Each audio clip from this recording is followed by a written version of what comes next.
Hello, hello, hello. Oh no, I have the sound turned on. Don't mind that. Anyway, the last thing I need to hear is my own voice. Okay. So, hello, hello. Yes, oh my god, I love. Oh my gosh. I love that emote right there with the nails. Like, oh my gosh. They're going all right. Doggo's recovering. He doesn't. Aww. I get that though. I mean, I wouldn't want to wear it either, you know. Hello, Daydream Beyond. Welcome in, welcome in. It's so glad to see you. And yes, if you'd like to support my puppies and my research, you can always do so at that Linktree link right there. But if you'd like to support me a bit more directly, you can also go to the pinned comment, both here and on YouTube, and, do all that. How are you doing, Daydream Beyond? Hope all is well. But, oh my god, I love that. Like, for me, like, I know, like, I have a prima, like a cousin, and, like, oh my god, like, she, like, literally just, like, goes like this, like, reflexively. Like, what did you say? Give me these things. Like, I'm just like, okay, you know what I mean? Like, I love her energy. I'm avoiding social media because MAGA communists have started the anti-land. Oh god. Well, when we get to the Christian nationalist part, oh my gosh, it literally, like, okay, there is one video I thought about talking about just because they are bending logic so much to where they literally say that Clarence Thomas and George Washington are the same ethnicity. And I'm just like, what? You know, just like, what are you talking about? Yeah, oh, I know. Like, even when I said something, I know, exactly. Right? Exactly. That's also why I wrote it like that too, right? Like, I did not want to put the name, right? Like, I put it the way how, when people who are like, because the last thing I need is them coming, like, because they're terminally online, because because they literally talk in memes. But yes, the whole thing was saying that Clarence Thomas, this one guy that they know who's Mexican, who, like, forbade his children from speaking Spanish at home, and George Washington, Thomas Jefferson, and them, that they're all the same ethnicity. And I'm like, excuse me? No. That is not true. But yeah, like Peganox, like, one time I literally, like, the one time anything was ever taken, like, action taken against me by Twitch, was something I said that I literally sent them historical citations for what I said, and they still upheld it. Like they still, I mean, it wasn't that long, but still, like, I was just like, come on, like, why? And it was for something I literally sent them bibliographic citations. Like, I'm not lying. Like, I'm not just the issue with overly summarizing theory. I mean, Hello, Moenope. Welcome in. It's so nice to see you. And yeah, Extian, now, if they were, we love our theory readers, but yeah, no. I mean, this isn't even, though, yeah, like, it's like, oh, it's like you say something that's, like, literally, yeah, exactly. Because I thought, okay, what is anti-land back? Oh, good. I actually, this for today's stream, I got really cozy. I got popcorn. I actually have ice cream right here. Like, we're gonna be really cozy today. St- yeah, pretty much what Peganox said. Like, literally, it's saying that the indigenous people do not have the right to claim, right, sovereignty over the land that was taken from them. Simple.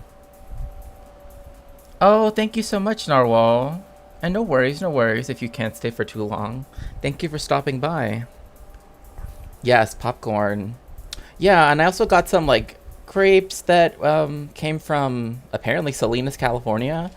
Again, I have family friends who work, like in Central Valley and everything. So like, whenever I can get like literally boxes of fruit for free, I'm like, yes. Like, unless it's something I really, really don't like, I'm like, just give me whatever you have. And I will always, divvy it up and give it to other people if necessary. But it's so good to see you, Narwhal, Moanop, and everybody else. Make sure to like and subscribe, those of you on YouTube. So, I'm in Sacramento, pretty close to the farm. Yeah, like, I know some people that they're like, you know, I read about that a little in the discourse on colonialism. Right, yes. Emis Hazael is one of the people who, like, I don't know why, there aren't, boulevards, in major global South capitals named after him. But that's just me. We get a lot of nice farmers markets here, right? Yeah, I'm also live on YouTube. That's correct. I dual stream now.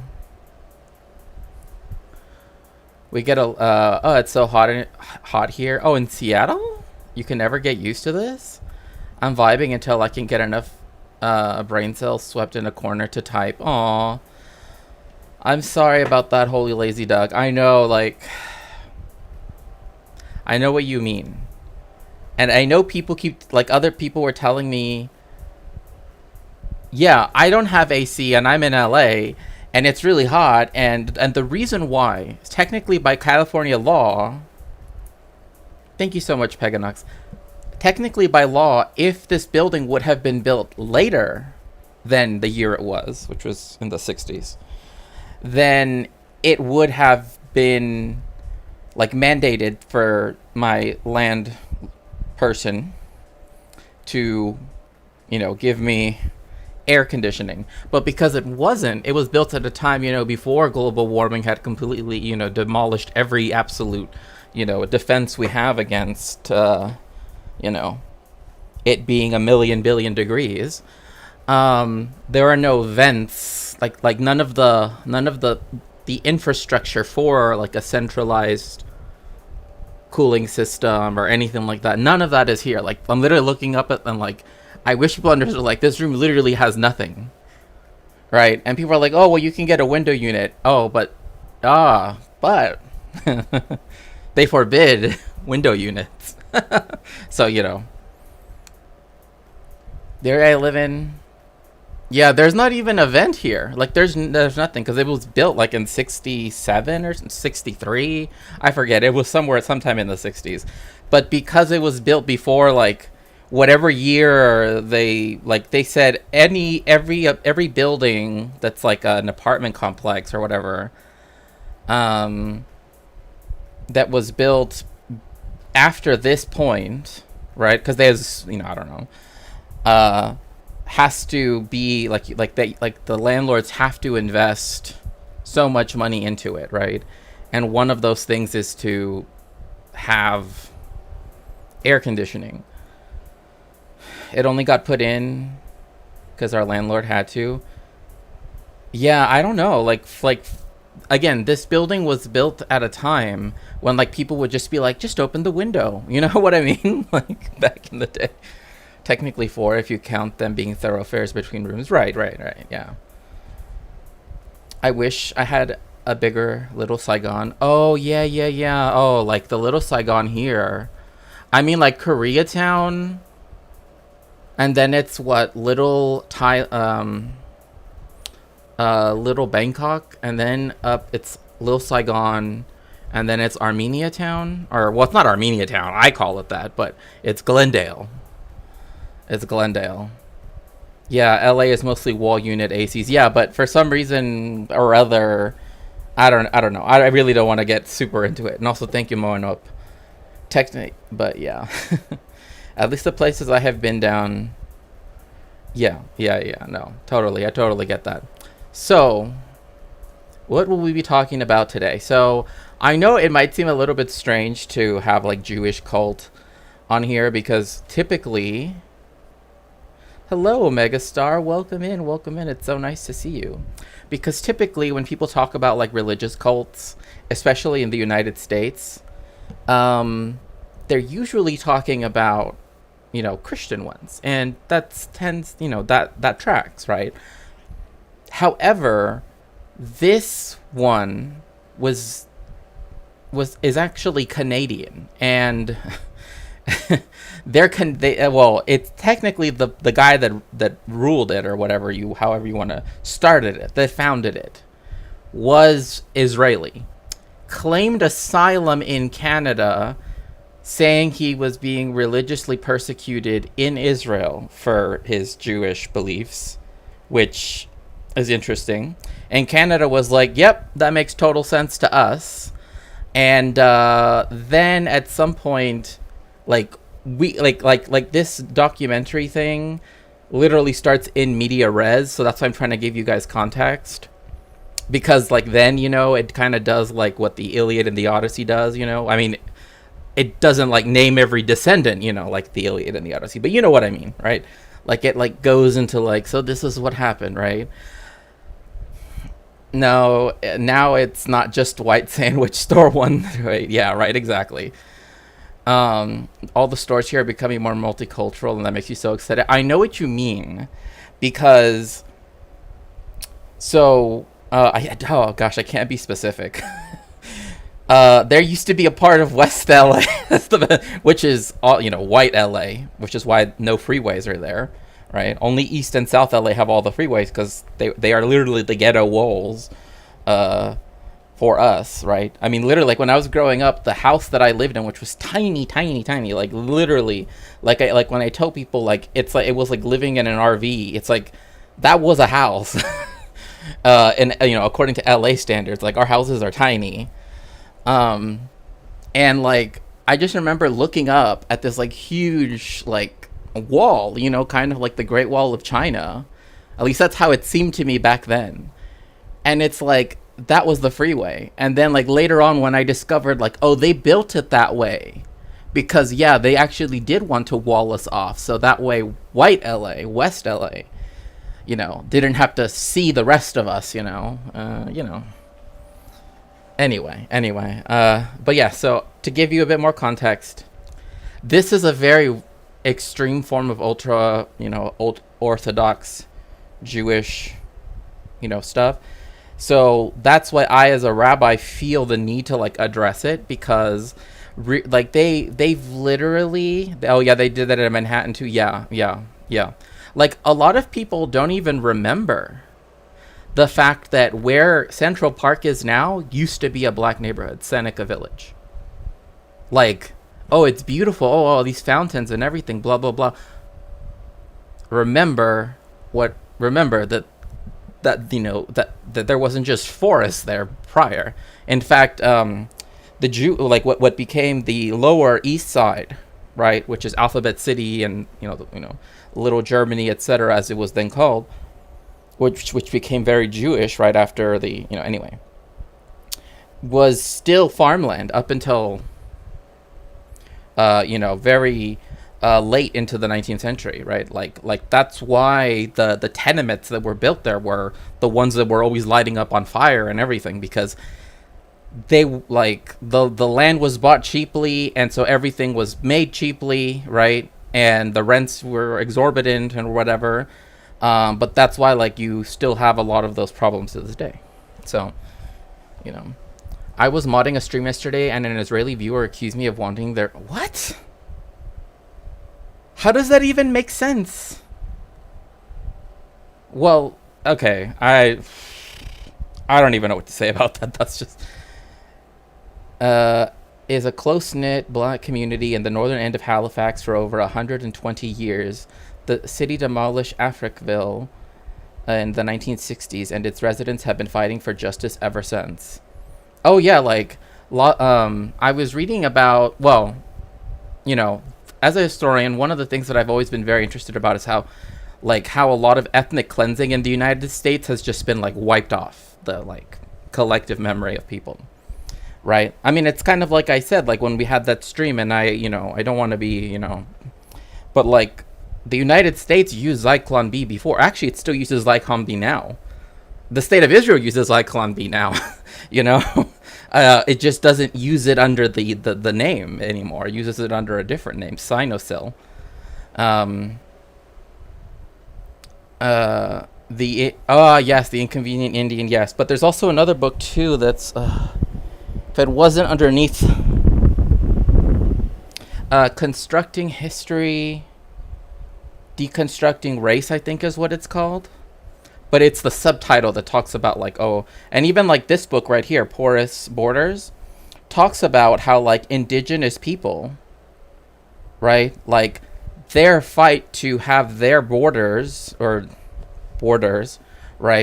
on the American side, right, not be a hard border, as they like to call it, is something they had to fight a lot for, because literally both countries, right, because both Mexico and the United States are settler colonies, had wars against the indigenous people. I mean, Mexico, for example, had a very particular campaign in 1924, right, against the Apache, for example, and also the Yaqui, which, but that's why so many people left towards the United States.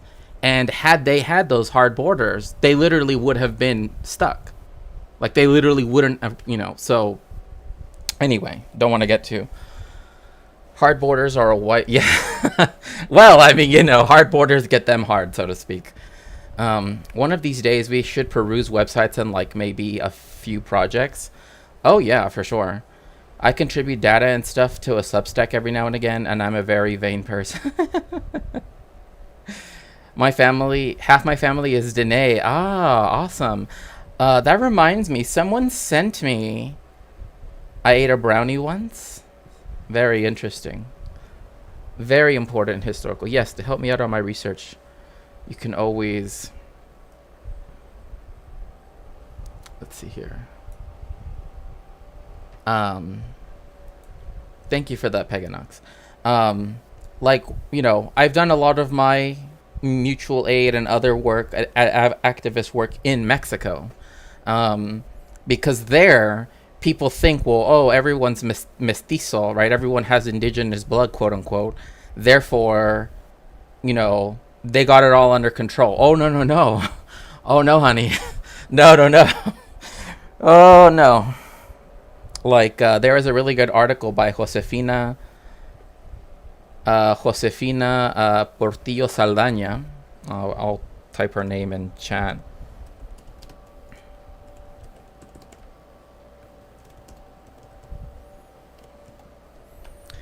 And she wrote, "Who is the Indian in Aztlan?" Right, completely throwing a wrench into the whole like Chicanx narrative of like, oh, we're all descended from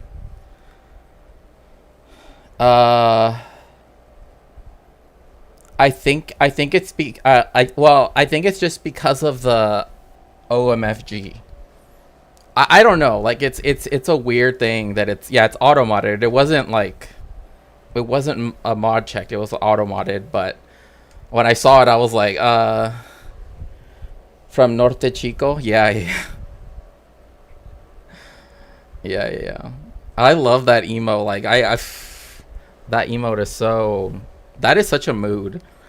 Like, I'm telling you, like my prima, she's like, ¿Qué me dijiste? Like, what are you saying? Like, she just does that. And I'm just like, Anyway. Um, so yeah, so she threw a wrench into the whole Chicanx mythology that was trying to like use the Mexica slash, people usually call Aztec mythology. Oh my goodness. Oh my goodness. Thank you so much, Anonymous, for the $25 contribution towards porous borders, multiracial migrations. I appreciate that. Oh my goodness. Thank you. Oh wow. Oh, thank you. I don't even know what to say sometimes when people contribute anything because I am so wholly undeserving, but I truly am so thankful for that. Thank you.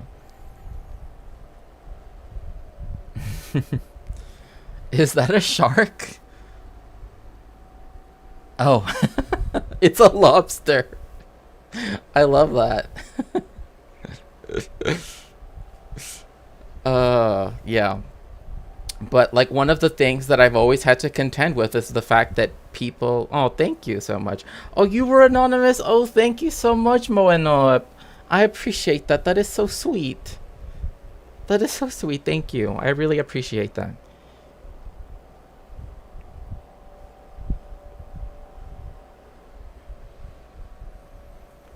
All I know is not to call. Oh, well, that's true. That's true. And I mean, I like, and but that speaks to a lot of things, though, right? Which is the race, the internal racisms within Latinidad, right? Within like Latinx people, right? Because for Mexico, El Salvador means more indigenous, right? Like, and so that's why, like, calling someone who's Mexican El Salvadorian, they will get upset because they see that as, and that's for a lot of reasons, right? And, that's been, don't be mean to yourself. Oh, thank you so much. I appreciate that. And for Puerto Rican, it's because, again, the Dominican Republic in particular, I mean, do people know about the Perejil genocide? Like, do people know about that? Um, or the Parsley genocide? Um, I will bullying you into not bullying yourself. Yeah, education is one of the most important things you can contribute to, though. No, very true. Yeah, parsley, yeah. Well, in Spanish, it's perejil, right? And it's that Dominicans and Haitians, right? I mean, I'm here on the big view anyway, right? So they share this tiny island called, in Spanish, La Española. It literally means the Spanish lady. I mean, that's what Hispanic means. It literally means the Spanish things, right? The Spanish things. That's what I mean. That's why on the East Coast you have people referred to as, oh, they're Spanish, right? But both of those colonies, one side was French, one side was Spanish. Both of them had a lot of participation in the slave trade. That is to say, the importation of slaves. However, there are slightly, because there's like a mountain range kind of in the middle, so to speak. Actually, well, two-thirds of it being the Dominican Republic, one-third being Haiti. Haiti, which is more prone to hurricanes, more prone to just rain in general, right, has a more tropical climate, and the other side is more of a drier climate, which is the Dominican Republic. So the way in which, and this shows the weird malleability of race, right? The fact that race is not some set thing. Because if you go to Haiti, because of the grueling conditions of it being a sugar colony, in fact, literally when the French sold the Louisiana Purchase, right, that was like a couple of months worth of sugar being sold from Haiti, right? Like, that's why Napoleon immediately wanted to reconquer Haiti, like, right away, because like, they essentially that would have been the real economic loss, right, quote unquote. Hello, Demo. Buenas tardes. Buenas tardes. Yes. And so what ends up happening is that because both populations have a lot of African descended people, right? But they view themselves as intrinsically different, right? Again, this is why I'm saying the race thing is very strange, right? On the Haitian side, because of the grueling work, there was a lot of replacement, right, via the importation of more slaves all the way up until the end, right? So that meant that it kept a lot of more African traditions, right, than it otherwise would have. Whereas in the Dominican Republic, you had a more stable population because they did not have to do the same kind of things because the weather is different. So essentially, because of that, Dominicans see themselves as like Spanish descended, right? Like that's what they identify with, right? Their Spanish heritage. Not so in Haiti, right? So when there was a even though you literally cannot tell them apart, right? The only difference is the language. So when there was a dictator, right, charge, and he decided, lots of Haitians have for many, because Haiti has been imperialized so much by the Western world ever since it ever got, independent, for the fact that it defeated, the French and, was a scare to the United States and Britain, being the first successful, slave rebellion of its kind and the first black republic in the world. It essentially has been punished ever since. And so that dictator said, the way we want to, have a solution to the Haitian problem, quote unquote. And the only way they could tell the difference between the people, because they couldn't tell that between them physically, right, was by having them say the word in Spanish for parsley, which Raven says, right? Because if you say it in Spanish, right, which is a rhotic language, which means you pronounce your R's, right? And, that's something Damao can attest to, and those who also speak Spanish, right? French is not, right? Like French pronounces it further back in, it's more of a glottal sound. So they had to say the word perejil. But if you grew up speaking French, yes, we are talking about the Parsley Massacre. But if you speak French, it would be different. You wouldn't be able to pronounce it the same way. You would say perejil or perejil, right? Because you can't quite get the same sounds, right? And that was literally how they determined who was going to live and not. Like, that was literally the determining factor. That was it. Say this word. That's why when I saw a brand, when I was when I was younger, yeah, I know it's wild. I hate that I know that from how they pronounce parsley. Oh, I know. It's horrible. It's horrific. But I was trying to connect it to the fact that so many of the similar aspects that have happened, in other countries, right? Like they happen in the United States, but they are whitewashed or just, kind of erased from public memory. In particular, when it comes to indigenous people, Mexican people, queer people, etc., right? Like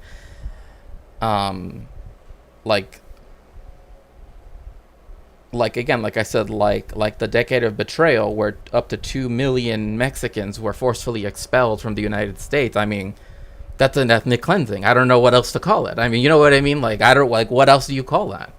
Right? And it was preceded by blaming, hello, Nabil, welcome in. And it was preceded by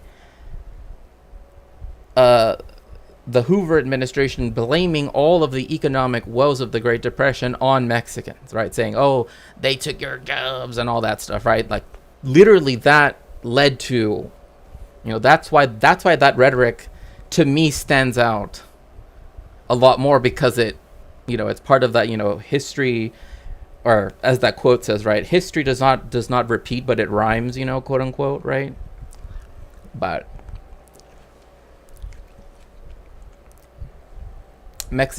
Canada likes to say that we are better than America. I honestly just like anytime any settler colony tries to tell me that they're better than United States, I'm just like, I think you just told on yourself if you have to start.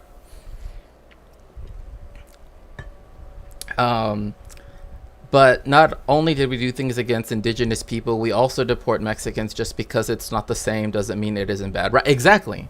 That's why, like, my biggest thing has always been, like, the internationalist view, right? That we have to have solidarity across all. That's why, like, when I was explaining last time, like, that's why I wanted to learn all of the languages of the colonizers, right? Of the Americas, right? So then that way, like, we know their laws. In fact, I used to have La Code Civil of Quebec. Like, that's how nerdy I was back when I was a kid. I literally had Quebec's civil code, of its laws. Because I was like, I need to know, need to see the connections, all of that stuff, right? Oh, thank you so much. Thank you so much for lurking. I appreciate that. I hate to go during this. I want to stay, but my ride is here. No worries, no worries. Yeah, the VOD will be on YouTube as well. A guy named Nobusuke Kishi did an ethnic cleansing in Japan right after World War II. Yeah.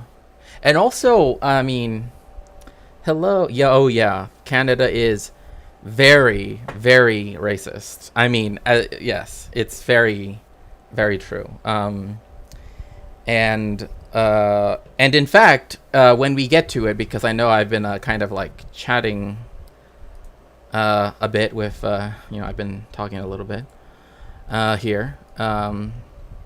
We will get there, but we are going to talk about the Jewish cult where the guy claimed was an Israeli who then claimed asylum in Canada, and they didn't even read his application, I swear, because there's no way. Like, how can you say you're getting religious persecution for being Orthodox in Israel anyway, but whatever. Blue is still blue. Just because a little more green or yellow or red doesn't mean it isn't blue. Right, sure, yeah. Yeah. You ever want to look at... Oh, yeah. But, like, that also brings up... Thank you so much, Daydream Beyond. That also makes me think of Mishima, right? Like, and how now, like, a lot of right-wing, especially, like, gym bros, have attached to him when he, like, literally tried to overthrow the government and, like, install, like, a fascist dictatorship. And I'm like, why, and then he also comes up with that phrase, right, which is super fascist sounding, sun and steel, right? It's like, I don't know. There's just something about that phrase that,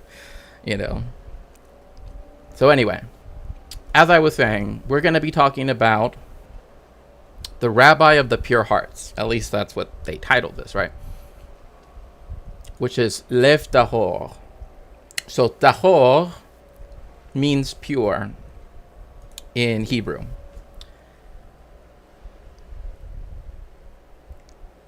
You want to keep that in mind, especially when if you are subscribed to my Substack or my Patreon. The Israelis use that term, tahor, right? A word that's related to that, to describe what they were doing in Palestine before they even declared independence, right? So just letting y'all know, or now, right? Like keep this in mind, since this word is going to be repeated a lot. That guy was such a fascist LARPer. I know. Like look, it's like his novels. I didn't realize you were. Oh yeah. I decided to come on right now because my time was for one. Members of the Lev Tahor fled to Ontario. An endless curiosity in a modern age of people seemingly desperate to embrace the past. We want to go backwards, exactly like original Judaism. Okay, first I gotta stop right here, right? But welcome in, Boy Meets Mini. I'm so glad to see you.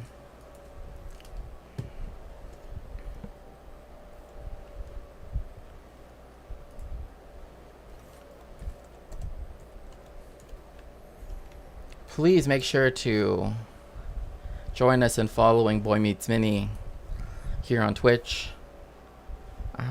I've just been packing. Oh, okay. That's good. I mean, like for me, moving is always such a hassle.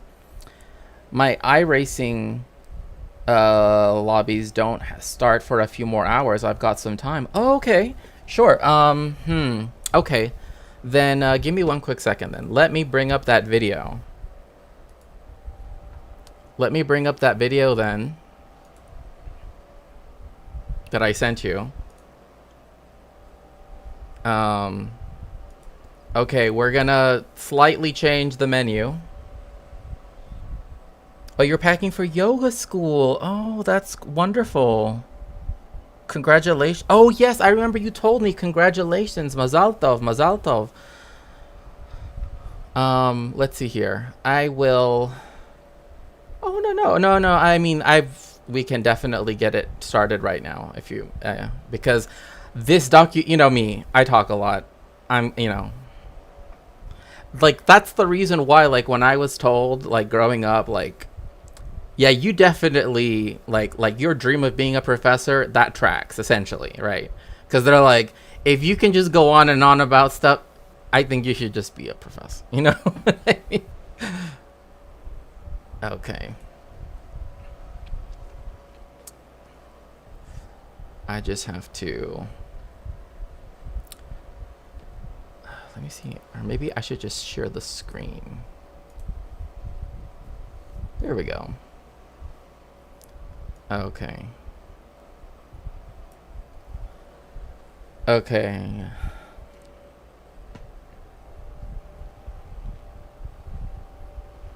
Just one quick sec.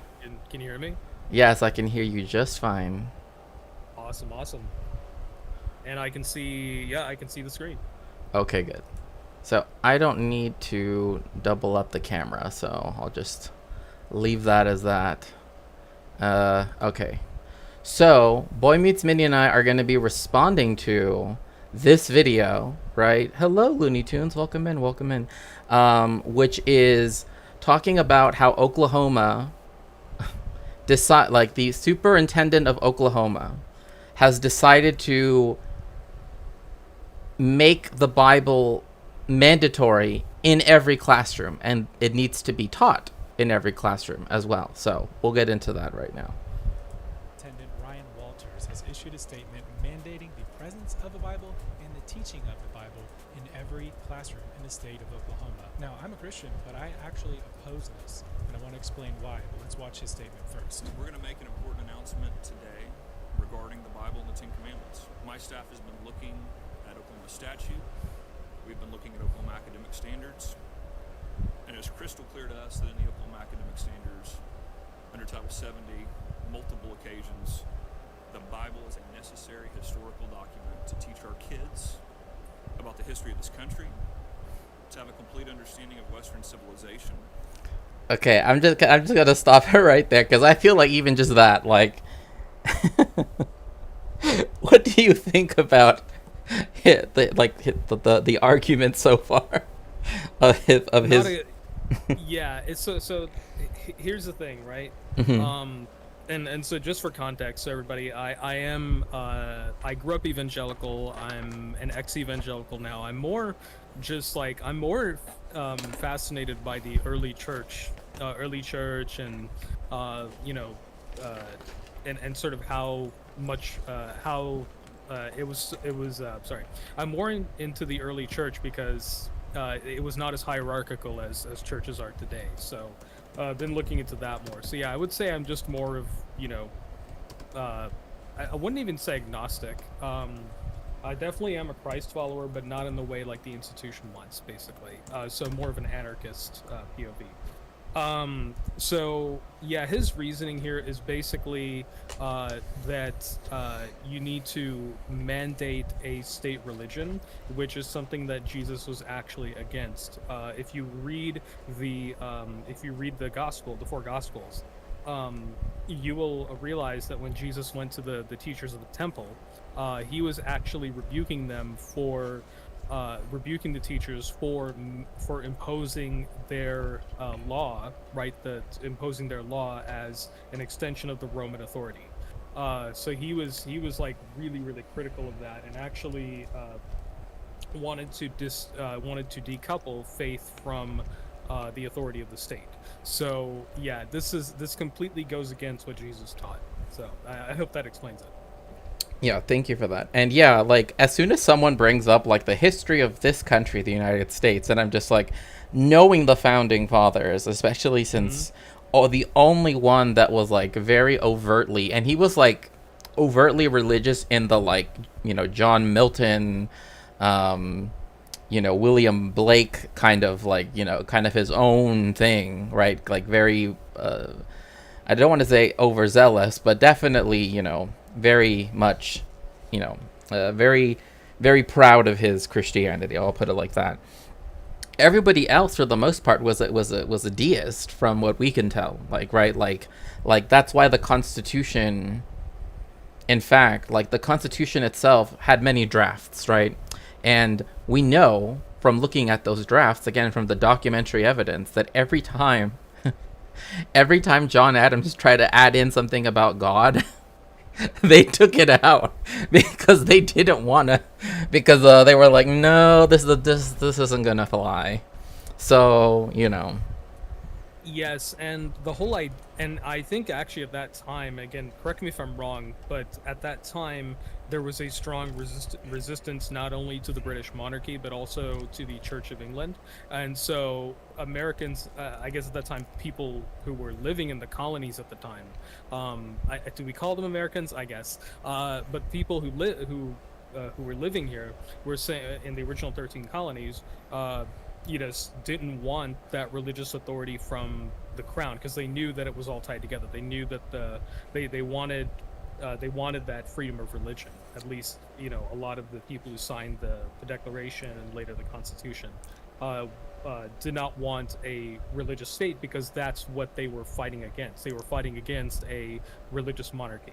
So so John Adams was, like, I would say, a minority voice in his time, fringe voice, and Christian nationalism didn't really pick up until certainly during the Civil War with the Confederacy. That there was definitely a lot of that in the South, but then it resurfaced after World War II with the boomers, right? And with the expansion of suburbs, and of course evangelists at the time, where evangelism was starting to grow.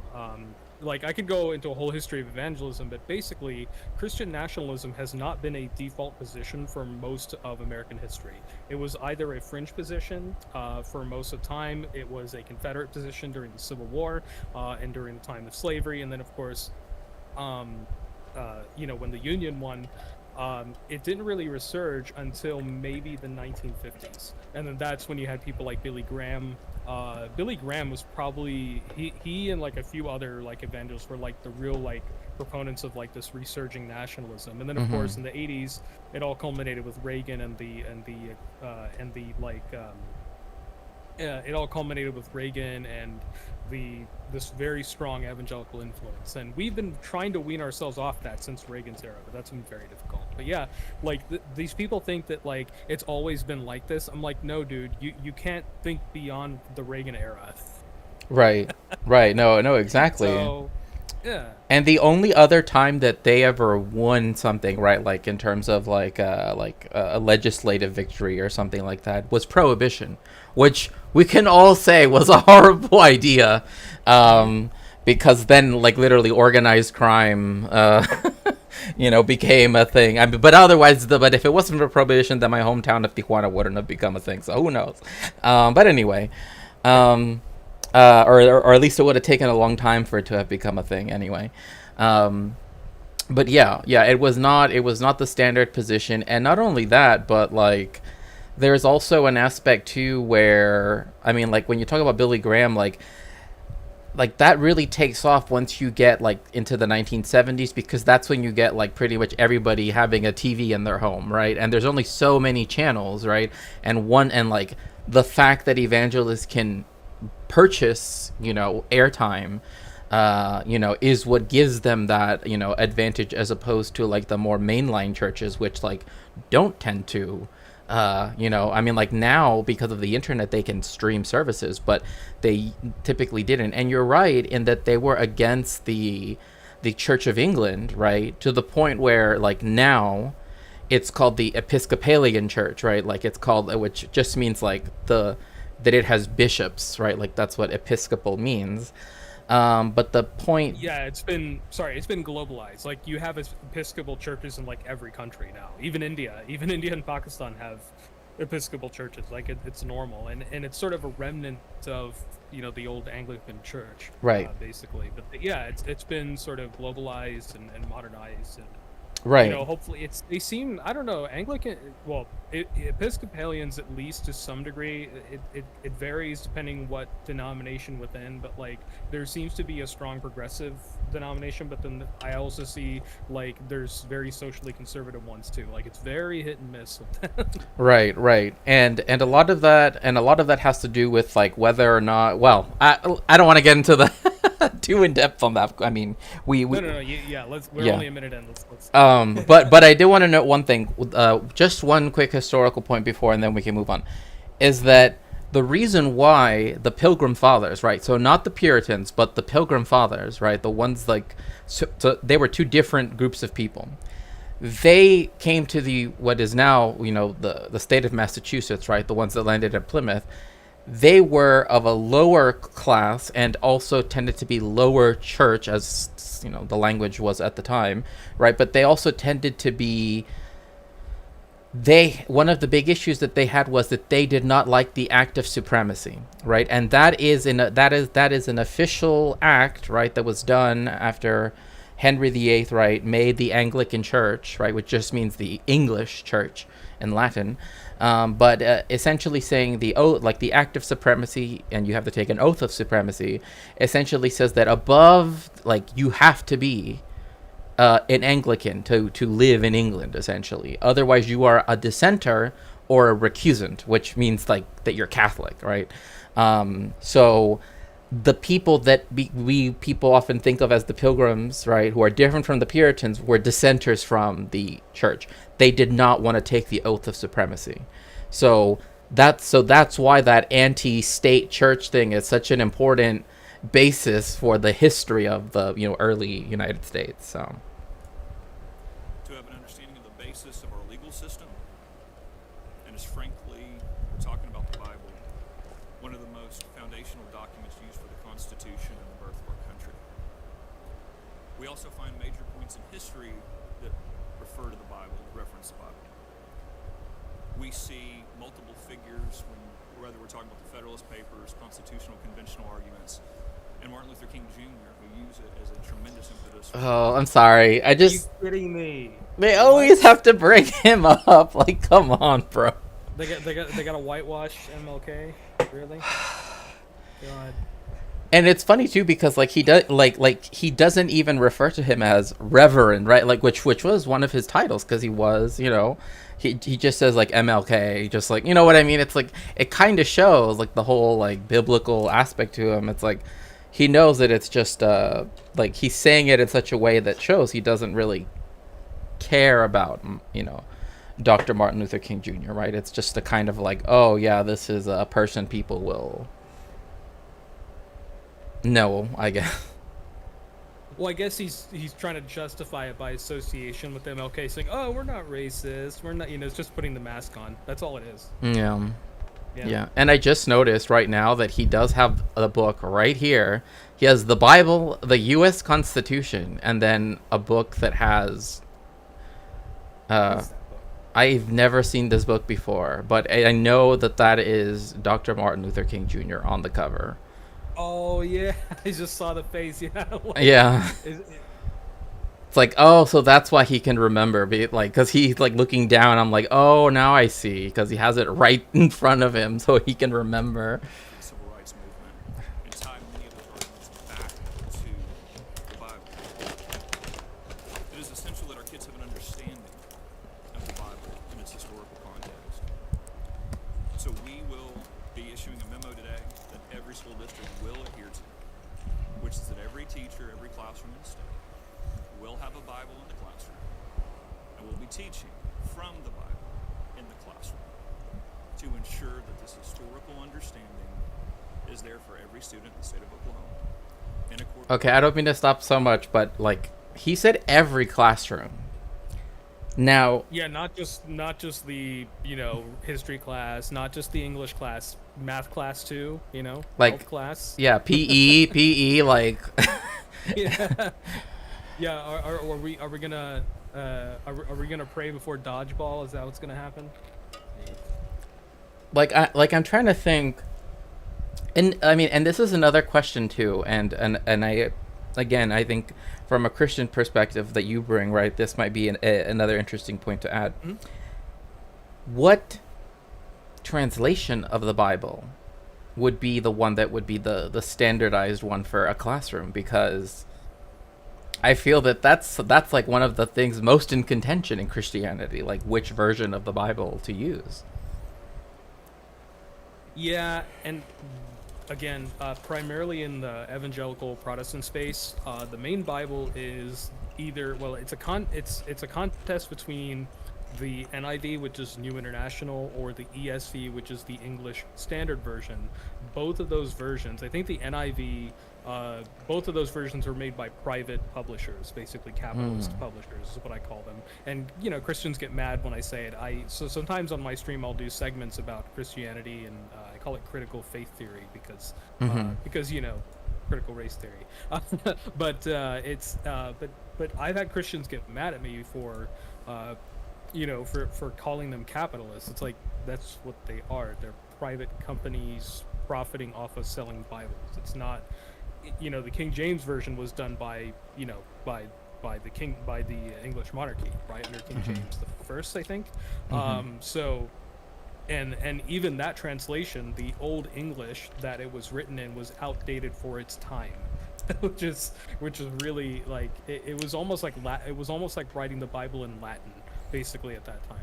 But not to digress, but yeah, the NIV and the ESV are the primary ones for Protestants. I know, of course, there's the Catholic Bible, which has additional books. If I remember correctly, the Catholic Bible has the Apocrypha, which was excluded from Protestant Bibles around the 19th century. So yeah, Protestants actually had the Apocrypha for a while, until like the mid to late 1800s. So, and I forget what it is with but I think, yeah, Catholic and Orthodox Bibles and like many other denomination Bibles have the Apocrypha and the Book of Enoch and all that stuff. But yeah, I would say the NIV and the ESV. The problem with those translations, again, is they are done by, American capitalist publishers who sell a particular narrative, which is conservatism. So a lot of the I've actually been watching and reading into sort of how these translations came about. And a lot of biblical scholars today actually point out a lot of translation problems with the NIV and the ESV. There's a lot of mistranslation or inaccurate translation from the original Hebrew, Aramaic, and Greek. So, because it's trying to push a certain narrative. So yeah, the translation these people want to put in the schools is not even an accurate translation. It's like, okay, if you want students to learn the Bible, teach it accurately and maybe have a class on it. We have, there are classes on religion that are elective. I think it should just be an elective. Like, so here's the thing with evangelical Christians, they get mad because we're taking God out of the schools, quote unquote, right? My sort of prescription to solve this issue that they make up is, okay, look, religion is something that people should understand to some degree. We should understand all faiths. Like, I want to understand more about Judaism and Islam. Considering I also practice an Abrahamic faith, I should understand the other Abrahamic faiths and the common theology they all share. Right. But I also want to understand more about Hinduism because, I feel like there's a huge opportunity in Hinduism to abolish the caste system, for example, right? And that's not bad. If I learn Hinduism, that doesn't mean I'm going to convert. That doesn't mean I'm unequally yoked to pagans. It just means that I can, be an ally to Hindus who want to abolish the caste system, right? Right. So, and I think that is way more powerful. If we had elective courses in high schools and universities where students would actually learn, historically, theologically, like correctly theologically, learn about these various faiths, I think that's way more powerful. What these people want to do is they're pushing the American sort of modernist agenda of and they've co-opted Christianity for that because why? Religion is powerful, right? So the way you push a nationalist narrative is through religion. That's been the way we've done it for centuries. So Right. yeah, you can make a course about history of religions, and that will include Christianity, and that will include all forms of Christianity: early church, Orthodox, Catholic, so on. Yeah, and powerful finger. I think it's important to note, and also hello, welcome. So glad to see you here. Is yeah, like Greece, for example, which is nearby. Does have an established church, and in fact, people's taxes, regardless of whether they're Orthodox or not, pays for priests' salaries. I mean, all of those monks on Mount Athos, right? Like they the reason why they're able to sustain themselves is because they get a stipend every single month. But yeah, to like the Balkans in particular is a very important place to think about the fact that not only do we have to consider other religious traditions and other but also the fact that it would be actually deleterious, right? It would be actually against, kind of like what you're saying, Minnie. Like instead of trying to have like a Sunday school every day, right? Of one particular, it's like by teaching like the history of religions, and again, this could be done. Like this is not something that is like completely, like if they were willing to fund schools more, public schools more, then they could have these classes, but they don't want to do that. Is that then they could have more electives, and so many people across the board are interested in the history of religion, are interested in learning about other faiths, other even within like their own branches of like the different Abrahamic faiths, etc., right? So let alone all of the other ones like Dharmic faiths, etc. So I think that it would be a huge disservice but again, like that's not how they're seeing it, right? Like for them it's not about education, it's about indoctrination, right? So Correct. And sorry, I just wanted a powerful finger, fellow, I think, South Asian chatter here. Mind you, we, meaning in India, has a very sizable Muslim population. Yeah, about a quarter of India is Muslim, right? So, and about 5% of India is Christian, about 4 or 5% of various denominations. But so in India, so here's the funny thing. So I am, because I'm a South Asian Christian, I know a lot of South Asian Christians in the United States. There's actually quite a few. There's like tens of thousands of us here. So, and a lot of us, one of the reasons a lot of us South Asian Christians come here to America is to escape not only the economic problems of India, but also religious persecution. There is significant religious persecution of Christians and Muslims and Sikhs, basically non-Hindu faiths in India. And that's been increasing under the Modi administration, but it's been going on for decades. So South Asian Christians will come here and they'll say, we're escaping because what they're escaping is in India, the Modi fascist government, they want to instill Vedic teachings and Hindutva nationalist teachings in the school curriculum, just like these people in Oklahoma want to do with Christianity, right? So the problem... Oh my goodness, DJ, thank you so much for the raid. Hey, I was lurking in there. By the way, yes, everybody please, I know you do the shout out, but I want to specifically shout out Che because they have been doing a wonderful reading of Ambedkar's Annihilation of Caste, something every leftist should read. So yeah, being very based and anti-caste over there. Yes, and please make sure to follow DJ Che. Thank you so much for the raid. I truly appreciate it. Thank you so very much. And yes, I always enjoy sitting and just like hearing the different things that are being read, and especially because sometimes I am introduced to things that are I've never even encountered before. So that's always a fun thing. I just heard your congrats now. I had to pause the screen. Oh yeah, of course, no worries. Glad to hear it. Okay, so So, sorry, back to my point. So, for anybody coming in from the Che raid, we're talking about the Bible mandates that Oklahoma and other states are putting in the U.S. in classrooms. No worries, Jay. It's you're doing your best. But I was gonna say that South Asian Christians. So I'm part of that diaspora, the South Asian diaspora. I'm part of the more of the Christian sort of sub diaspora. And we're made up of Catholics, Protestants. You have Syriac Christian, Jacobite, especially from southern India. So we're this diverse group of Christians. We come from India, and we complain about how in India the government wants to instill Hindutva nationalist teaching, which is not really even Hinduism. It's co-opting Hinduism for nation building and fascism. They are trying to instill those revisionist teachings in the school curriculum from preschool on up.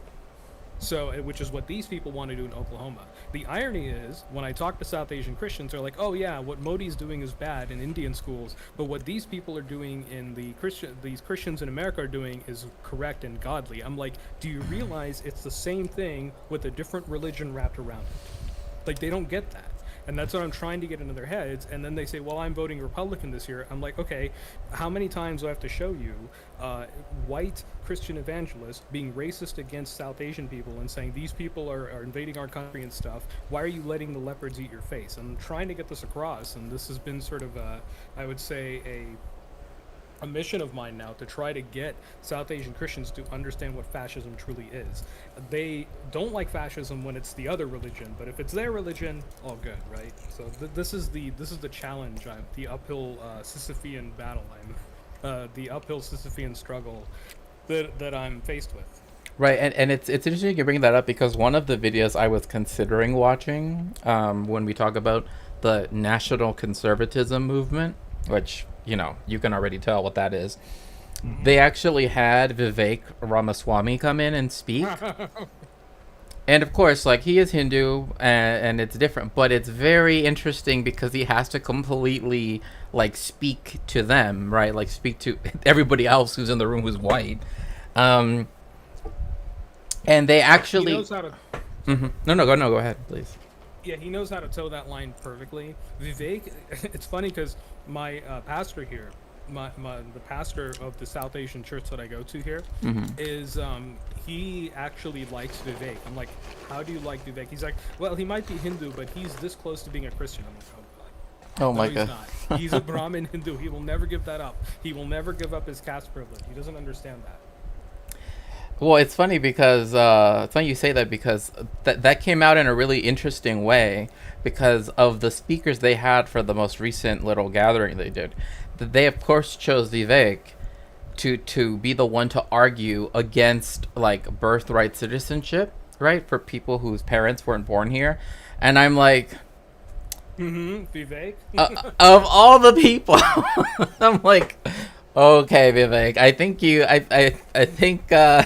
I think that Jaguar's getting a little closer than you realize, I mean, his parents were born where? Tamil Nadu. Yeah, and so I'm like, okay, so you're the one that's going to be arguing for getting rid of birthright citizenship, and he goes way into it, and then it becomes very clear that he makes it that he thinks that it will never be used against people like him, right? Like, he's like completely like, we have to do this.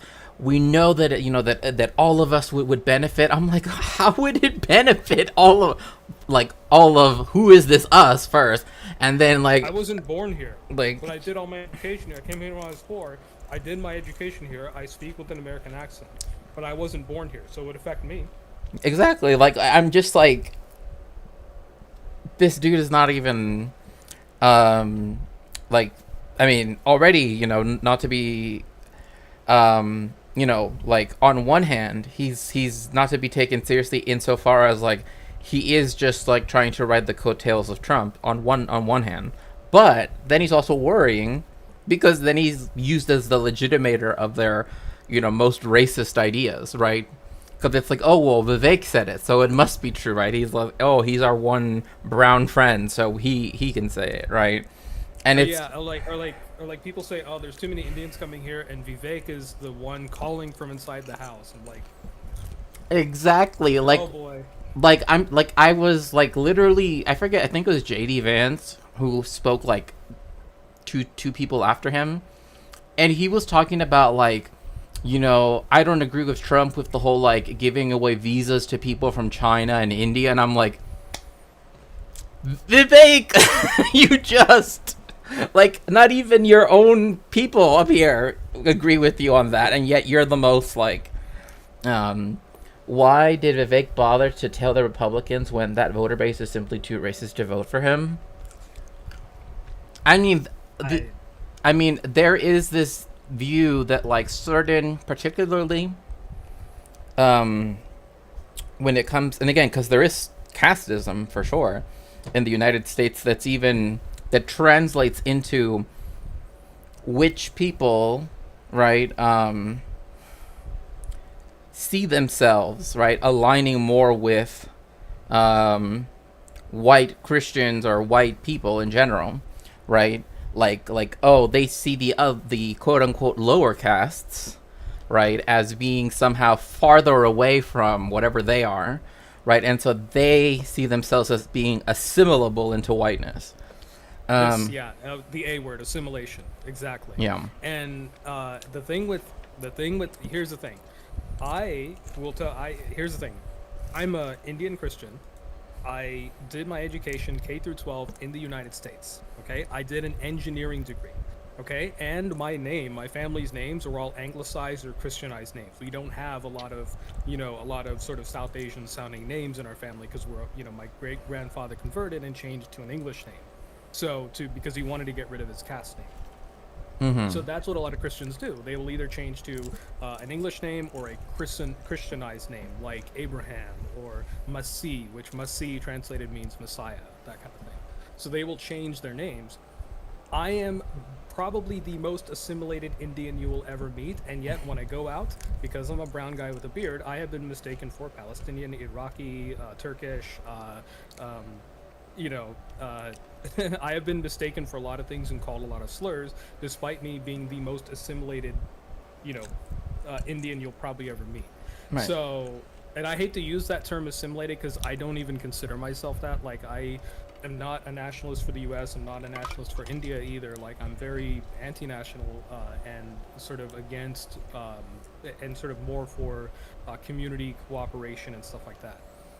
So, but it's weird because I have all the infinity stones of assimilation, and yet I still, in public, if people don't know, they're going to assume I'm Palestinian or something, or call me a terrorist. Like, I've been called a terrorist so many times in my life, despite being having all the status infinity stones that Vivek talks about. It's just... Che, I am so glad that you brought that up, because I remember when I first went to yeshiva, right? Like, I got asked, and I've mentioned this on stream before. I literally got asked, "Are you something?" Mm-hmm. And I was like, "What? Like what? Like what do you mean?" Because they're like you're Jewish, but like you're something, right? Like, as in something else, right? Like you can't just be whatever Jewish in their mind means, which in the United States is usually white. But yeah, it was like that. Like, oh, you must be from somewhere, and then it's like, gesture southward, I suppose, or something for me. Southward or toward the Middle East. Like, okay, are you from Iran? Are you right? They were probably like pointing in that direction. Yeah, and then I'm just like, yeah, Gez in Yiddish, right? Exactly, and I'm just like, but just that question, like, are you something? And I'm like, that is like, I don't know, like on an existential level, no, but you know, but you know, but yeah, it was just like, come on, and again, this was in an all Jewish space, and even then, you still like, are you something? Whatever that ever will mean, I don't know, but. I cannot tell you. Sorry, go ahead. I'll talk about that. Oh no, please go right ahead. Yeah, I was just gonna say to count that off. A similar experience. Coming to this country, we first started going to white churches, right? So you go to the white church and people say, "Oh, you're from India. Did you recently convert?" I'm like, "No, my grandfather was a bishop and my great grandfather converted," and their jaw drops. Like they can't believe that's a thing. I'm like, "You do realize we were colonized for 200 years?" So yeah, it's just I have surprised a lot of people, and you probably have to. I mean, there is that, because like when I say like I'm a Mexican Jew, they presume also like, oh, which one of your parents is the convert? And it's like, what are you talking about? It's like, none of my parents are converts. All my family has been Jewish, you know, since time immemorial, so to speak, right? It's like, you know, I'm pretty sure my many great grandfather Moses, I'm pretty sure he was Jewish too, you know, and then, you know, to sort of make light of it. But it's like, they're like, okay, because they kind of, because of the Mexican is like, essentially its own racial category in the United States in many people's imagination. So because Jewishness in the United States is associated with whiteness. And I've actually met a sociologist, right? Because, you know, as a historian, I often have to meet with different, you know, people of different fields, right, when I do my research, who said that, I kid you not, when Jews arrive in the United States, they just like step on U.S. soil and they immediately become white. I'm like, I'm sorry, that has never happened to me. Like, I don't know where this mythical, magical, you know, place to stand on is. What do you mean are? Yeah, like, what do you mean are you means? Yeah, exactly. Like, I was like thinking about the question, and then I, you know, was like, I don't know, but yeah, it's one of those things where you're just like, no, but yeah, and it's funny too, because technically speaking, historically speaking, Christianity actually reached India before it ever entered Europe, right? Because the Church of Saint Stephen, etc., right?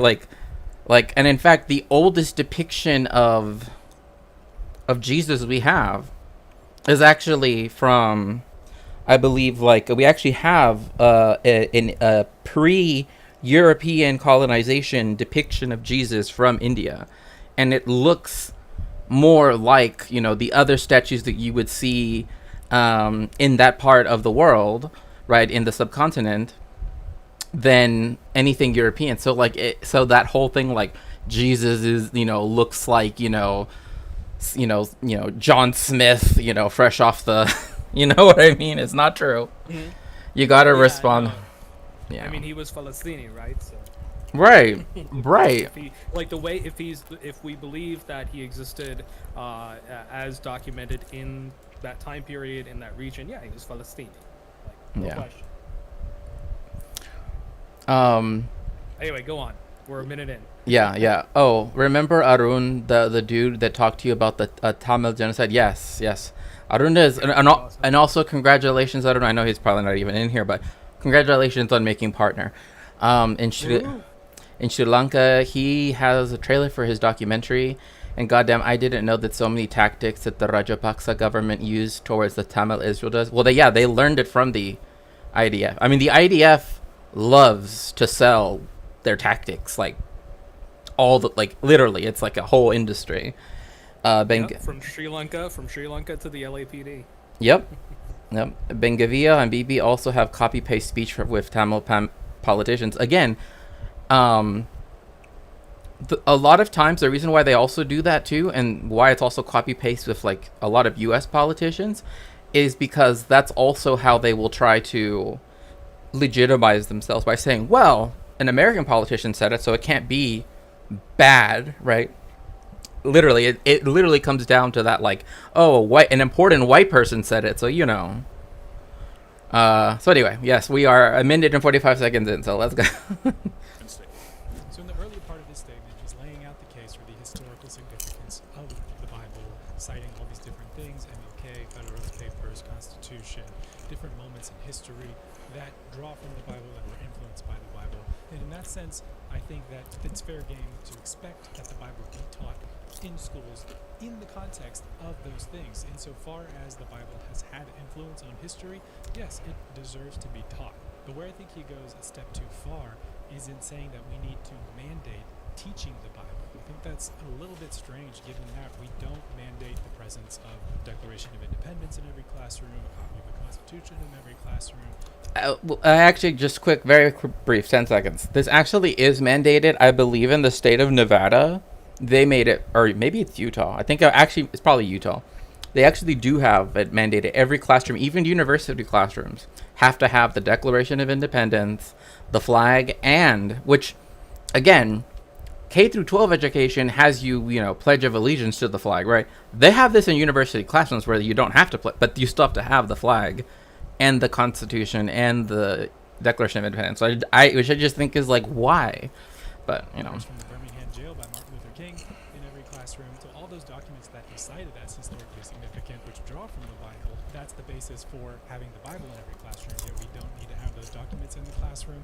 It's a little bit of a stretch there, and it sounds like we're just wanting to place the Bible because we have a belief in its significance. We have a belief in its value to students and want students to be influenced by the beliefs and the values that we have. And actually first got wind of this growing issue in our culture through my friend Colin Wright on X, who posted last week about no, don't call it X. Come on. an effort on the part of the state of Louisiana to mandate the display of the Ten Commandments in all public schools. And again, as a Christian, I'm not opposed to the Ten Commandments. I think they're enormously influential on our understanding of morality and modern law, and yet the Constitution is.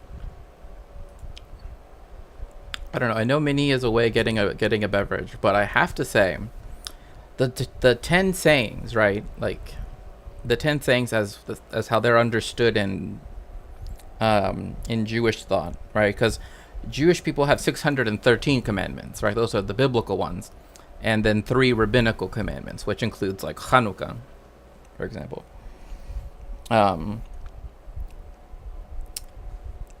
Is that these 10 sayings change, right? Like Moshe, or Moses, right, gives it once, right, in Exodus 20, and then like 4 verses, or like I forget how many verses it is exactly later, then he gives us different 10.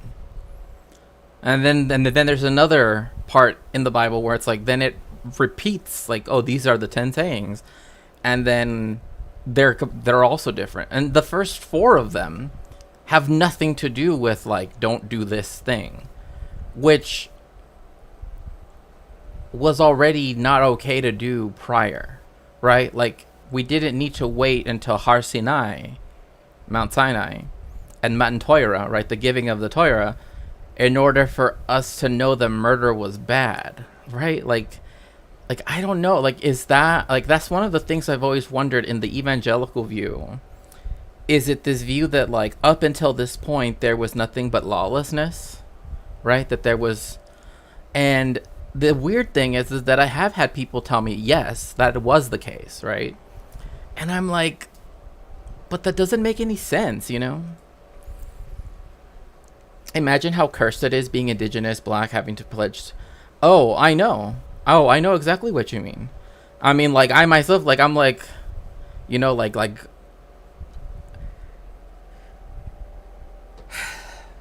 the fact that you were forced, and if you didn't do it, right, in the secular school, right, you were punished to the point where they at some point you could rack up enough detentions and enough whatever suspensions to get expelled from school, right? That would literally ruin your life, right? Over that is just, to me, is ridiculous, right? Now, there are ways around it, but unfortunately, the only thing they usually will let you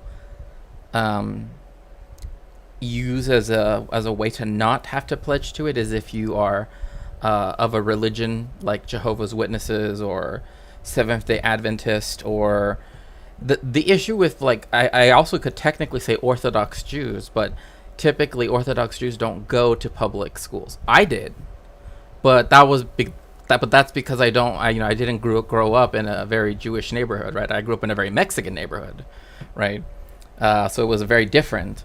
And also my parents could not have afforded the tuition for sure.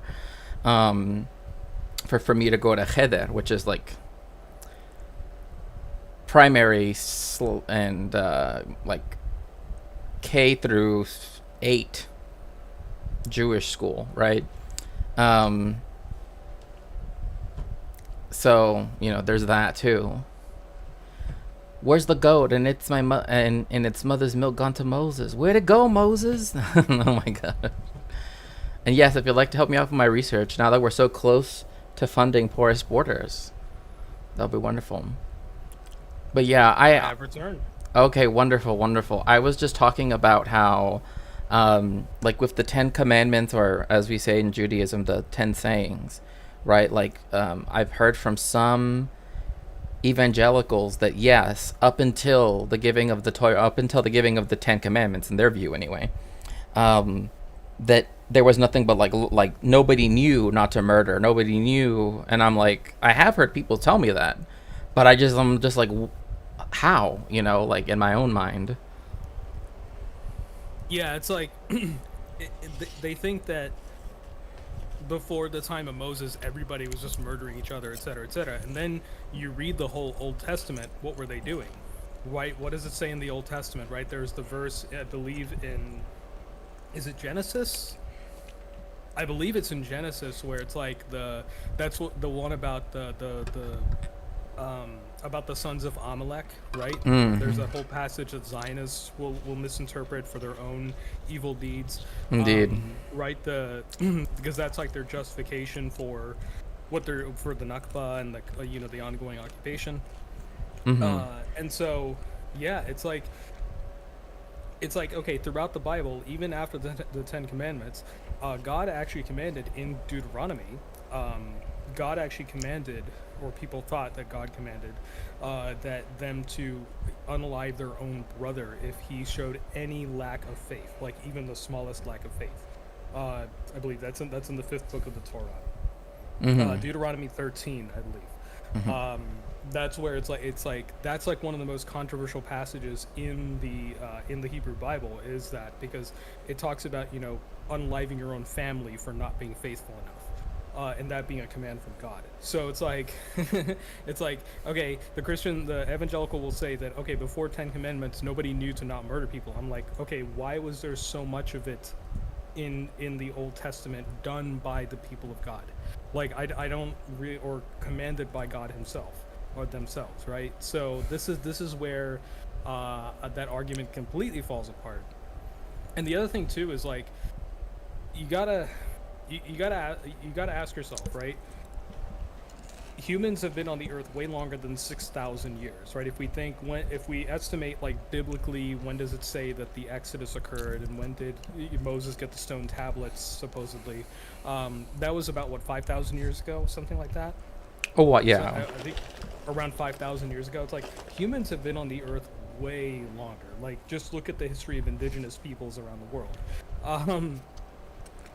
I'm pretty sure, like to assume that for the first 50,000 years of human existence, we didn't know that murder was bad. That you have to justify, and that's one thing evangelicals can never justify with their argument using the 10 Commandments. It's like, okay, different cultures throughout history, different groups of people, figured out ways to coexist.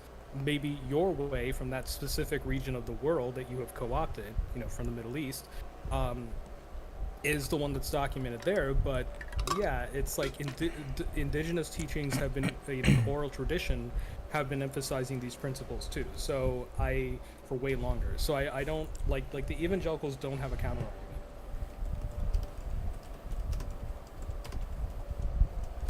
No, No, that's very true, and it's actually from the book of Joshua. The Amalek. It comes from. My bad. Yeah, no. I just wanted to just quickly, because it's when it's during the conquering of Canaan. But regardless, that's all, neither here nor there. But yes, that it's funny because I know the years, but because I was taught them in the Jewish calendar, right, which believes that we are 57 and 84 years since the creation of the world. There's it doesn't track quite the same way, because if I say, oh, that happened in 1313, I don't mean 1313 CE. I mean 1313 AM, as well. Anno Mundi, as that translates to, not like in the morning, but you know what I mean. Enormously influential on our country, and that is not mandated to be displayed in every school. So why the special provision for this? It has to be because of the faith-based effort attached to it. To be clear, I don't have a problem if a school or classroom happens to have a Bible in the classroom because they're teaching something that has to do with the historical significance of Scripture. I don't mind if Scripture is read in classroom in that context. But that leads me back to the second part of the Oklahoma superintendent's statement that I found problematic, which was the specific language that teachers must teach from the Bible in the classroom. Now pay attention to that. Teaching from the Bible versus teaching about the Bible is a world of difference. If I'm teaching from the Bible, then I have leeway as a teacher to teach sermons, to teach religious practices, to teach my own theology and the historical narratives within the Bible as facts, even if there is no outside evidence beyond the Bible to support those claims. And if any parents have a problem with me doing that, I can fall back on the fact that this is a state-sanctioned thing. I am operating within the bounds of what I've been given by the state. Teach from the Bible. This is wrong, and it opens up the door to all kinds of other ideologies and religions. Oh gosh, what? No. I no, and this is I think you sort of hinted at this when we DM'd yesterday about this guy's take is problematic. Yeah, I can already see it, because he's probably thinking that he's probably thinking that all ideology, this opens the door for gender ideology. This opens the door for Hinduism. This opens the door for Islam. It's like, this angle that he's playing, this this is the classic centrist argument against ideology, which, yeah, sorry. No, the problem with and this is where I would argue with them. I would say no. The problem with Oklahoma mandating that all teachers, including math and PE and other non-historical, non-literature subjects, having to teach from the Bible. The problem with that is, first of all, the Bible does not contain what you need to learn those subjects. It doesn't. Like, evangelicals have this weird thing that, like, oh, everything comes from God, everything comes from the Word of God, mathematics comes from the Word of God, physics comes from the Word of God. I'm like, okay, are you going to teach quantum mechanics from the Bible? You're not. Like, it's not in there. God may have, if you want to believe in, in a loving God that created us, you could say God gave us all certain gifts for doing science or arts or mathematics, gave us all different gifts that we can use to uplift others and become better at and master in our lives. I think that is that is an uplifting interpretation of what it means to be a child of God. But the thing is that when you say that, oh, it opens up the door for teaching other ideologies. No, the whole point of Oklahoma doing this is to shut out other things they consider false ideologies, right? They're saying, no, this is the true ideology we push. The other gender stuff and all that is not true. It's like, this is the state becoming a ministry of truth, which we don't want, right? That's the last thing you want, is for the state to be a ministry of truth. You want the state to act on the reality and the truth, right, in terms of legislation, but then to become a minister of truth is not what you want. So that's where he's wrong. Yeah, and the fact that, like, he uses this example of, like, it's wrong to use the Bible in this way, right? And then to use it as a way to like shoehorn in, oh, but this, which a lot of times these things are like one decontextualized because we only have these two pictures. We can only guess that it's true, right? Like we can only presume, right? Which, I mean, even if it is, it's not that, we don't know what's the context for this, right? Like, but like pseudoscience about what, again, the problem is that all the pseudoscience is actually on the side of the people that don't understand how gender and sexuality, etc., works, who usually try to make appeals to things like religion. So it's like a really weird, like it's kind of like an interesting reversal, right, that happens here. But yeah. To be taught Yeah, in and it's other places. sorry. Oh no, go ahead. I was gonna say you had that frame up of the genderbread person. Like people say that's ideology. I'm like, no, that is a vehicle for learning about it, right? It's a way to conceptualize it as a genderbread person. It's a way for kids to conceptualize it. That's it.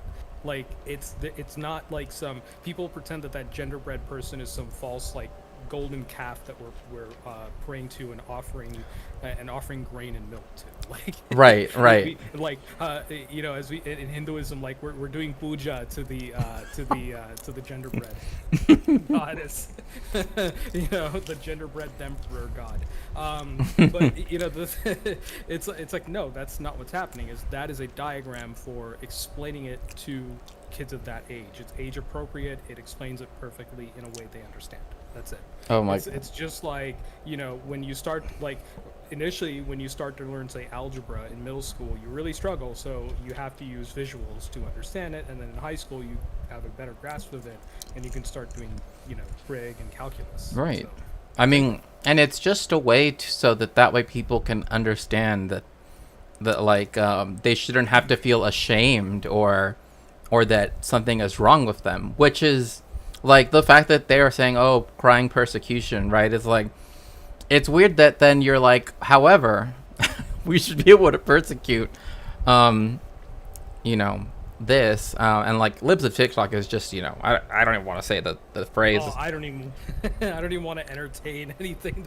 Yeah, I mean, I just cannot take them seriously, but I have to because they have so much impact, unfortunately. no, exactly. And Chaya Raichik, like the fact that out of the LA Orthodox Jewish community, the modern Orthodox Jewish community, you get two people that come out of that become like famous and they're for being right wing, and those two people are Ben Shapiro and Chaya Raichik. I'm just like, I'm telling you, it's like, I don't know what that says.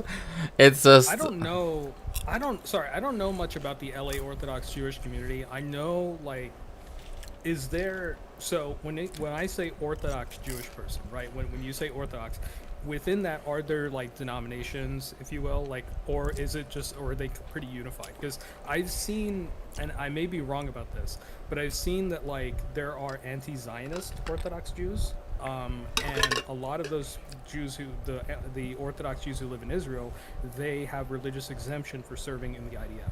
right. Well, they did until How did Ben Shapiro recently. and Chaya Raichik come out of that? I don't know.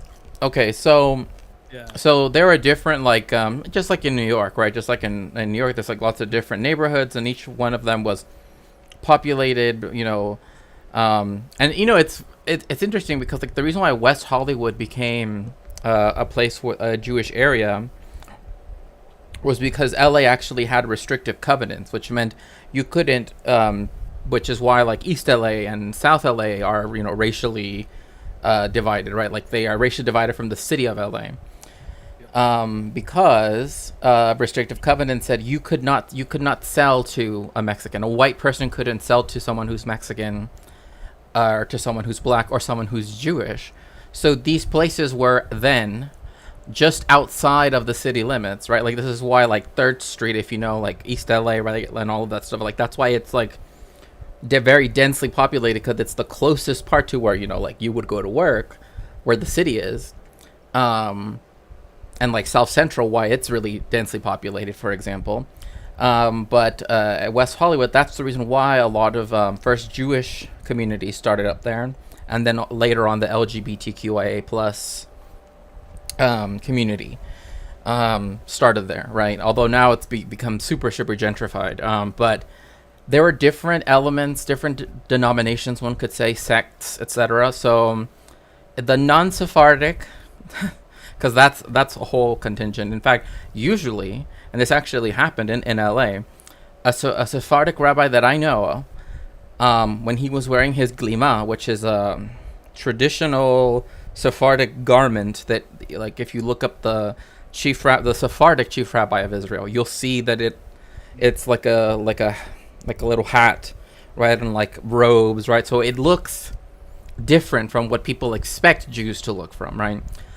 Is that he was attacked by people who were committing a hate crime, but it was because they thought he was Muslim, not because they thought he was Jewish. Like, that's how, yeah. And so... I mean, I can kind of relate to that, you know. Brown man with a beard from India can't be a Christian, right? Yeah. I mean, exactly. And so that's why, that's the reason why, that, like, when they were trying to prosecute it, they're like, well, they didn't know what kind of hate crime they were committing.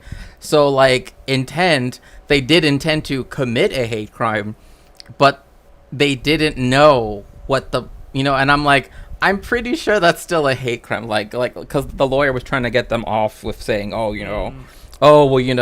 since he's Jewish and not Muslim, it's okay then. It's like, no, that's, because essentially, like, because, it was wrong, you could say it's, whatever, battery or whatever we want to call it, but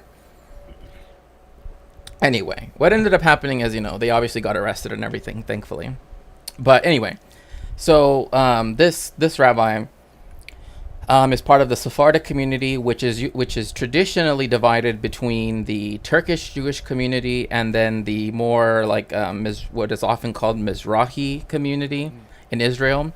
So a lot of Egyptians, a lot of people from Syria, Lebanon, etc.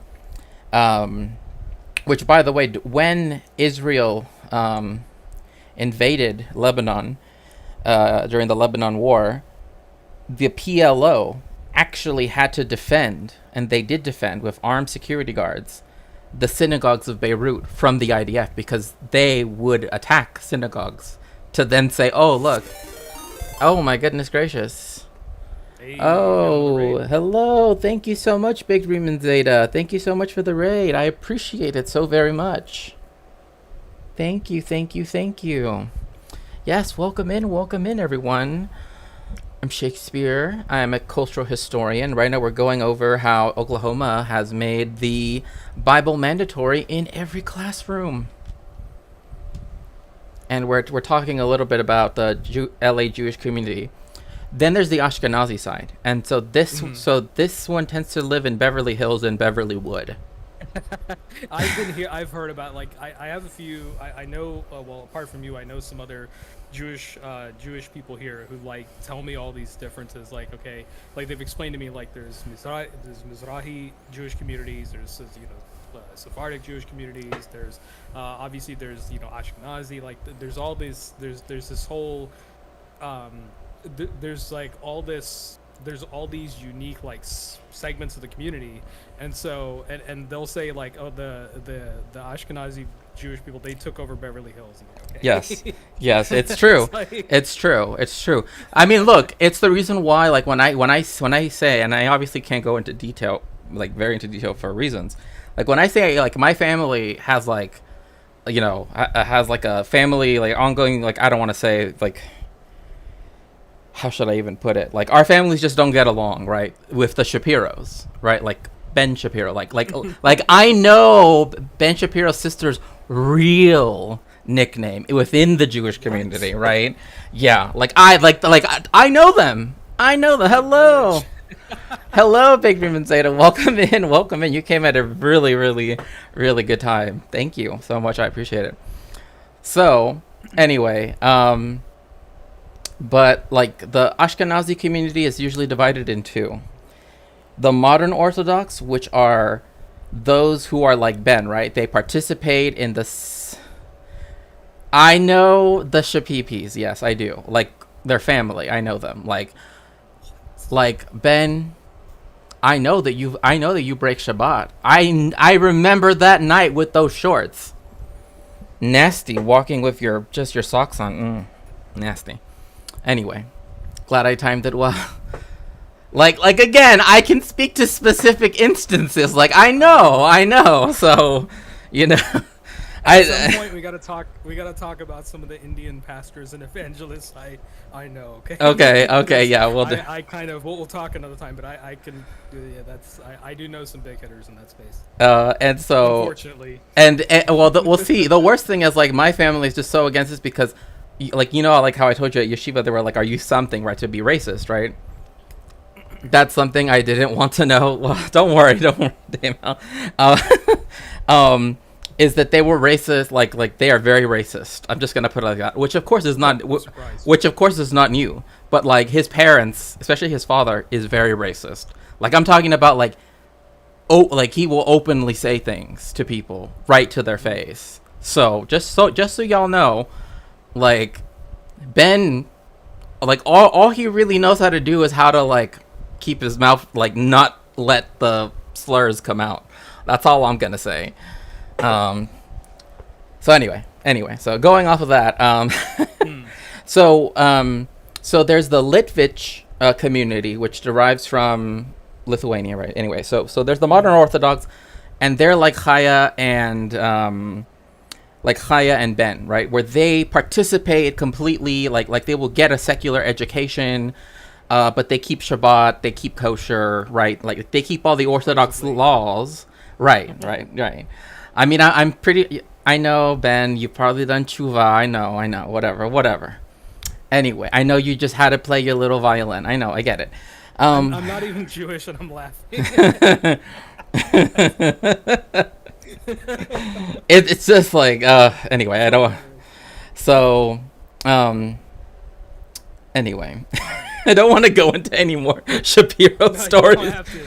Don't put a target on your back. Okay? Maybe he should maybe focus more on keeping his mouth shut. Well, I mean, yeah, in general, yeah, you know. Mm-hmm. Anyway, so as I was saying, so they tend to be very Zionist, right? Like they are Zionist. Like the modern Orthodox, like what that means is that like they participate in the world. They are the ones that, you know, at Yeshiva University, which is in New York, right, where they have like Cardozo Law School, which is a really good law school, but you know it's at a Jewish university, right? Like these are the people that are, you know, openly, you know, Orthodox Jewish, right, where like they say like, oh, you know, I don't do anything on Saturdays, right, like all of that stuff, but they dress like, you know, like anybody else would, right, for the most part. And they will have, you know, they will have jobs in the media. They will have jobs in, you know, academia, etc. Whatever it might be. They are also the most Zionist, right? And so that is why you see the big divide between the like more, I don't want to say traditional, but like the black suit with the white shirt, like that kind of, you know, ultra Orthodox look, right? Who tend to vary more in their like. Who tend to not be Zionist, or at least not openly, or at least not like super pro-Zionist, right? And the modern Orthodox people that are like super pro-Zionist. Yeah, because I remember that I was browsing through TikTok a couple weeks ago. Remember that one Zionist woman? She was yelling at all the Orthodox Jewish protesters for waving the Palestine flag. She was like screaming in their faces and shoving them with her kid in the stroller. I don't know if you remember that clip. Oh yeah, I do. Yeah. Apparently she's in APAC or something. She's like in that org something, which doesn't surprise me. But like. It's like, why are you? She was yelling like, why are you holding that Palestine that terrorist flag up? And then one of the people who was, you know, confronting her was like, we're all Jews here. You do realize that she almost fainted. She was like, how are you all Jewish and waving the you know the Palestine flag? It's like, Well, so that kind of explains it, I guess. So you're saying that just like I guess it's similar to Christianity, right? Where like you have modern versions of Christianity, you have evangelical, non-denominational, more New Age type of Christianity that's very socially conservative, anti-science, anti-woke, and then you have like Catholic and Orthodox Christians who have a variety of positions and don't agree much on theology at all. Whereas, evangelicals are these super hardliners. Yeah. They have such a strong bandwagon effect. Right. So I guess would you say modern Orthodox Jewish people like Chaya and like Ben are and their ilk are kind of like these hardliners versus Yeah. many other Orthodox Jews who have like who and I know in I think you explained one time like synagogues are places where people have discussion. There's like questioning is normal. It's actually encouraged. Yes. Yes, that's true. And this is actually a term that I kind of started to use over the years to describe like Dennis Prager, Ben Shapiro, etc. Oh yeah, he's also modern Orthodox. That's right. I forgot. And that's calling them evangelical Jews because that's how I see them. Like because they're like as close to the line as possible, right? Like in terms of like all of the trappings of like an evangelical Christian, but right there's like this like one thing that just like that keeps them from being and typically it's because they know that if they were Christian, right, they wouldn't be as held in high regard as they are as Jewish people, but as collaborators, but still that is something that I have called them before, like evangelical Jews. And like Chaya, Dennis Prager, Ben Shapiro, I mean, especially Dennis Prager. Like, I mean, I think to me, like, I know he's kind of like whatever, but like, he's such a good example of that it's like, like sometimes he elides so much of Judaism and Christianity. Sometimes I'm just like, what are you even doing? You know what I mean? But didn't he coin the whole term Judeo-Christian, or was he like one of the primary people who coined it? No, like the whole concept of Judeo-Christian, or was that somebody else? No, it existed before, but it actually wasn't an anti-Semitic context. It was actually used in the 1900s, in the like earlier part of the 20th century, and even technically there are some examples of it possibly before. That it was used as a campaign to say that the differences between Judaism and Christianity are so minor, right, with the exception, of course, being the persecution against the Jewish people, that it would be better for them to convert to Christianity, right? And it's a Christian imposition. It was used for Christian imposition, right, basically. exactly. And so that's where it comes from. That's the reason why I've never been a big fan of people that use that. I don't use it myself. Like, I make a very clear distinction. Like, in fact, I've always said, if anything, Islam is far more closer to like Orthodox Judaism than Christianity is, in everything. Like, from the way how we daven or pray to our dietary laws, etc. Right? It's very, very close, and that's because for most of history, Judaism, like Jewish people have lived in like the same regions thereabouts where like people who also practice Islam lived at the same time.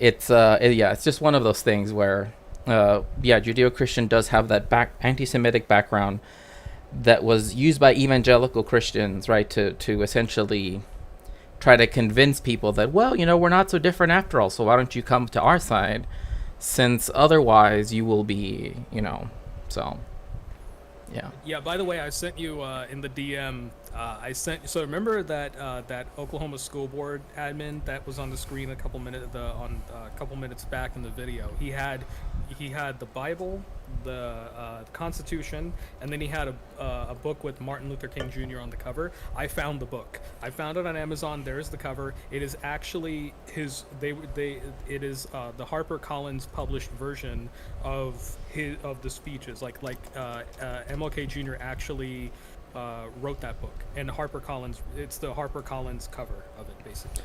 Oh, okay.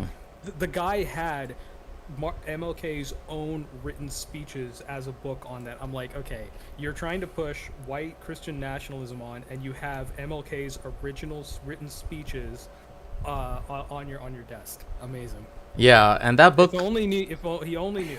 Yeah, if he only knew, and also like that book looked brand new. I'm just gonna say, as someone that reads quite a some books, right? A couple of books here and there, right? That book looked very new. It's the most recent version of like because different publishers have published King's writings over time, but publishes writings over time. But like that's like the new HarperCollins one that is available on Amazon. Because I literally like when you mentioned that book earlier, I was just looking through Amazon. I'm like, let me see if I can cover match, and I found it. Oh my gosh, that's great. Well, I mean, hey, but like what I noticed is that in all of the books that he had, like the Constitution one, the spine wasn't cracked, right? It was increased, which means he hadn't opened it yet, which I find hilarious. But anyway, yes, if you'd like to tip me, you can do so there or via the pinned link. Where a plurality of voters happen to support those things. So Oh my gosh, like literally, this is.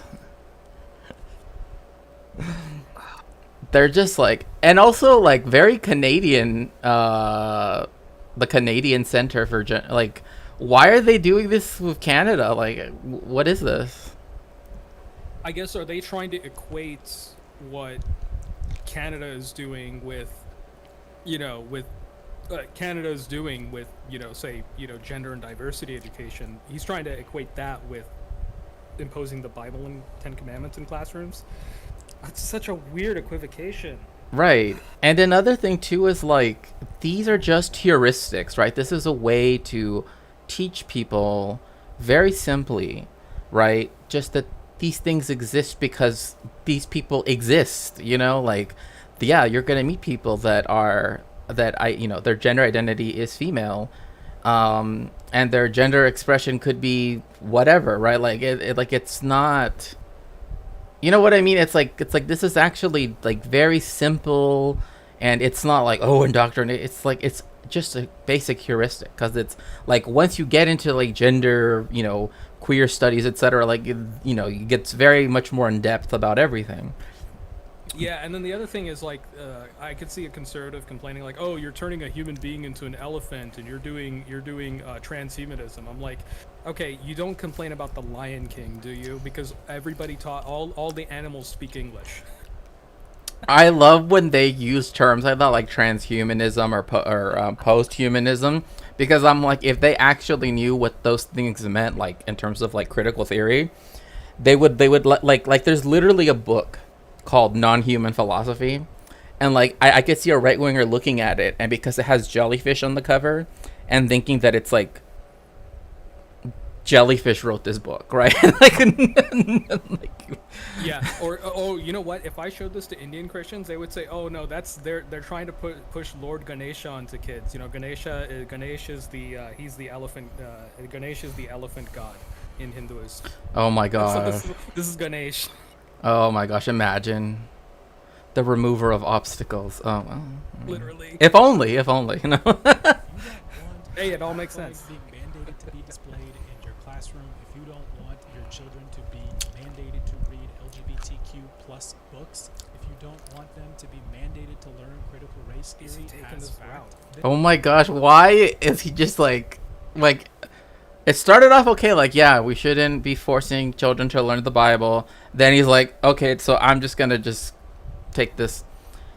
Portland Public Schools teachers suggest kids of color are not able to learn what? Okay, this is a complete lie. Like, this is just like, what are you? So this is probably because I think, again, I'd have to read more into like specifically the context of this, of where the source it came from, but like this to me suggests, okay, maybe this teacher has a different teaching style and teaches more and wants to, students to form groups and work on projects together. There's the whole in progressive education, there's a whole movement to sort of de-emphasize the necessity of grading, and instead, measure students on actual learning. Like, Right, doing yeah. projects in a group, sitting on, because I've seen some classrooms now, especially in California schools. It's funny, as I live here in California, just like you do, the Indian Christian parents that I know here, they complained because they sometimes they go to parent teacher meetings and stuff, and I bet those are rough. But that when they go to the parent teacher meeting, they'll see that the classroom isn't desks in straight lines; it's round tables with chairs around them to put the students in groups. And they complain about that, like, well, in India we don't do it this way, and we're more successful. I'm like, in India, your education system's falling apart. It's based on rote memorization, and people aren't getting jobs. Youth unemployment is higher than most other countries. So, don't tell. It's again. I don't mean this to be anti-Indian. I'm just saying that, like, when they bring up that, oh, Indian schools are better because they're more strict, it's like that's not necessarily true. And the point of having the round tables where students can sit and work with each other on learning stuff, and doing a project, or doing something fun to learn from.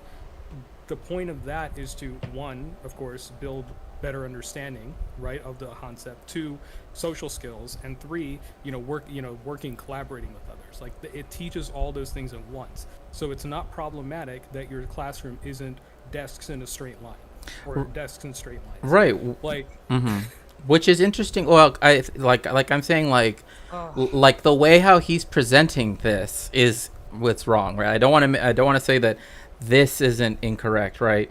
The idea, and I think the positionality of power is something that is often also referred to as the font of knowledge approach, right?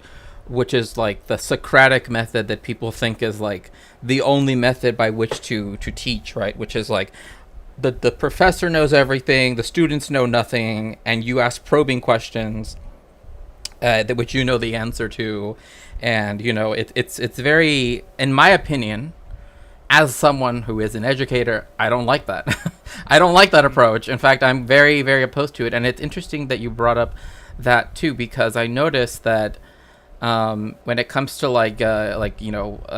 university education, like in the lecture halls, right? Like at UCLA or USC or wherever, like it's literally like a Roman amphitheater, right? Or like a Greek amphitheater, right? It's just like you speaking at them, right? Like that's the positionality of power, right? oh yeah, I went to a Big Ten school. I'm not going to mention which one for safety. This is the internet, but Yeah. I went to a Big Ten university. Like, the lecture halls there were massive. I mean, you had 60,000 students on campus. Yeah, and the lecture Imagine halls the are like 500 students, 300 to 500. Yeah, yeah. Sometimes they can be more depending on what depending on how high. Like if it's an entry level course, right, higher amounts. If it's a higher up course, it tends to be a little bit lower.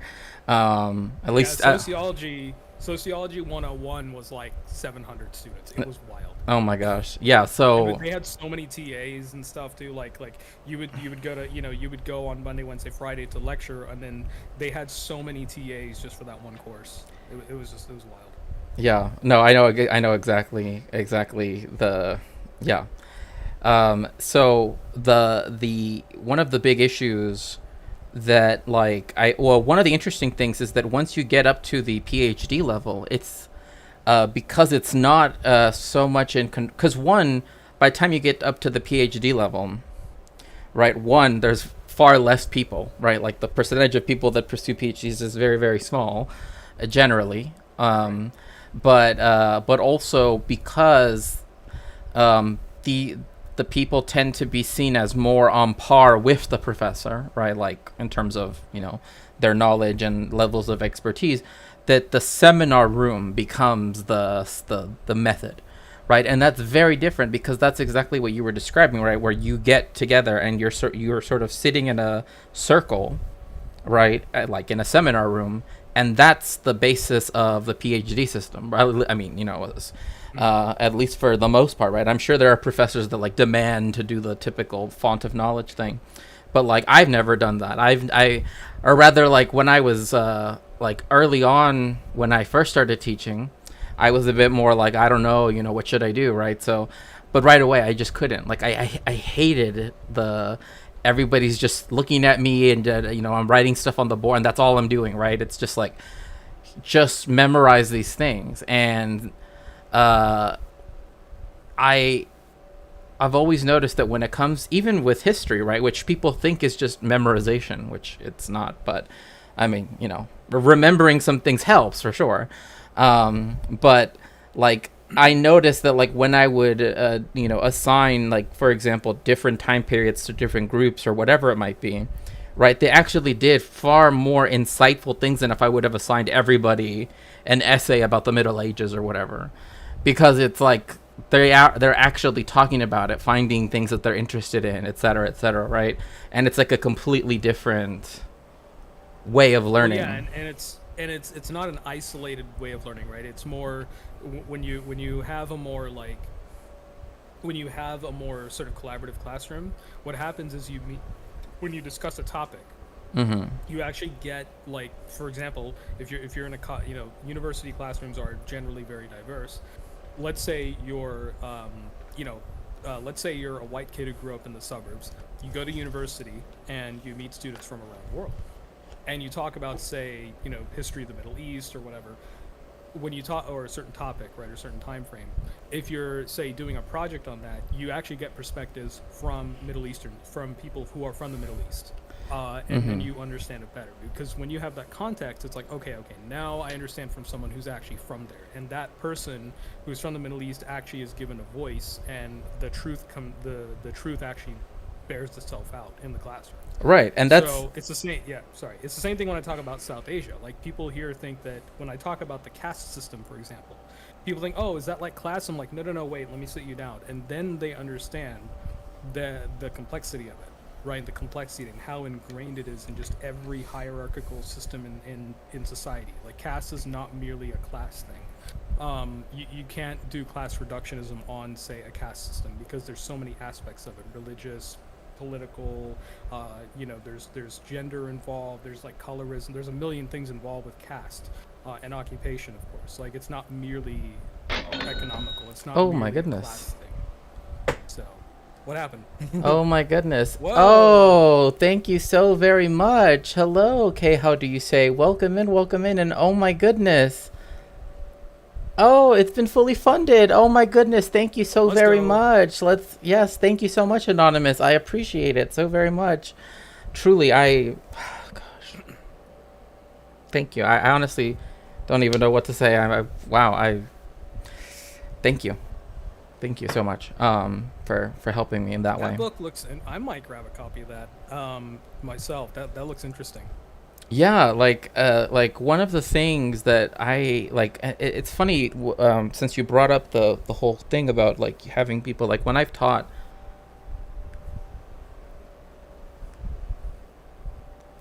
Thank you so much, Monop. Is that when I have like a lecture course, right, where I teach about like Latin American history, for example, or even if I speak about a specific.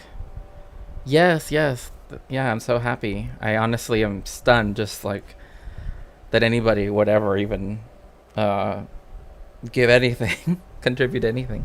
But thank you so much. Was that like when we would talk about like the 20th century in Latin America, and I would have students that were like from some of those countries, or were the descendants or whatever it might be, right? Like, it was very interesting to see students who like didn't before had not seen the like commonalities like of US imperialism, right? And before had a very oppositional view, kind of like what Raven mentioned earlier, right? Where like, because there is colorism and racism and all of this stuff, right, between different countries in Latin America. Like, Mexicans don't want to be seen as El Salvadorians because they see them as more indigenous, and et cetera, because of course Latin America had its own caste system that was based on race and blood quantum and everything, and still exists in some form today, to this day. Was that then people actually understood, like, oh, we actually do have so many commonalities, that the little tiny differences that people are making are used so that way we don't see how we are all being imperialized, or how colonization, you know, took so much from us, et cetera, et cetera, et cetera. And it was just like having the white students there too was interesting too, because it wasn't like oppositional to them. It wasn't like, oh, it's your fault. You know what I mean? Like as much as conservatives think that that's what happens, literally it was like they themselves would read the like primary documents and be like, I can't believe this would happen, right? And then they would be like, hello, the Ferret King. Hello, welcome in, welcome in. Hey, Ferret King, what's up? My best pal, hello. And so, like, then it would be like someone saying, like, the Monroe Doctrine. Why does that exist, right? And it's like hearing like an Anglo-American white guy in a classroom about Latin American history being like, the Monroe Doctrine from the beginning should have never existed, right? It's like, see, like you're starting to see how like even from the beginning of the United States, they already saw Latin America as their imperialist space, right? And so, it's things like that, right, that matter so very much. So yeah, for sure. But I don't know why they're hyper focusing on this so much. Like, yeah. So by the way, yeah. Sorry, I was just gonna say a bunch of people came in the last 20 minutes. So I'm Boy Meets Mini. I don't know if I properly introduced myself. Oh yes, please do. So I'm part of this sort of lefty streaming sphere, and I am a Christian originally from India. My grandfather was a bishop, and mainly Protestant evangelical. But I don't consider myself that anymore. I'm much more sort of anarchist, anti-authoritarian as a Christian, which is an interesting position. I think at some point we'll have to talk about what is my concept of God and things like that. Like how do I see God now versus when I was like hardline right wing. But yeah, that's my background, and so it's very interesting, talking to you about the Shakespeare, because you come from sort of the Orthodox and other forms of Judaism, and so it's like there's this interesting meshing that's going on, and so we're kind of I feel like in progressive spaces we can all sort of learn from each other. Like I have learned a lot from Muslims and from Jews, so it's really actually it's something when you become a progressive Christian, it's something that really helps you to understand better, rather than be so dogmatic and this my way is the only way, right? So yeah, that's my background, and so I always like to hang out and chat here, and Shakespeare does a lot to educate us, so thank you for what you do. Thank you, I appreciate that. Very kind of you. And Raven said, I'll turn up the volume a little bit. Let me close mic a little better. There we go. Okay, thank you. Conservatives want white people to acknowledge imperialism as a good thing. Yeah, I mean, like the whole American project, like even the people that it tries to like assimilate, it wants it to look at like even the imperial. Like, I kid you not, like, oh yes, like the United States interfered in Mexico's revolution to the benefit of the the federalists at the time, who were the dictatorship in 1914, for example, which stopped it from being whatever.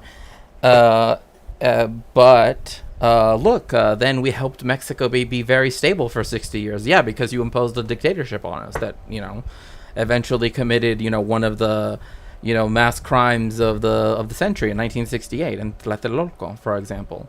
So it's like it's this weird, like, yeah, we imperialized you, yeah, we did this, but now you're here, so now it's okay, right? Like, and it's like, no, it's not. I don't know who ever told you that this was the way to take it, but it's not okay. It is not okay.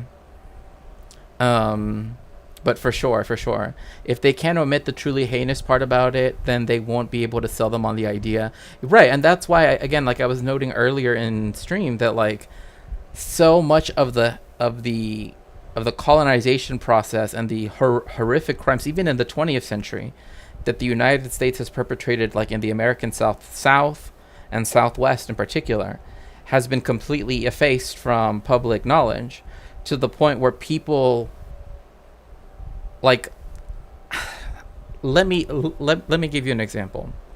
Mhm. They were trying to build California City, which was going to be this huge, city in the middle of the desert. I've been out there. It's Yeah, it's bleak. it's weird. It's bleak. But when they were building some of the houses, they actually, and I don't know. I think maybe some old newspapers might talk about it. But like they found bones, right? And they weren't like that. They weren't that old, right? And it was because during the mass expulsion of Mexican people from like the Central Valley and the rest of California, up to 2 million, there were some people that they just were like, we don't, it's not about just expelling, right? And it's like, what do you do when you find when you do that? You immediately say, oh, it's animal bones, and just throw it away. You don't even allow like a surveyor to look at it, let alone a coroner to look at it. And that's actually like a lot of the stuff that like we actually don't know, but we do know more or less that was the site of shooting that occurred at the time. Because again, everything was directed at hating Mexican people, right? Blaming them for the Great Depression when it's literally the capitalist's fault. But okay. But yes. And this is also when you also have the mass movement, and even of children. There's actually a really good novel about this called Mexican Flyboy, where they would have like little kids, like 12 years old, working in the fields, but they would keep them in these conditions that I honestly don't know how else to describe them. But they were like, no AC, no heating, no, they were just like wooden bunk beds, but that if they even had that, as far away from other people as possible, and working 16-hour days or whatever it was, just like every day, right, in vineyards, etc., etc.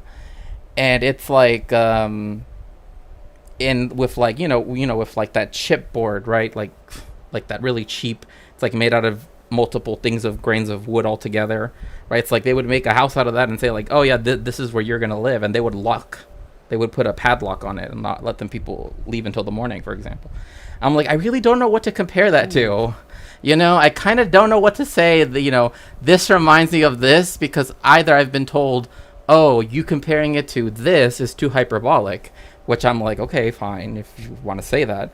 But I'm like, it's definitely, going that direction. It definitely sounds like it's going that direction. I'll put it like that. But like, yeah, like the Mexican Flyboy is a book that like talks about an actual child that that like they don't know what, like he literally is put to work, like, oh, I came here to look for a job, and they're like, oh yeah, of course, because you're Mexican, and it's just like this very strange, like, oh my god, what are you guys doing, right? It's just like, but yeah, it's very, very, very true. Able to sell them on things like slavery, actually. Oh yeah, the whole thing that somehow, oh well, it's better because now you live in the United States. That's the same logic that they want to use with people from like places that have been imperialized, like places like Pakistan, India, Iran, Mexico, etc., right, where America has very directly, or even Sri Lanka, for example, right, where the United States and its proxies have very directly, caused such immiseration that people have been forced to leave, and say, oh, well, now that you're here, right, even though, of course, they don't want us here, they want to sell us this, like, thing. Well, it's like, oh, well, see, if it wasn't for us, if it wasn't for the Iraq War, you wouldn't be here. It's like, what? Wow. Yeah, and same thing with like I as a South Asian person here in the U.S., people, these conservatives, because again, I grew up, we grew up, going to white churches and in those communities. So in the white Protestant churches, they'll say things like, oh, we hear India is full of poverty and this and that, and you must be so glad you're here in the United States. I'm like, and we used to just sort of take that at face value. But then those same people will make assumptions about India. It's like in that statement they're saying, "Oh, we're so glad you're here in the U.S. You're welcome here, but your country is backwards." I'm like, okay, you haven't even been there. You haven't even set foot outside your own state. Like, stop telling me what my own country is like. I know what it's like. Like, there's many aspects of life there. There are really, you can have a really good lifestyle there. Like in India, there are people who live a better standard of living than in the United States. But there are also millions of people who live in abject poverty because of, look historically and up to the current time, all these systems of oppression that are in place over there, right? So it's like they don't understand that, and they also think that America is this like sort of land of milk and honey that we've come to. It's like, no, the only reason we've come here is because there's opportunities. And so then they will say, well, it's nice that you're here, but you guys are also taking over our jobs. And I'm seeing too many Indian grocery items in the grocery store. I'm like, yeah, you know what? And I play into that just as a joke. I say, yeah, I'm going to take your job. I'm going to take over your grocery store. And we're going to make your food taste better. We're going to make your clothes look nicer. Garam Masala is coming to Cleveland. Run for the damn hills. I literally play into that. And, oh my gosh. Yeah. Oh my gosh, I love that. Garam Masala is coming for Cleveland. That is definitely a, what's it called? A catchphrase right there. No, but it's funny because like the same thing, I mean, in California it's like interesting because like, Mexico already has a historical population that live here, but like if you go to this like was Mexico. Yeah, exactly. Alta California, right? Right, exactly. But if you go to parts, like where there's a bit more Ralphs than, a bit more Ralphs and a bit more pavilions than other stores, right? And Trader Joe's and such. You do get that where they're like, there's all these why are they bringing in all of these Mexican products? And it's like, some of these products are like made like down the street, like it's like they're not like foreign, it's just like your neighbor's got a guava tree and an avocado tree. Okay, right, which is backyard. It is so funny you say that because like my uncle literally has an avocado tree, and like at first like I knew so many white people that hated avocados, and like and he's like older and retired now, but like one of the things is like now some of like the kids of his former coworkers will be like calling him and like, hey, do you have any avocados that you haven't harvested yet? Because now everybody wants avocado. but like at the beginning they were like, oh, this gross nasty Mexican thing, and it's just like, what? It's just hilarious. What's really insidious, by the way? And we'll continue with the video after this last point. I visited India this past December. I went to visit family after many years, and when I went back there, we were in a market. We were in one of the veggie markets, and I saw some guy was selling avocados. So in India now, and probably in Pakistan and other South Asian countries, avocados are starting to take off as like a health food, and people are discovering other cuisines. They have burrito carts on the streets now in India. It's getting wild over there. It's awesome. I love it. I tried them. They're pretty decent. They're not LA burrito, but it's like it's adapted to the Indian palate. So, but anyways, the avocados are starting to sell there. And what I found weird is over there, you'll get Mexican avocados, or you'll get avocados from Mexico, from California. And then they're starting to grow avocados in certain regions of India where the climate and soil suits it. For example, in Karnataka, in southern India, the volcanic soil and the semi-dry Mediterranean-like climate suits avocado trees perfectly. So they grow them down there. And then, this is the funniest thing, I saw avocados that said grown in Israel. I'm like, oh no. Yeah, there's Israeli avocados. I'm like, okay, they mooched that one. Okay, just last thing before because we have to go back to the video, is that I will just the fact that the epithet, right, or rather like the name that the Israelis give themselves, which is sabra, right, which is a reference to this cactus, right? The fact that it's literally Mexican nopales it just astounds me. Like bro, like you guys are literally calling yourselves after something that you guys imported from Mexico. Like, it's just so, anyway, it's just hilarious to me. Israel's we'll unpack that another time. But yeah, that the whole like how they adopt everything as their own is really just out of control. Yeah.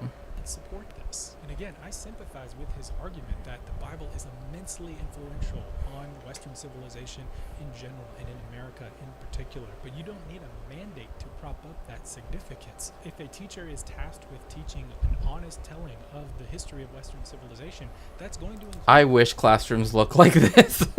Sorry. the influence of Christianity and the Bible. But again, that's not what this mandate encompasses. This mandate encompasses having a Bible in every classroom and making every teacher teach from the Bible. But I must emphasize, we're talking about public schools. In public schools, there can be no bias toward any ideology or religion. If you want a leg to stand on, if you are in opposition to things like critical race theory or gender ideology being taught as fact in schools, then you can't support Christianity or the Bible being taught as fact. You can't support Bible lessons being taught as fact in public schools. Having said that, No, then don't teach physics.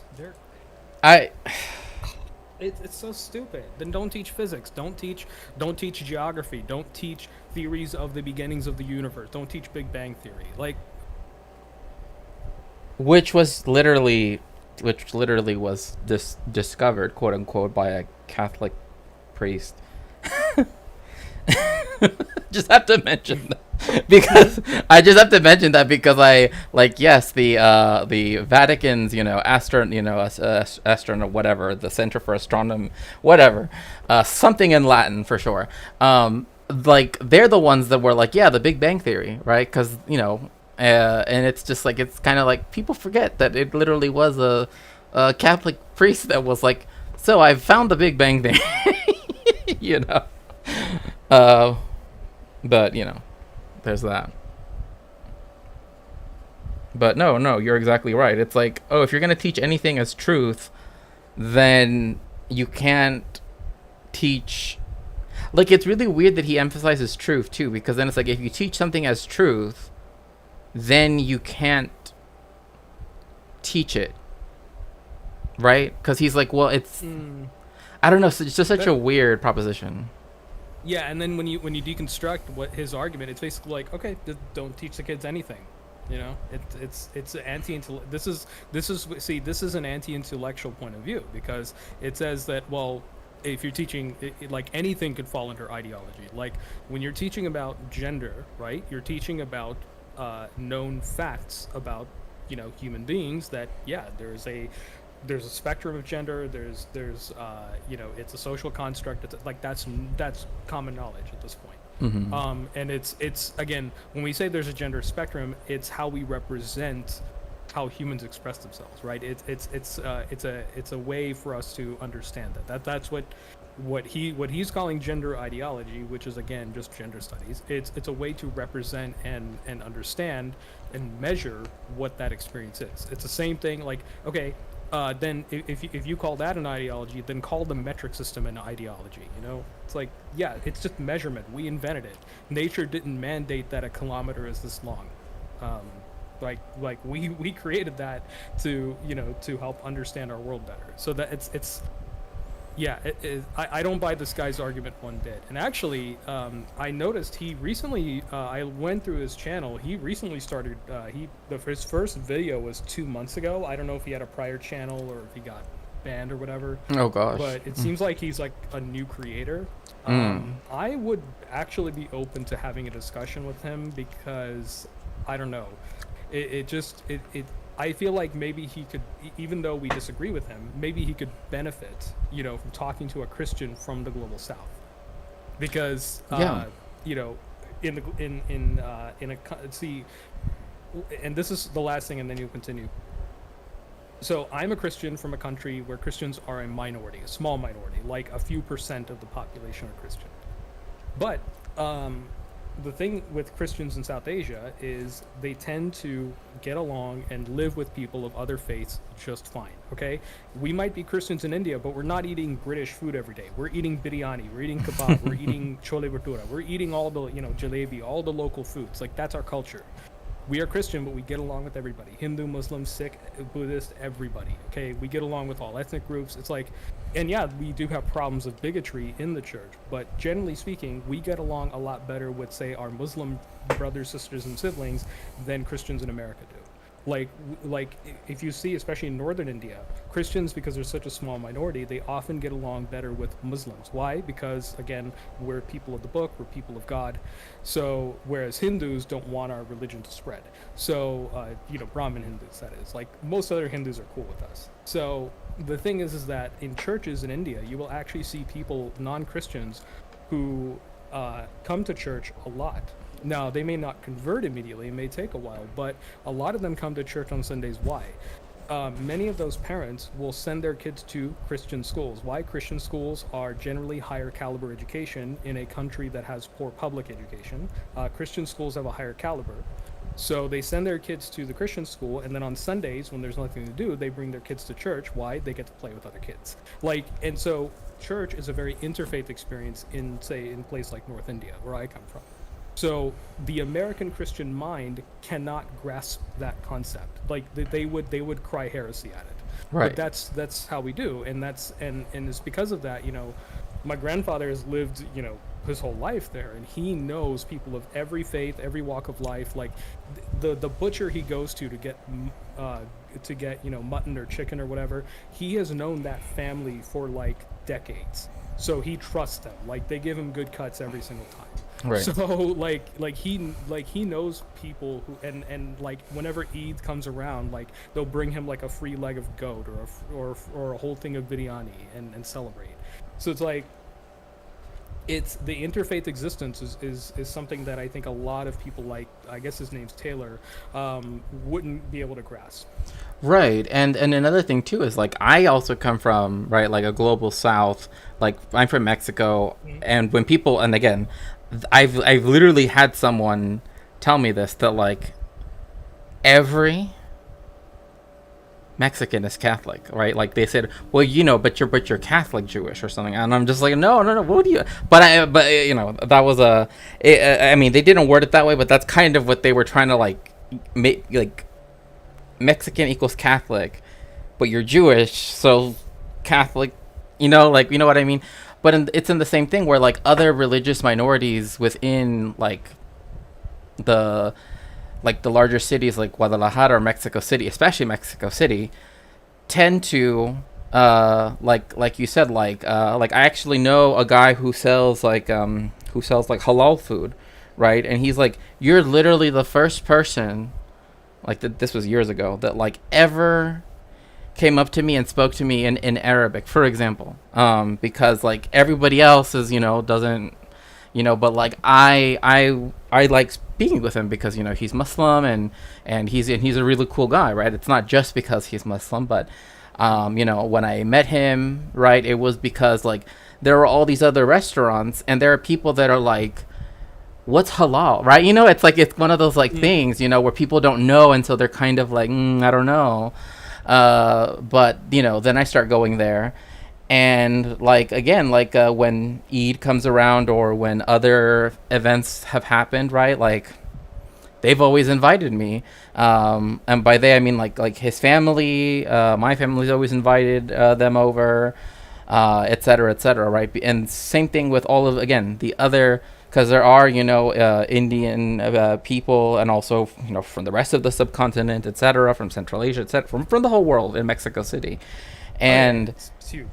and like there is a Jewish neighborhood that is very close to an area that has a lot of like Chinese immigrants and just East Asian immigrants in general, and like we go to each other's festivals and everything, like that's totally normal. In America, that's seen as very strange. Like, no, like this goes over here and this goes over there. You know what I mean? It's like Segregation. Yeah. It's still a thing. Yes, and also welcome, Antifa. It's so nice to see you here. Yeah. But segregation ended in 1964. Right. But I it's wish I could say that. But it's weird though, because like so much of it is also like self segregation, right? Where it's like you feel almost like you have to do it, right? Like, oh, we can't be, you know what I mean? Like, because like especially like if you're Jewish in the United States, because the majority, the hegemonic population is Ashkenazi, and they identify with their whiteness, and Oh their boy, I can imagine. and therefore with their like proximity to also of Christianity. um I mean, it's kind of like that rabbi that I told you about, right? They attacked him because they thought he was Muslim, not because he was Jewish, right? Just because he wore different, he wore the more, you said it was like Orthodox Mizrahi. He was Mizrahi, right? No, he's Sephardi, but I mean, Sephardi, okay. all one Mizrahi. I mean, it's a Mizrahi, and I agree with the historian Avi Schleim, is that term was created in the state of Israel to essentially deny the category of Arab Jews from existing, right? Because obviously the last thing that Israel would want to recognize is that there are Arab Jews. So they created this concept of Mizrahi to count for like everybody who wasn't Ashkenazi or Sephardi, who came from, like the like Iraq, Iran, etc. And it's been kind of a weird thing, because like there already are other traditions like Bene Israel in India or Beta Israel in Ethiopia, right? And they're all collapsed in a way, because the chief rabbinate in Israel, there are only two chief rabbis, one Ashkenazi, which has equal 50-50 power, right, with the Sephardic chief rabbi, but the Ashkenazi chief rabbi only has represents 17% of the population, the Ashkenazi population, who is the wealthiest. All of the prime ministers have been Ashkenazi, et cetera, et cetera. That's rigged. And then Very rigged. and then you have the Sephardi chief rabbi, who wears also the glima, right, which is like it's like a structured hat that kind of from far away might kind of look like a turban, I suppose, but it's not. It's like enclosed. And then robes, right? Whereas like the Ashkenazi chief rabbi wears like a suit, right? So it's very, not Western coded for the Sephardic chief rabbi. And oh my goodness gracious. Thank you so much for the raid. Oh my goodness. Thank you so very much, Vitingale. Thank you so much for the raid. I appreciate it. Welcome in. I am Shakespeare. I am a cultural historian. Right now we're talking about divisions within the Jewish people, in terms of like different ethnic groups, etc. How are they classified? From Uzbekistan, they are usually called Bukharian. There's also mountain Jews as well, which feels like that could apply to someone living in Denver, as well as someone someone living in. But mountain Jews means particularly the Jewish people that live in the Caucasus area so like actual Caucasian Jews, in the literal sense, are called mountain Jews. So that encompasses Georgia to Azerbaijan, which has the only remaining, from what I can tell anywhere, from what people understand, like the last Jewish like shtetl or ghetto still left in the world, which I find just so strange, that the fact that there's still like ghettos like that in the world. But anyway, in general, and then when you go into Central Asia, that's where you have most of it is called Bukharian, and their kippas are very different. I actually like them because they will dress also in robes, and I will put it to you this way. For the Central Asian, if you look at like the traditional wear, and you still find many people do dress this way in Central Asia, particularly in Uzbekistan, right? So Samarkand, Bukhara, right? Like that. If they dress in their traditional costume, as it used to be called, right? You literally cannot tell them apart. Like oh, this is an Uzbekistani Muslim, this is a Jewish person, this is a Christian. They all look the same, right? Because you have to ask. yeah, you have to ask, because like the only real difference sometimes is like, oh, they might wear a specific color, right? Like green, which is usually associated with Islam, for example, and red, which is usually associated with Christ, right? With, et cetera, et cetera. But that's usually for holidays, right? That's not something like. But like if you look at the Bukharian kippas, they look exactly like the rest of the headwear from Afghanistan. In fact, like I've always like. Of course, Luna Rose. Of course, you're welcome here. Welcome in. Welcome in. And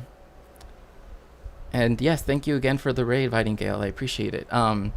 Yeah. So they're usually considered Bukharian, and their cuisine is actually very unique. In fact, there's a Bukharian restaurant. I think it's in West Hollywood, but I could be wrong. Maybe it's in Beverly Hills. Doesn't surprise me that it's doesn't surprise me, but I'd give it a shot. Well, like it's because their cuisine is very meat centric, right? It's not like they are because of the region where they're from, right? Like they do a lot of the same things that you will see, like in like Persian cuisine or Iranian, where they have like the things that kind of look like swords, and they put like different cuts of meat on it, and they put it on a grill, right? It's like that's kind of like, they do a lot of that, and lots of meat dishes. They also have shawarma, like a lot of that stuff, far more than in other cuisines. Like in the Sephardic cuisine of my family, it's actually one, because they're Mexican, it's Mexican, right? Like we eat frijoles, and also because we're Sephardic. During Passover, my family can eat frijoles over Passover. If we were Ashkenazi, we wouldn't be able to, because they have. Oh. Because they don't allow lentils. No, during Passover? no, they do not allow lentils during Passover. Yeah. Central Asia is very cold, so they rely on animal-based products, right? And so that's why, like, meat, cheese, like, on a scale that's very like unlike any other Jewish cuisine, because like I said, like the Sephardi cuisine that people are used to, which is more like in the Middle East and the Levant and North Africa, is very similar to like the same cuisines, because there really isn't a difference between the peoples, right, so to speak. When you get the diaspora, right, in the Americas, like essentially we make the food exactly like. Just the only difference in it, and because you brought up a butcher, because my grandfather, may his memory be a blessing, used to be a kosher butcher, and so because of that, he had his whole set of tools and everything, but it meant that for us it wasn't as much of a problem to get stuff like in Jalisco, right, for example, their specialty is called birria, right, which is a spicy. Usually people can use like tri-tip or brisket for it, and Jews tend to eat a lot of brisket. I mean, generally speaking, that's a cut that's okay to use, because you can't use every cut of every animal. Right. I think it's the front half. It has to be the front half, and I think there's other restrictions, right? Yeah. Like you can't use the hoof or anything, or. Right, because of the sciatic nerve and everything, and so because of that, my family makes it with beef, whereas the standard is with, the standard way of making birria is with goat. And so my family essentially everything that is like typically with pork as well, we make with chicken. Right, it's like that's just what's been like again. So we just take the kosher version, but it's tastes the same. People, in fact, like people actually like during Hanukkah, I make tamales because you're supposed to make something oily, right? Like something that has oil, right? and so since I don't use lard and I use oil, right, it works perfectly. Because also another thing too is like for Christmas is when people make tamales, so it like sort of fits in, culturally speaking. Yep. And so then it's like, oh, like, come over, like, I made like 300 tamales, like, come eat a few with me. It's kind of like what ends up happening. But yeah, it's like, we adapt our cuisine for everywhere that we live, right? And so that is also another aspect too that I think would just like blow this guy's mind. That would be like, what do you mean? Like, why don't, like, you don't eat exactly what it says, in numbers or whatever. Yeah, and last thing too, I with regard to food, that's the same thing I get as an Indian Christian too, because so I have seen an increasing number of evangelical pastors, evangelists who are now going more mask off with their white supremacy. They're saying that, like, oh, now in the nice suburbs of America, the Indians are taking over. They're buying houses. They're this and that. It's sort of this latent racism that's always been there, and now it's coming to the forefront. So now they're saying that, oh, now you see these people from India, they're wearing religious garb. I'm like, okay, Sikh men wear turbans, and not all Sikh men wear turbans. It's a choice you make whether you want to wear a turban or not. And they wear, robes like kurtas, or, in southern India, they'll wear lungis and stuff like that. Like, you'll see like Indian aunties and uncles wearing like traditional garb, or like when we go to a wedding, everybody's in that traditional cultural garb. But then they'll say, oh, that's religious garb. I'm like, no, it's not. We Indian Christians, we wear saris and kurtas and lehengas and dhoti, and we wear all that stuff, okay? And why? And we eat all that food. We make, chole bhatura, we make, dal and rice, we make biryani, we make, in the North India we make kebabs, in southern India they'll make dosa and idli vada. Like, it's and people will say, oh, is that Christian food? I'm like, what's Christian food? What is Christianity? Christianity came from the Middle East, first of all, and now it's a global religion. So like, they assume Christian is when white. So like, and this is like, here's the thing, like, when you and I walk in the room, like when you walk in the room with, like, say, your fellow Jewish people or even Christian people, they'll get confused. And the same thing when I walk in the room, I'm like this, like, to them I'm like this walking cacophony who's not really a Christian, quote unquote. It's like Yeah. and it's like I'm like somehow polluting Christianity by bringing biryani into it. I'm like, okay, I don't want to come off racist or anything, but like I have actually told people, like, they'll say, oh, you guys eat terrorist food, you guys eat Islamic food. I'm like, yeah, there's biryani and kebab in my fridge right now. Hamas is hiding there's a tunnel underneath, so I'll go full in on that. Oh my So God. it's like, yeah, and unfortunately that's how you have to deal with these people, and it's like, No, Yeah.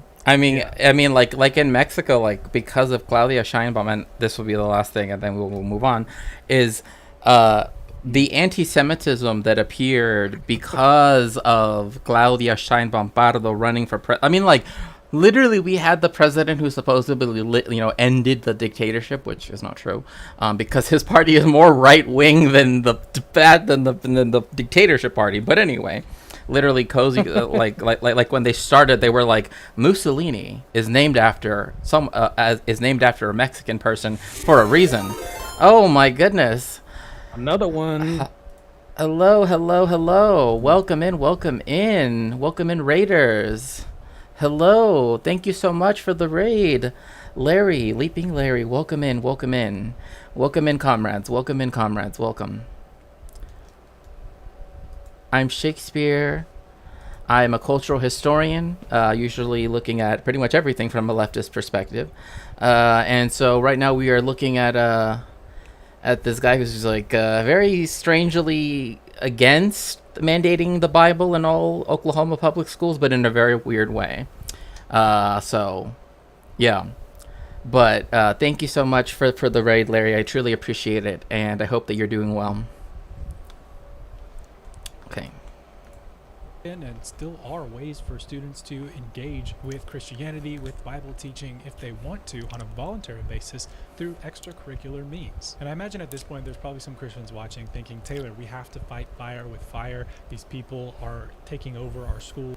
These people. Sorry, just and our laws and our curriculum, and where we have the opportunity to, we have to institute laws and mandates to impose Christianity on society. And to be honest, I feel you. Look, cards on the table. I think it'd be good for kids to be exposed to the Bible as a Christian. I think it'd be good for kids to learn about the historical significance of the Bible and for that to be something that is emphasized to them. Heck, I think it'd be good for them to learn Bible lessons and biblical morality. I think that would be a healthy, good thing for American children. But as a citizen of this country, this constitutional republic whose founding charter states that we must respect the freedom of religion, that the government cannot establish a religion, and that everyone must have their right to exercise religion freely, I cannot co-sign using public services, using taxpayer-funded services to promote a specific religion within the classroom, which is what this mandate would be tantamount to doing. By the way, even as a Christian, I don't necessarily want my... Yeah, go ahead. All right, yeah, so here's the thing. See, he's kind of cooking here, but from the first the first 6 minutes we watched, like, he was equating... So for those who just came in, sorry, I'm Boy Meets Minnie. I'm on the other line here. I'm a Christian from India who lives in the U.S. I'm also queer, and I come from a very Shakespeare and I come from very interesting backgrounds. So, but yeah, and so we're getting sort of both the Christian and you're getting all the Abrahamic worldviews here, but what this guy's saying is like, well, it should be voluntary, which I agree. I agree with him that, learning about biblical history, when he says biblical morality, that's really confusing because no two denominations agree on what that is, on interpretation. Like, okay, no, and I do think that like morality isn't something that you can teach from a fountain of knowledge, right? When we say that, what that means is like, when you have desks in rows in a classroom and a teacher who knows everything, students know nothing, right? That type of model. Right. I don't think morality can always be taught that way. It is often taught through experience. It's taught through playing sports with your classmates or doing group activities. Like, that's where a lot of morality and social norms and mutual respect and things like that are learned. So I don't buy his whole like biblical morality thing, because a lot of the morality that's in what we say is biblical morality is also in, it comes from the Torah, it's also in the Quran and all of the, the Islamic texts. And a lot of morality is in many other religions too. So it's like, I don't like the problem. I don't like this exceptional thinking that we have the only morality, that when I say we Christians have the only morality, the only right morality, I don't think that's the case at all. I do think that there are common threads among the different faiths, because again, they came up in different time periods, different regions of the world, different philosophies and religions have come up in different regions of the world over time, and a lot of the conclusions are very similar. In fact, I don't know, do you watch the Green Brothers? The SciShow YouTube channel? Hank and John Green. I don't know if you watched their videos, but John Green, it was either Hank or John. They look similar, but I think John did a video where he made this analogy where the house is on fire, and two people. He basically was talking about how people of two different religions can find common ground. Like, the first thing you need to agree upon is that the house is on fire, and we need to evacuate the house and then put out the fire, right? So like, and that's the stumbling block that a lot of religious fundamentalists can't get over. They just keep arguing and arguing while everything burns down. And that's literally what's happening in our world today. We have, religious fundamentalists saying we need to put the Bible in classrooms. Guys, the world's burning up. Capitalism is eating everything up. Like, priorities, come on. And it's like, it says in the Bible that we as God's children are supposed to be caretakers, and in the Torah it says too, in the creation myth, it says that we are caretakers of the earth, right? Right. And caretakers of the garden, so to speak. So we were put here as caretakers. We are pilferers, right? We are pilferers of it rather than caretakers. Right, and it's very interesting too because like from the Jewish point, right, like musar, which means like ethics, right, is like I was just thinking like in yeshiva, we don't learn from in a fount of knowledge way. Actually, we actually learn in the seminar circle, um, because the whole point is that like is that we have to question, right, like okay, here is this situation, this is how rabbis have like written about this ethical problem, right? Like, and now we have to question, and in some cases, some people even go into disputations, right? Like they will argue, right? Like what is the correct ethical position, right? That they would, and it's to think of, right? Like, where, like what is it like what is the best way of tackling this problem, right? And it's very interesting because I hadn't really thought about that the yeshiva system has us all sitting around, because usually when most people see yeshivas, they're rows and rows, but I remember mine, it was a little bit different because we had classrooms where we would go off for particular classes, right? And then we would have like a central study hall. But like the particular classes were for those things like Musar, which is ethics. And like one of the books that I read from the last stream that has a really weird intro story. Uh, anyway, but like yeah, like for the whole ethics thing, another thing is like Jewish people have incumbent upon them the concept of tikkun olam, which is to the repairing of the world. Like like that is our duty as part of creation, right? Is to and some people take this in a leftist way, some people take this in but one way is like definitely not Zionism. I'll put it like that. Yeah, I bet Zionists take that. We know how they take that one. Yeah. But Yeah. or how they misinterpret it. In my in my personal opinion, but yes, like there is a to always be conscious of other people's struggles, and always to again, that's that's what I was taught. It was that in order to repair the world is also a recognition of your own place in the world and stuff like that, right? So it's yeah, so yeah, and even that, it's like that was one sect's view on, and even that, like that's my own departure from what I was taught, right? So it's like, yeah, it's like the same thing. It's like, I mean, and this is why Judaism does not have central authority, really. In fact, that's why like the idea of a chief rabbinate having such power like in the state of Israel kind of goes against the whole history of Judaism, because the whole point is for the past 2,000 years we haven't needed that, right? We've sort of evolved past that, and what one of the things that definitely comes across is that you can't really legislate ethics, right, in the way that people think that they can, because even different aspects of ethics, right, are never going to be agreed upon, especially not by a tradition like the Jewish tradition that is literally built on disagreement, right? So Well, disagreement and constant questioning, learning through questioning. yes, exactly. So It's being taught by some random other Christian or random state-sponsored teacher about the Bible. What does a state-sponsored theology even look like? In China, there's a state-approved church that's allowed to teach certain things and not allowed to teach other things that the state disapproves of. Is that where we want to go as a country, to have state-sanctioned biblical teaching and non-state sanctioned biblical teaching? Do you want some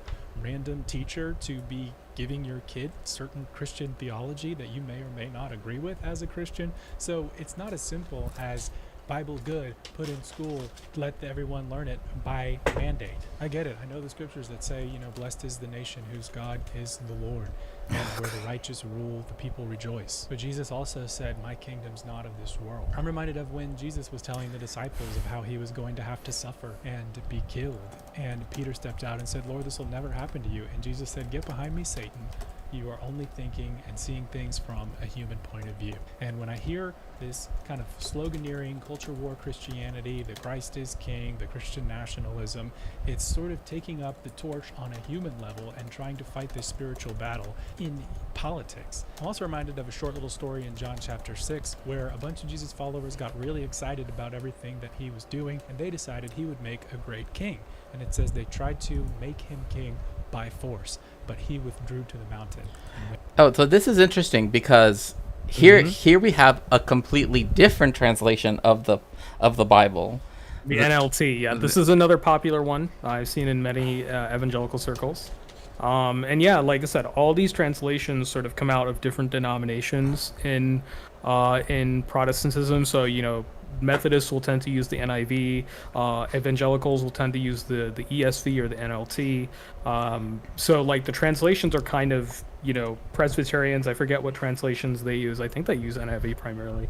But, like, it just... Again, there's all these translations. They have their own purposes. The interpretations are for particular reasons.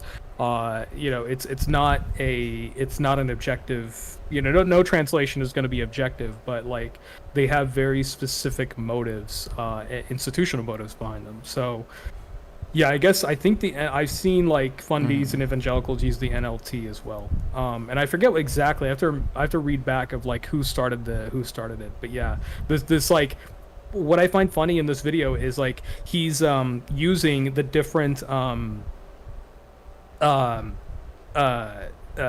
using the different translations, you know, throughout the video, and it's like, okay, which version of the Bible are you going to teach?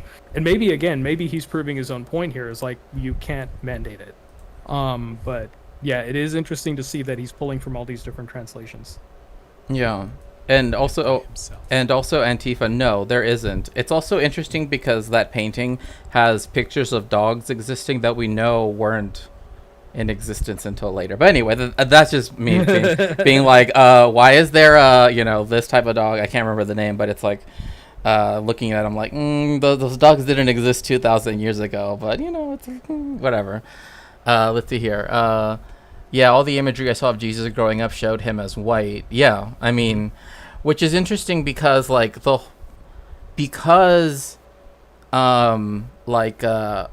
historically Judaism and Islam have been a Bama Communist has a question about the NSV, because of the fact that we also didn't have a culture of portraiture and of art like that, representational art, like all of the stuff with people painting Moses, right, even if they were, of Jewish heritage, whatever it might be, really only starts after the Haskalah movement, so after the Jewish Enlightenment and afterwards, so like the late 18th century and onwards. So like we don't like the understandings of like what Moshe looked like, or what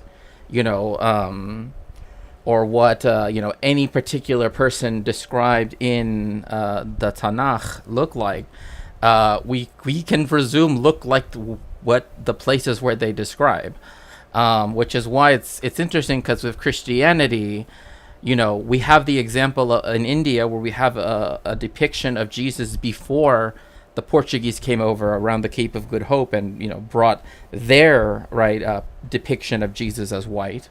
And if you look at and I don't know, like I can't remember its name, because it's like called the like city name figure of Jesus, but essentially if you look at it, it looks more like a statue of like the Buddha, for example, than it does what people think Jesus would look like. It also doesn't show him crucified, right, which is also something more recent. I mean, not super recent, but like it wasn't something people emphasized until they realized the importance of like the symbol, right? So there's that as well. But yeah, it's very interesting to see a pre-colonial figure of Christ in India that resembles more like the people are used to depicting, right? Because then that shows us that this idea that the hegemonic view of Jesus being this white dude that looks like the guy we're responding to, right, is not true.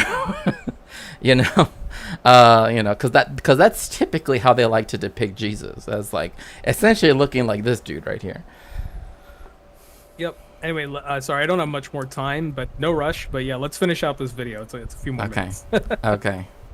Jesus famously said, "Render unto Caesar what is Caesar's, and render unto God what is God's." And when I see Christians supporting the use of political power in order to advance Christianity within our culture, I think of the inversion of that. You are rendering unto God what is Caesar's. You're giving God your political activism as your worship, or I should say, in place of your worship. And you're rendering unto Caesar what's God's. Yeah. So again, he's getting confused. So I think what he's doing, he's conflating, like, and this is something I've actually heard from a lot of like moderate Christians. They will say like, oh, I don't want my religion to be political. So they will equate what white Christian nationalists do, Christofascists. They will equate Christofascists with lefty Christians who advocate for, free Palestine or LGBTQ acceptance and liberation and stuff like that, and black liberation. So they'll equate someone like me to a white Christofascist. Like, and that's basically what he's doing here, which is, he'll say, oh, you're just making everything political. It's like, no, Christianity has always been political ever since it was institutionalized. Like, even before Constantine institutionalized it as the religion of the Roman Empire, the early churches were sort of politically resisting the authority of the Sanhedrin and the Roman Empire. They were actively resisting it, in a very anarchist sense. Right. So yeah, it's always been political. It's like, it's not a problem that religion is that religious motivation, inspires you to help your community or organize against oppressors or oppressive structures of some kind. Like, that's fine. Like I don't think that's a problem, but this guy would see that as a problem. He would equate it with white Christian nationalism, which is a top-down mandated thing from a very loud funding minority that is, trying to make it mainstream. And unfortunately, it is becoming mainstream thanks to social media. I'm seeing too many Christians adopt this narrative and adopt all this stuff and say, well, I'm a better Christian than you because I hate trans people. It's like, wow, is that really the grounds of your faith? Is that the foundation of your faith in Jesus? Yeah. So I really question that. Yeah. No. And just to very quickly say something really is like, this weird like horseshoe theory that he's trying to do here is interesting because like if I remember correctly, I mean, from my own reading of like the historiography and as well as the leading biblical studies people when it comes to Jesus, right, the historical Jesus, right, and like the description of the punishment that was given, it was the punishment given to a political prisoner. Right, like it was like he literally was someone who stood up against the Roman Empire and the puppet Hasmonean dynasty, right? And like that's why he was that's why the Romans did what they did to him, not because of anything, and I think to me that's something that that's something that tracks with, like, if you look at when Rome has used that tactic in other times, it was usually for a rebel, right? Someone who went against their authority, etc. So. Yeah, Jesus famously said, "No trans, please." Yeah, chapter and verse, please. Right. It ain't there. To the level of the be-all, end-all, final authority of your life. Your faith is ultimately in the state. We have to win, or else all is lost. We have to win politically, or else the country is lost. I think of the early church and the early Christians. At first, they were a tiny group that was heavily persecuted oh my gosh. by the authorities, by the emperors. By the way, I just want to say, this never happened. Like, I know people just it is exaggerated, yes. Yeah, the whole lion and that never happened. Jews. And yet, over What? time, they began to win. Wow, over the culture. anti-Semitism. Here we Group go. that Wait, we have to win. I have to hear that again. Lost. We have to win politically, or else the country is lost. You know, I think of the early church and the early Christians. At first, they were a tiny group that was heavily persecuted by the authorities, by the emperors, by the Jews. Oh my god! What is he even talking about? See, this is what this is the problem again. What did MLK say about the white moderate? Oh. Yeah, so see, he's like saying, "Oh, I'm not like those Christian nationalists, but the Jews." Oh my god. Okay, amazing, dude. This is like I have nothing to say. this is like, let me take Matthew 17 chapter 25 through 27 literally and just like impose it upon my entire worldview. No, we don't have to do that. We don't need to invoke the blood curse. Thank you very much. Yet over time, they began to win over the cultures in which they lived, and Christianity began to have the influence that it had locally, and then grew into influencing the world. And how did that happen? It came through Christians living out a Christ-like example to the people around them. In those times, it was common for babies to be put And out imperialism. Yeah, The big elephant in the room. I wonder what helped Christianity spread more, like this supposed Christ-like existence that everybody did, or it becoming the religion of the state by the And here's the thing. I don't mind that more people voluntarily choose to be Christian or choose to follow Jesus' teachings or get more into that, and you know, someone like myself, I don't mind that more people are like me. I don't mind that at all. In fact, I welcome it as a choice that someone can make. Like, if someone is truly inspired to do that, then yes, so be it. You know, but the thing is that, like, you know, I don't mandate it, I don't impose it. It's just that, you know, a lot of early Christians, in fact, they were one of the main things that they did to not only gain, you know, followers, but sort of become part of like the wider community at the time, was, you know, to basically do mutual aid. They would, you know, feed the poor. They would clothe the naked. They would you know, treat those who were sick or give the unhoused housing. They would do these things, mutual aid, to you know, to integrate with the community, to have, you know, interfaith interaction and community with others. And that was one of the strengths of the early church. But then, of course, yeah, Christianity then got institutionalized by Constantine and other emperors, and by empires throughout time. And so I don't think he understands that distinction. Right. And oh, what is this? What's this? Child exposure? Oh boy. Yeah, beware.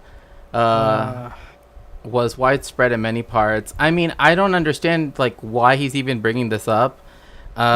Because then it says here, then after the sale of infants was authorized by Constantine, the guy who made Christianity the official like, he only read this. He didn't read this. He highlighted the half a sentence. Like, the guy that made Christianity the state religion authorized. Constantine authorized the sale of infants in AD 313. The need for child exposure somewhat diminished in 374. Is subject to legal prohibition. Of course, it did not cease. Like, oh my gosh. The street to die of exposure, because no one cared that they're made in the image of God. No one believed that. If it wasn't a male, if it had any kind of deformity or whatever, then it was just common practice to leave them out to die. And it was Christians who began adopting those children and the saving them revisionism, from dude. death, saving them. Like, okay, like, see, this sounds exactly like the made up stories that people think that Sparta was, right? Like, oh, that they would do this and that, and it's like literally this. Like, there was a video, and I like the way how they worded it is, the Spartans you know never existed, right? Or the Spartans you knew never existed, or something like that. And it's like, it just debunks like every single thing, and it's like the Spartans, or the Laconians, as they're actually, you know, like their name, right? Because Sparta's just one city, is, you know, just, but Laconia is the area. Is that they couldn't live up to the stories about them, actually, that they were like, oh, we're actually not as cool as people, you know. And I think, to me, like, the fact that they wrote about things like that just kind of shows how, like, it was exaggerated for, purpose. Bro getting his history from 300 right? Right. From a life of sex slavery. It was Christians who also began some of the earliest hospitals, educational institutions. So if you want to talk about the history of Christianity, let's talk about the history of Christianity not in terms of mandating it in classrooms, but in terms of Christians in today's time living up to the example of our forebears by embodying Christ-likeness to our current culture and having that be the domain in which we fight. See, this is if we're calling sneaky. it that instead. This is very sneaky. Yeah. This is like, I don't want overt nationalism. Let's do it covertly. That's what I'm getting. That's what I'm getting from this. And I'm not even like that. Again, I am openly Christian as a person on the left. I do talk about my faith very openly, but I don't do it in a way that's impositional, right? I don't impose. I talk about it. Why? Because it's, it is something that's, is sort of grounding for me, maybe similar for you. Judaism is something that's very grounding for you and gives you, and for me at least, Christianity, being sort of coming back to it from a more progressive point of view, it is this sort of thing it's the sort of thing that reminds me that I'm not the only person who exists. Like, I'm not the center of the universe. Right, it's this thing that reminds me that I'm not the center of the universe. I'm just like every other human being. I'm supposed to be taking care of the earth, taking care of people around me, no matter who they are. It is this sort of grounding, equalizing thing in my life that's always been there from the beginning, and it's something I don't see changing. For me, like, I don't see even if I say go off and study Hinduism or go off and study Islam, like, I'm probably not going to convert to those religions. Full stop, fully convert, but at least I want to understand, draw parallels, and learn from those people, and also learn, historically, culturally, just, in all those contexts, and, become more able to commune with people who are like that. That's the whole point. That's what Jesus did himself. Jesus, he actually broke down, if you read the documented Gospels, so many times he broke down barriers. He broke down gender barriers, racial barriers, ethnic barriers, religious barriers, barriers in terms of, like, he hung out with prostitutes, tax collectors, people everybody hated and shunned. And so because he the whole point of, I think one of the important things people miss in faith, people think faith is this personal thing, and then they make it something that gives them authority over others. I'm like, no, faith is what equalizes you with others. That's how I approach faith now as a Christian, and it actually, by not only doing things, but just existing in a way that's, graceful toward others, that's helpful toward others, that's regards everybody as equal, and not only equal, but equally dignified, and while also, I do hold people accountable as well. Like, one of the things that people think, like, oh, you're too permissive of a Christian, you need to be more judgmental, you need to be more punitive toward others who do wrongdoing and sin. And it's like, no, I want to understand who that person is, and maybe look for a way, like, how can we rehabilitate people, right? So I'm more rehabilitative in my point of view. But I'm still working on some points of view where, some things where maybe, we do need some harsher accountability, like for ultra wealthy billionaires. They never suffer consequences. Like, how can we, how do we make them pay, right? Versus, let's say somebody is LGBTQ plus, right, or two-spirited. Like, I'm supposed to rebuke that person, really? Like, it's not even clearly agreed upon in the text of the Bible or the Torah or anything whether homosexuality and all that stuff is wrong or right. Like, it's not even agreed upon, and yet we adopt this as dogma. So this is where this guy's being really sneaky. He's like, well, we need more Christ-likeness, but just not overt in the government. It's like, okay, right. What are you doing? And not only that, I just want to add really quickly before we finish up the video, is that yes, the Tanakh does say what the sin of Sodom and Gomorrah was, and it's not, like what, sodomy, so to speak, is.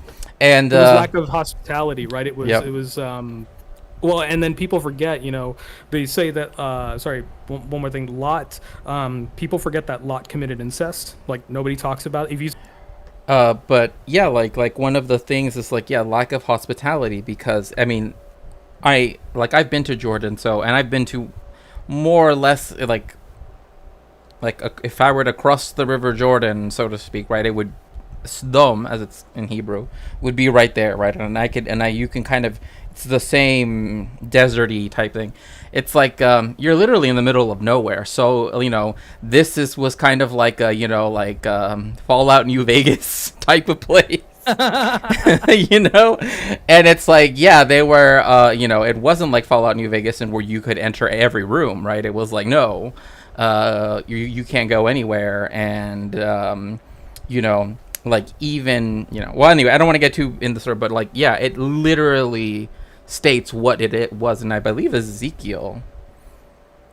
Yeah, the later translations put in the explicit wording, because the Hebrew at the time didn't have like wording for that type, like for that concept, because that concept didn't exist, right? Like the idea of homosexuality itself doesn't even become a thing until the 19th century. So putting it in as a thing is again a much later thing. So yeah, and I think also trying Paul, like the Apostle Paul, I think the thing he was mostly against was, in ancient Greece there was a practice known as pederasty, or I don't know how to say it exactly, but basically it was very exploitative of young boys, and it was not consensual. It was not, what it wouldn't be considered, liberating in any way. It was exploitative, and of course, crossed the age of consent. So yeah, it was not. The problem with that isn't the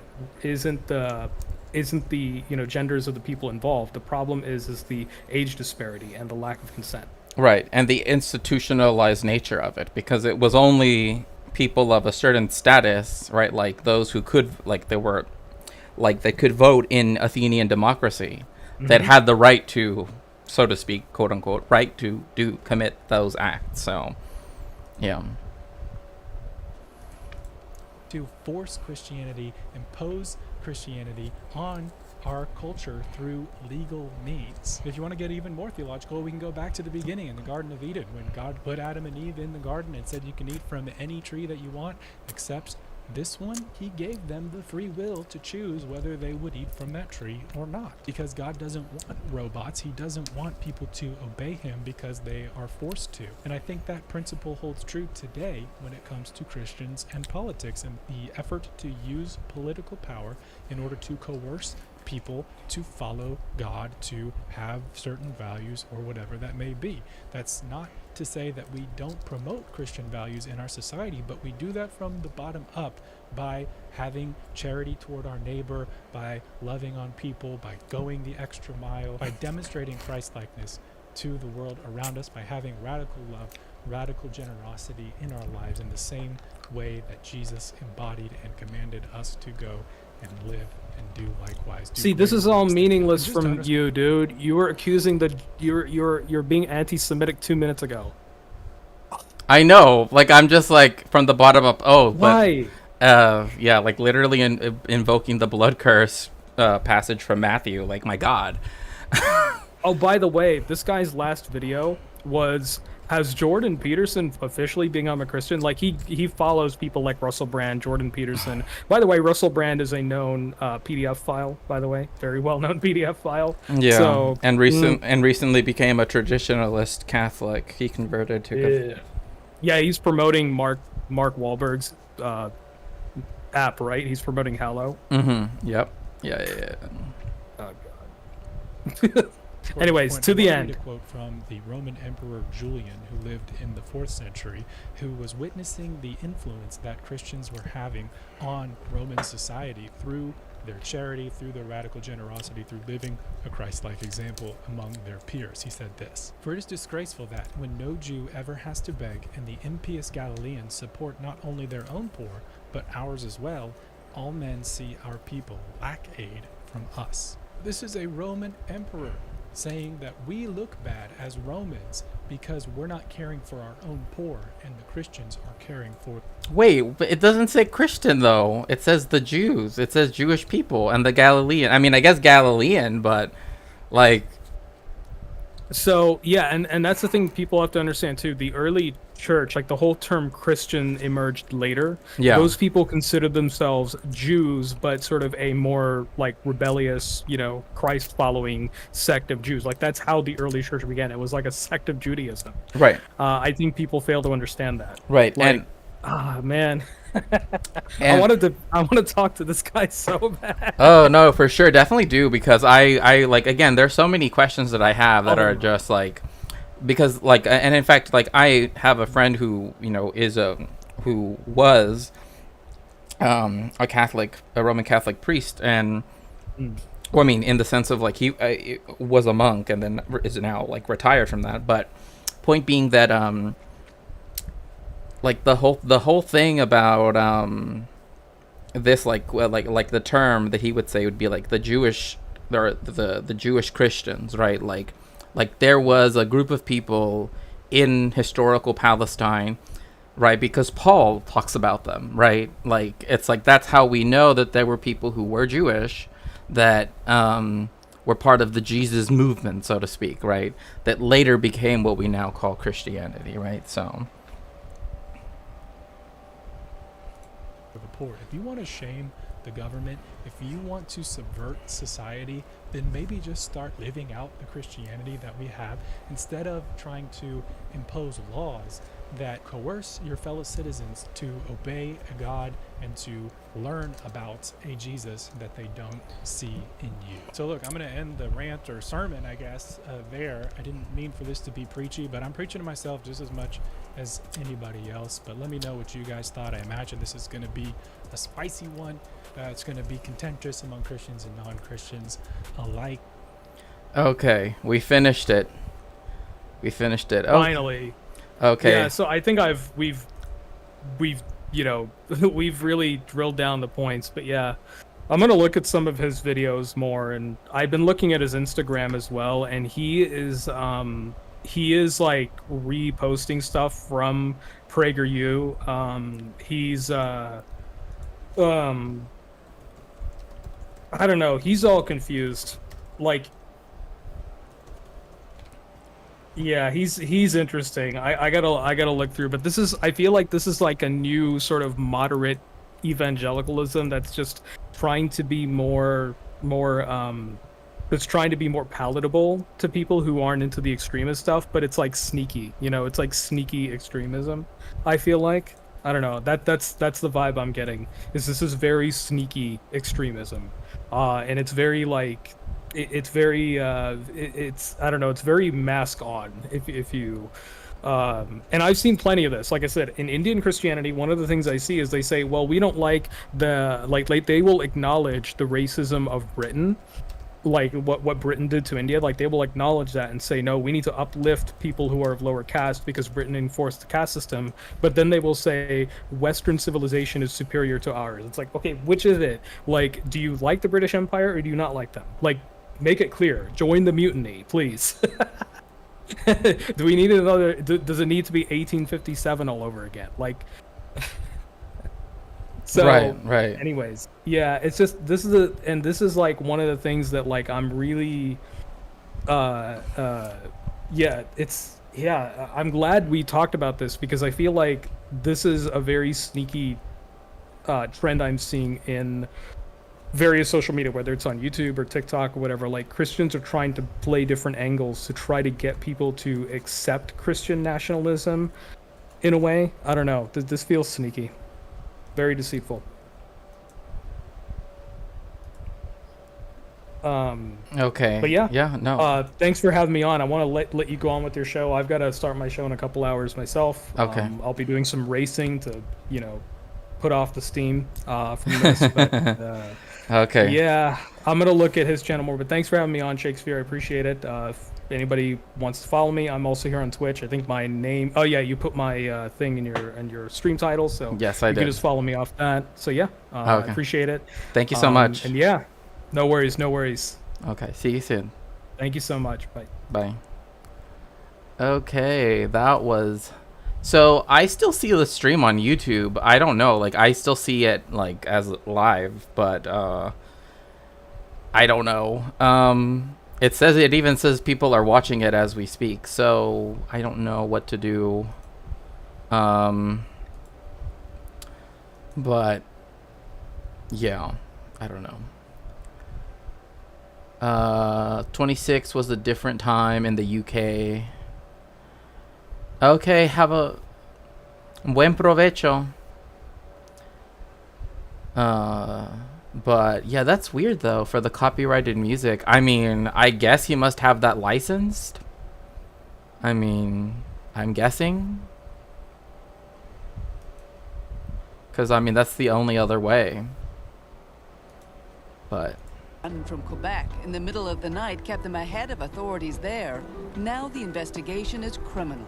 I'm a Still police saying, officer. and I'm still saying, shame on you for involving children. Mr. Goldman, in a take care of this political person, please. The allegations, child abuse. It's not that. so, since we're going back to the IC Sanrio. Oh yeah. I have all of my Sanrio stuff right here. Like I even have my Kuromi right here. And then I'll have all of that Sanrio. So, I mean, I even have Sanrio emotes if you subscribe on Twitch. I have, here are some of them. Yay! Okay, good. I'm glad to hear. So yes, if you would like really cute Sanrio emotes, make sure to subscribe on Twitch.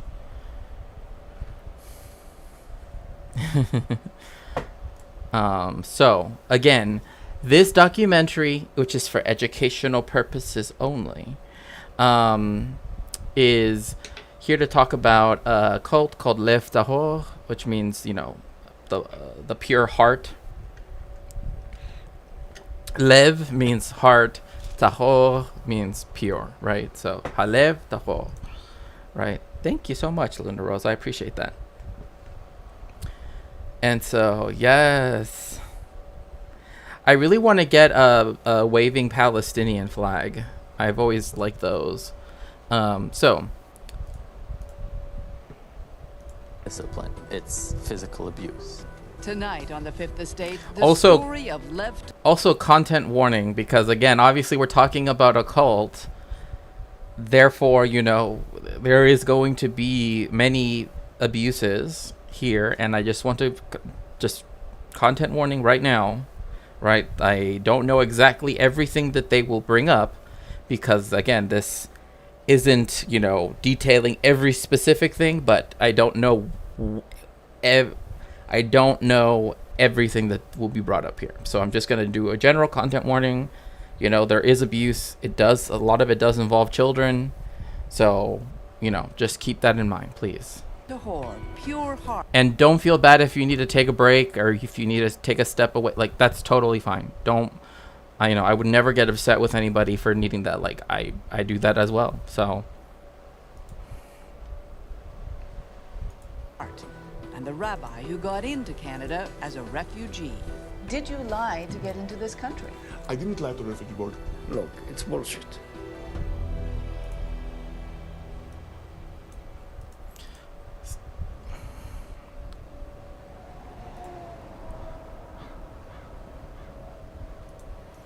right. I mean, I know, like, abuse in a cult, no way, right? Like, I'm shocked, I tell you. No, I know. Is holding a rare press conference. We'll keep us updated.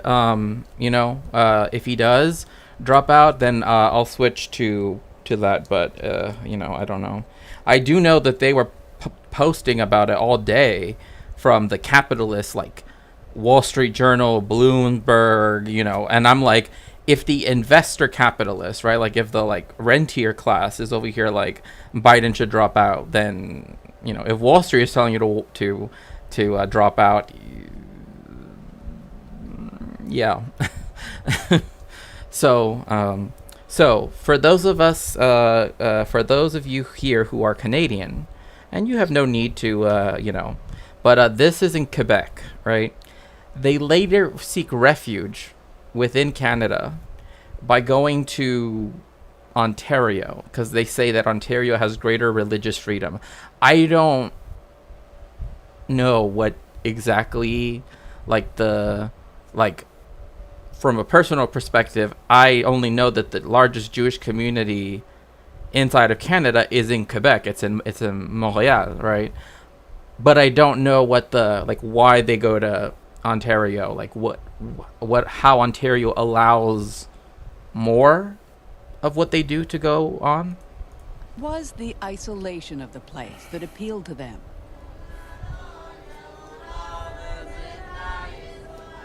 For months, the families of Lev Tahor had been under the scrutiny of Quebec's youth protection authorities.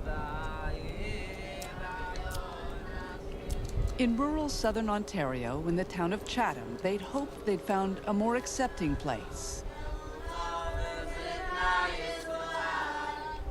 to practice their Judaism. Okay, so one thing I also want to mention is, like, you see the side locks, right? Not every Jewish Orthodox Jewish sect has to like, some people grow it short, right? Like they can, but it's, you know, that bone that you have here, right? That bone, like right here, like right next to your ear. Up until then, right, from here, the corner, quote unquote, of your head to here, you're not supposed to cut, supposedly, right? So, like, some sects, you know, say, you know, as long as you don't shave, you know, your head, right, here, you're fine, right? As long as there's hair here, that you fulfill that requirement, that commandment. But others want to go the extra mile and show their piety by growing out what are called payas, right? That's what they are, right? The side curls, payas. So, just so people know. In their own way, to raise their families according to their interpretation of ancient laws. We want to go backwards, exactly like original Judaism is. We think that they were much, much more clever than us. Even the lifestyle was better. People were more happy. The 35 families were still settling in when it became clear that even having run all this way, they hadn't escaped the authorities after all.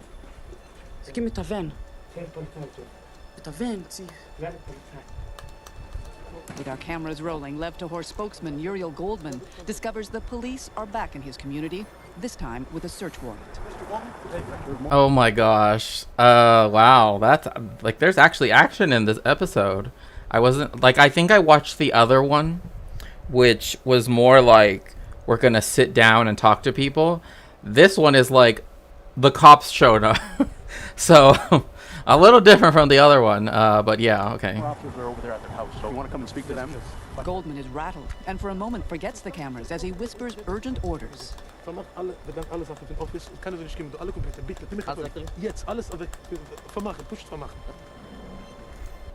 Oh my gosh. That is not, I mean, that's bad.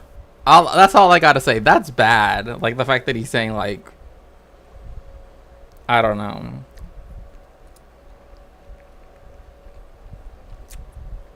I mean, surely this will be, or was, used as evidence against them, because he's, like, literally saying, right, like, and it's a direct order, right? I don't know. Who knows? The late January day is bitterly cold. For the community, it's just further evidence the authorities are out to get them. It's a sweet revenge from Quebec. The punishment, we left Quebec, we must receive a punishment. So this is the punishment. Shame on you. Shame on you. Sir, I'm doing my job now. I'm a police officer. I'm still saying shame on you for involving children. Mr. Goldman, take care of this person, please. Oh my gosh, you can so tell though. Is the religious sects who have the side? Oh, is it the super? Yes, yeah. Like Hasidim, Haredim tend to have side locks. Modern Orthodox Jewish people don't, and none of the more liberal, like, conservative Judaism, which is more liberal than Orthodoxy, right? Everything else does not do the like. And if you're Reform, like you don't even have to keep the kosher laws, for example. You know, but I know a lot of people that like even though they were raised like Reform or whatever, they still didn't do things like hello BCAT K, I saw that you were lurking. Welcome in, welcome in. They will do things like they won't eat a cheeseburger, right? Like, you know, like I'm used to not, you know, mixing dairy and meat together, right? I mean, and also a lot of Mexican dishes don't do that already. So like you know, like getting a hamburger is just like, oh, it's a hamburger, right? But like I know people who will like if it has cheese on it, they will take it off, right? For example, even though they are not necessarily bound to the kosher laws. It will later be revealed the police are investigating allegations of abuse, beatings, confinement, marriages between underage girls and older men. Oh, oh, afternoon, no one- what?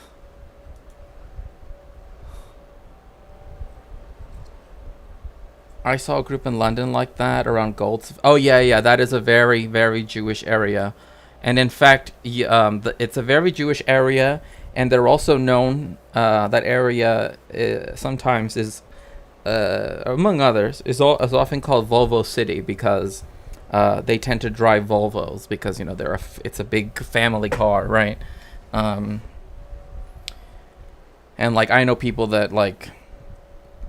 If they have family that lives in England, a lot of them, it's like, oh, you know, they have to repair the car because they literally have to have the, like, station wagon Volvo thing.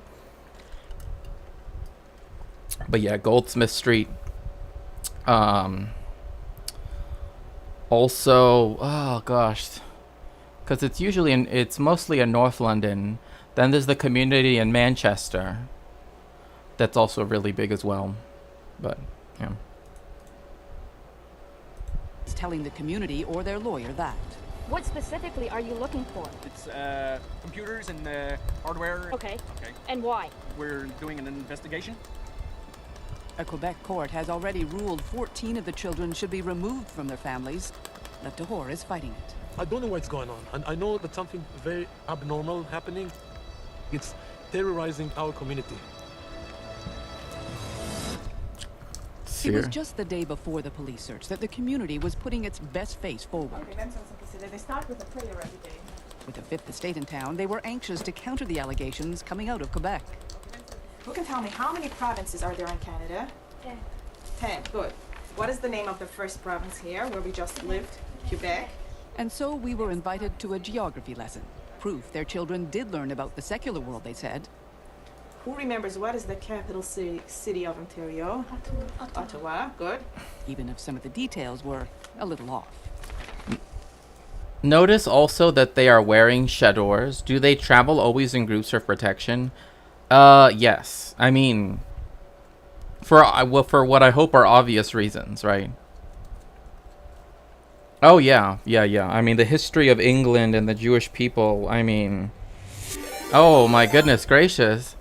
Hello, welcome in, Hildebeest. Hildy, thank you so much for the raid. I appreciate it so much. Thank you so much. Hello, everyone. Welcome in. Get nice and cozy. It is a Shakespeare stream that you have raided.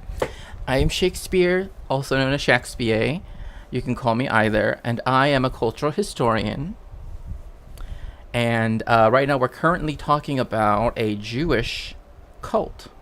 Right, because people usually hear about like the Christian ones, but I'm Jewish myself. I wanted to talk about one that's actually from Canada, right?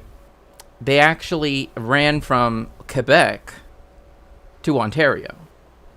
So we're going to be talking about that because they're a Canadian cult. And yes, content warning, you know, this because it is a cult. You know, typical cult things that occur are still present. So, and yes, much love to you, Hildy Beast. Thank you so much for your raid. I really appreciate it, and it was very nice to be in your chat the other day. So make sure that you refresh so that way you get counted as a viewer as well. And welcome in everybody. Again, we're talking about a Canadian cult, but it's a Jewish cult, right? Because have you ever heard of William of Norwich? Yes, I do. It was a blood libel situation. Yes, yeah. I remember. I know the whole story of William of Norwich. I can actually recommend you a book if you want to read about that. It's called England and the Jews by Geraldine Heng. It's not that long, but it's a very good book. I mean, it literally goes into just how messed up it really was. Because her contention is, and it goes in the subtitle, how England created the first racial state in the West, right? That's and she's an academic. She's a medievalist historian, and she focuses on the blood libel, because you also had Henry of York, etc., right? So we learned about the history of Calgary. So okay, lots of colonialism, racism, misogyny. Very interesting. Yeah, I mean, definitely, like, again, like, we have to discuss these things. We have to, of course, with content warnings, trigger warnings, etc., and be in with kindness and with, sympathy for the victims, of course. Oh my God, you did. I will, I will, but what I'm talking about is, like, again, I'm a historian, right? And I study Jewish history. So when it comes to the story, to the history of the blood libel, I kind of, it's one of those things you kind of have to know, right? But yeah, no worries. Don't. I took, for privacy, right? For your privacy, okay? It have to be two things that make the fish kosher. As for concerns their children are neglected and malnourished, we were treated to a lavish lunch while everyone got... Okay, the lavish lunch, I just gotta say, like, everything looks like it came out of a... I'd ask you to ping me on the Discord a link to the book, but yeah. Oh, weird. Here, you can always join my Discord. Right here's the link. That should take you right there.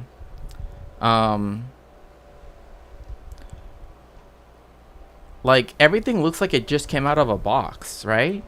Like, am I the only one that sees that? It have to be two things that make the fish kosher.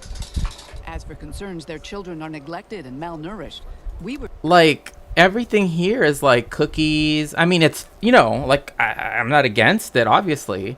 Okay, like, we have Schweppes, that's normal. Yes, like, I do love drinking seltzer, right? In fact, I'll make a lot of, as I like to call them, Mexican sodas, because, what makes them so Italian, right? But I will, do a lot of, stuff, seltzer water, some of that, the pumps with the flavors, right? With, rose. Well, if I can find rose, because I really love rose water, and the taste of rose. And rose tea, or I'll do something like, green apple or whatever, right? Because but I like seltzer by itself. But, like, everything here is like they just bought it really quickly. Like, they went down to the, I don't know, what's like...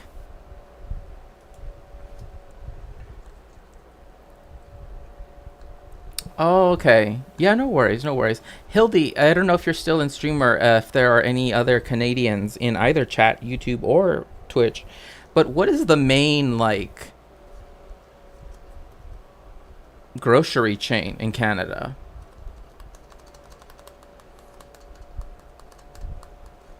Oh, okay. No worries. But yeah, what is the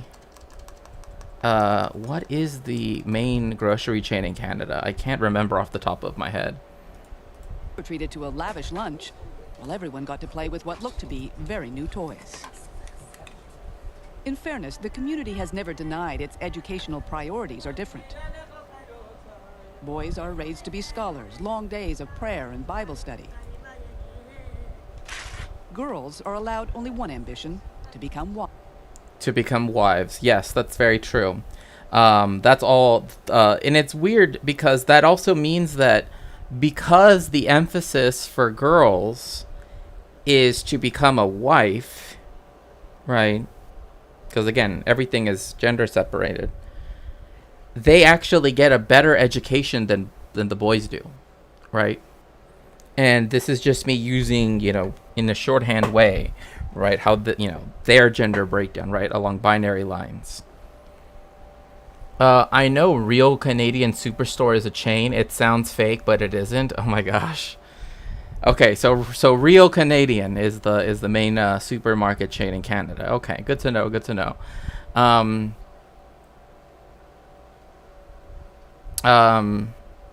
But what will become very clear in just a second, and I actually count this as something which itself is abusive, right? Which is, hello, cat pig, welcome in, is the fact that the boys are not taught, right, anything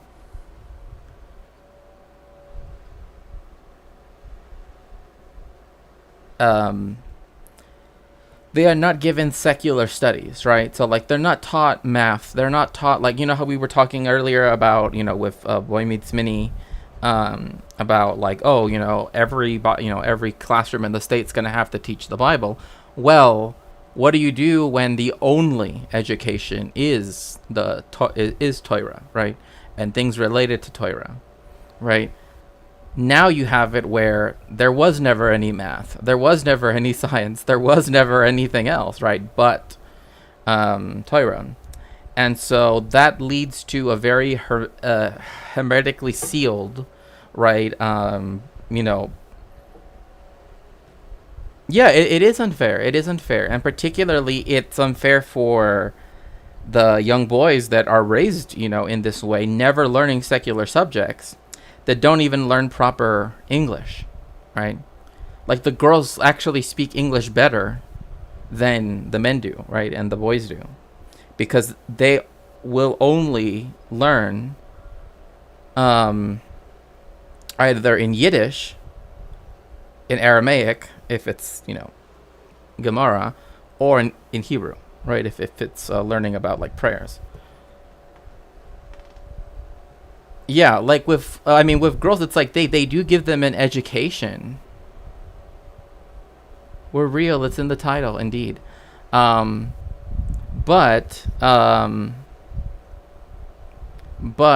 the point being that their education, the reason why they're allowed to learn, science or math or geography, as best as can be provided by the parents, right? Is better, but it also means that they see it as, we can give them this education, but it's like because it's at the end of the day they're gonna have to reproduce this education for their own girls, right? Because at the end of the day, and they actually take kosher laws to the extreme. Like there are things here, from what I understand about this, cult, that like go well beyond anything considered normal, even in the ultra orthodox world, like well beyond. Wives and mothers. We also have a sewing class. All the girls we have to do it twice a week. We have a cooking class. So we use practical things. So when the girls reach the age of 15, 16, they feel confident. Note the age that they decide to highlight when they turn 15, 16. There's a reason why they're highlighting those ages. Joe Biden is speaking now. Oh, I definitely keep us updated, Looney Tunes. I really do want to know, like, if he is gonna do it. I would be more than glad to, like, see it once it's clipped and shipped, so to speak, because I don't want to have to turn and watch Biden.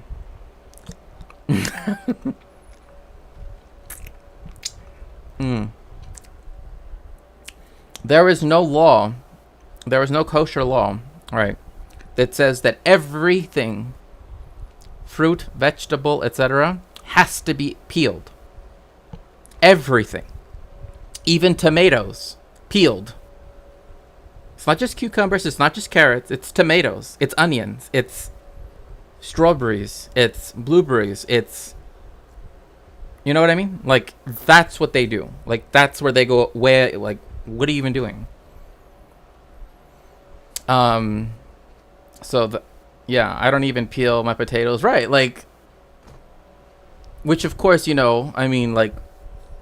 It is bizarre, right? Like, even for me, someone who was raised a Hasidic Jew, right, who did keep kosher for a very, very, very long time, we didn't, like, I don't even see the point of doing that to a tomato, because then it would just all glop down, right? I mean, I don't know. Maybe that's just me in my mind. Like, I just feel like, why would you do that? Because, like, a tomato is all squishy. But peeling the potato means no amazing chips. Well, I mean, it depends. Like, if you make, like, steak fries, right? But if... Why do they want to peel? I mean, it's a cult, right? Like, it's like asking, you know, why is it that they... You know, it's just one of those things, right? Where, like, it's about control, right? It's about control. Right? It's a way for them to control even down to how you eat food, right? Because also notice that, like, none of the girls, right? Like, some of the boys, you know,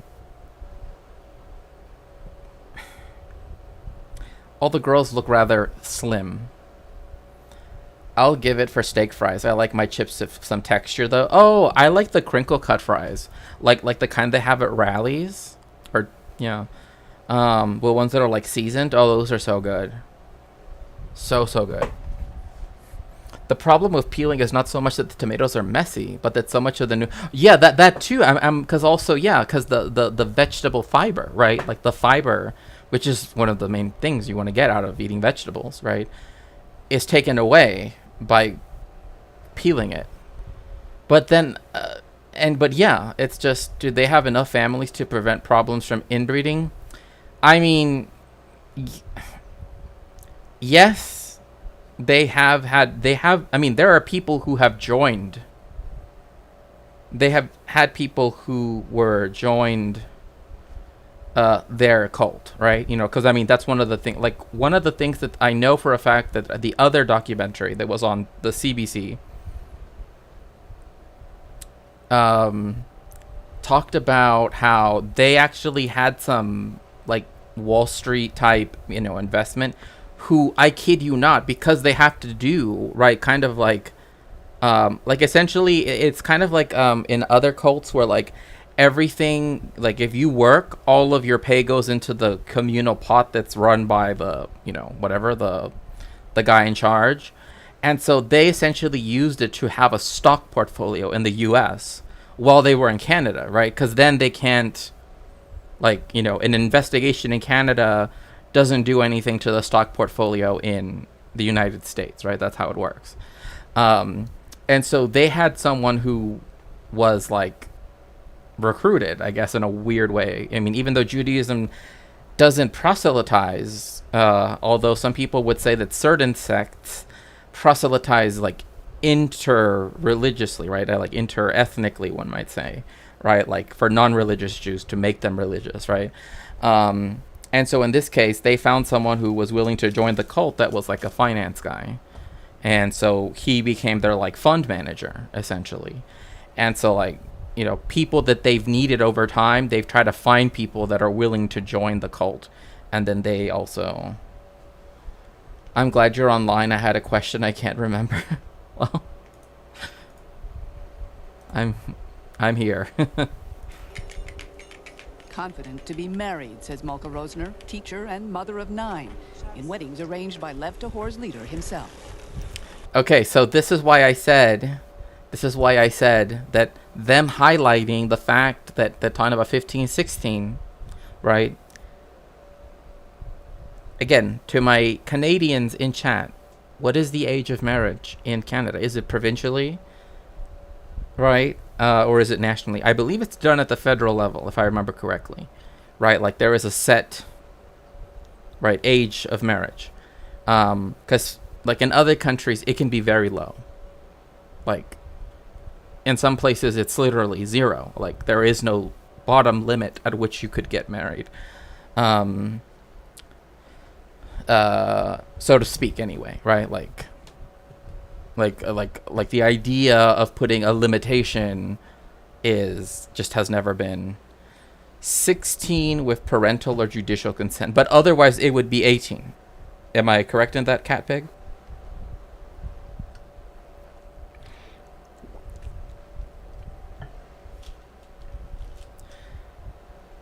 No. I mean, it's age of marriage, not like age of,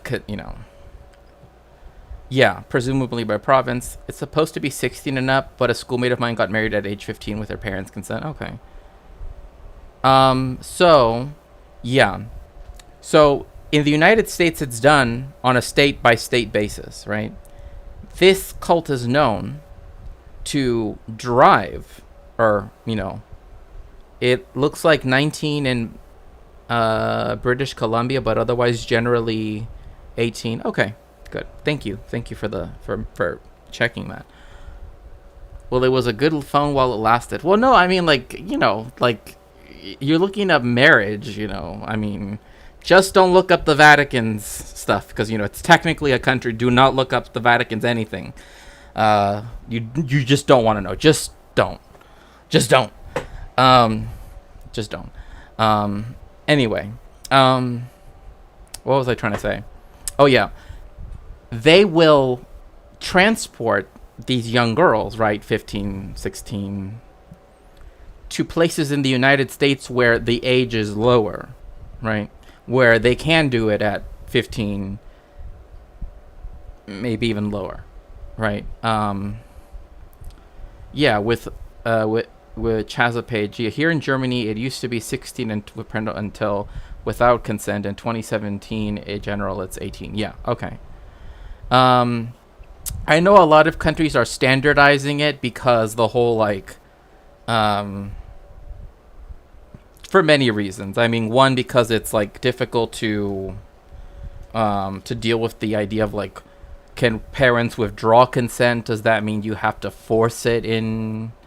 Does that mean you have to force a divorce, right? Like these are some legal questions that people have. I mean, that's a very basic one, but but so they live in Canada.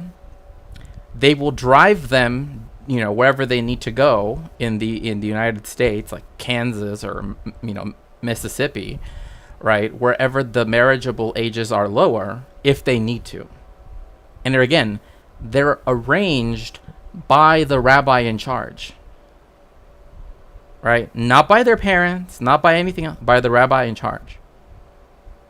Do you see how this can very easily be exploited? I think 18, yeah, to me, as I always say, the age of consent is 25, so. We also have a commandment in the Torah that you marry the earliest you can. But at the same time, we also have a commandment to respect the laws and regulations of the... It does not say to do that as a... What? No. Okay, she's just... That's just an absolute lie. Okay, this here cult, like this... I mean, they're even wearing chadors, right? This is what women in Iran have to wear, right? Even...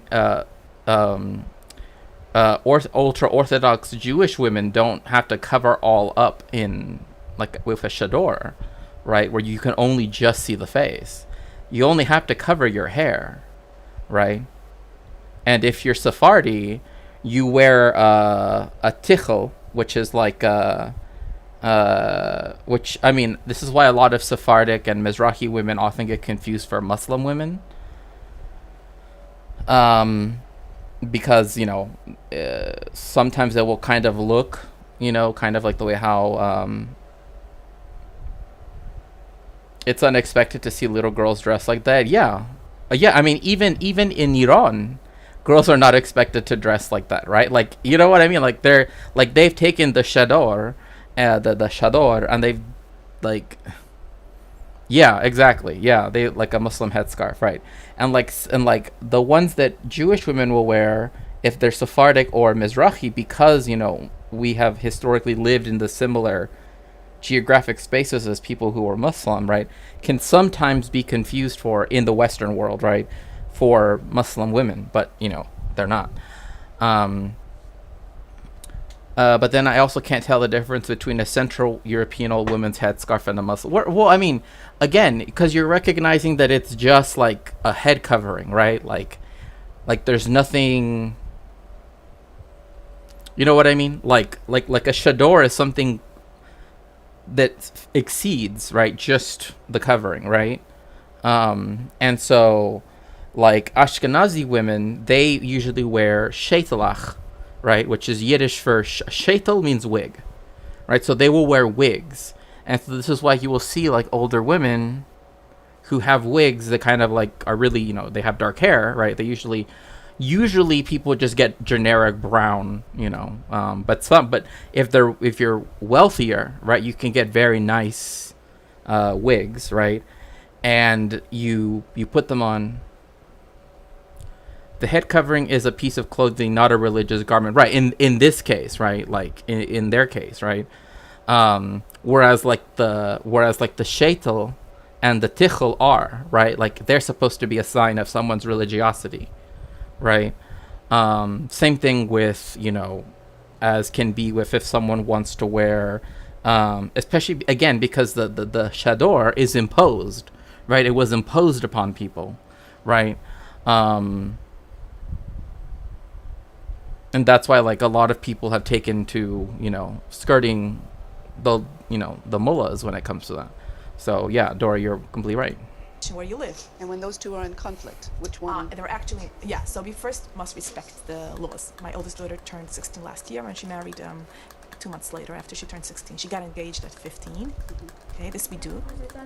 More than anything, it's the issue of marriages that has made the community a target. And again, I mean, I can see why though. I mean, I can see why the issue of marriages. I mean, imagine getting engaged at 15. I mean, look, I myself at 15 and myself now are two very different people. I cannot imagine being married that young.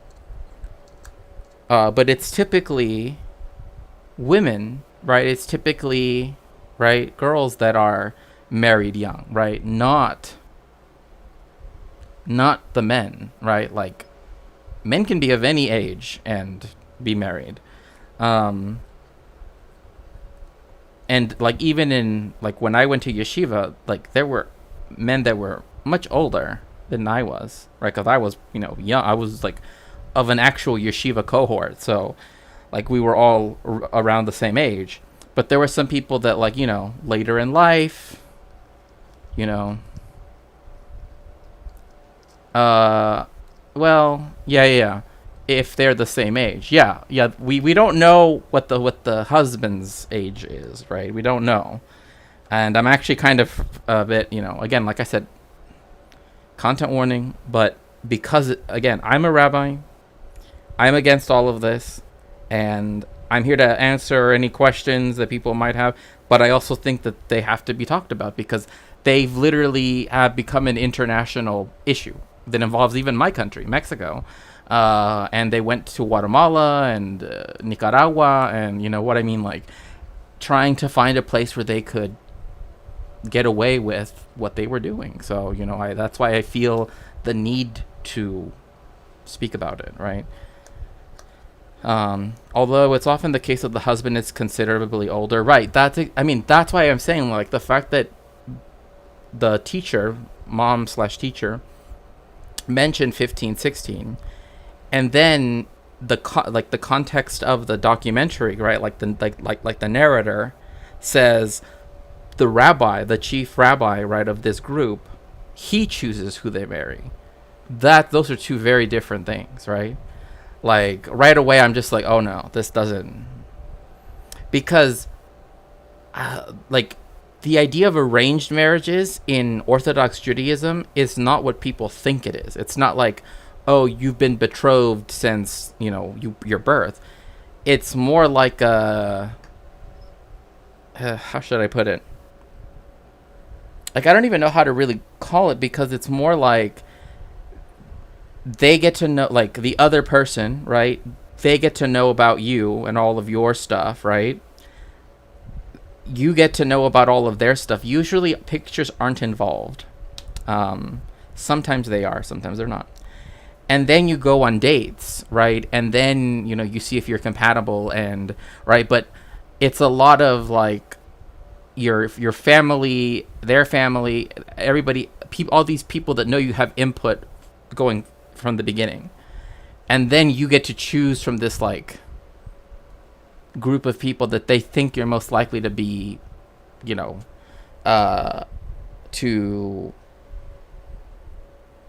be attracted to want to, marry, etc.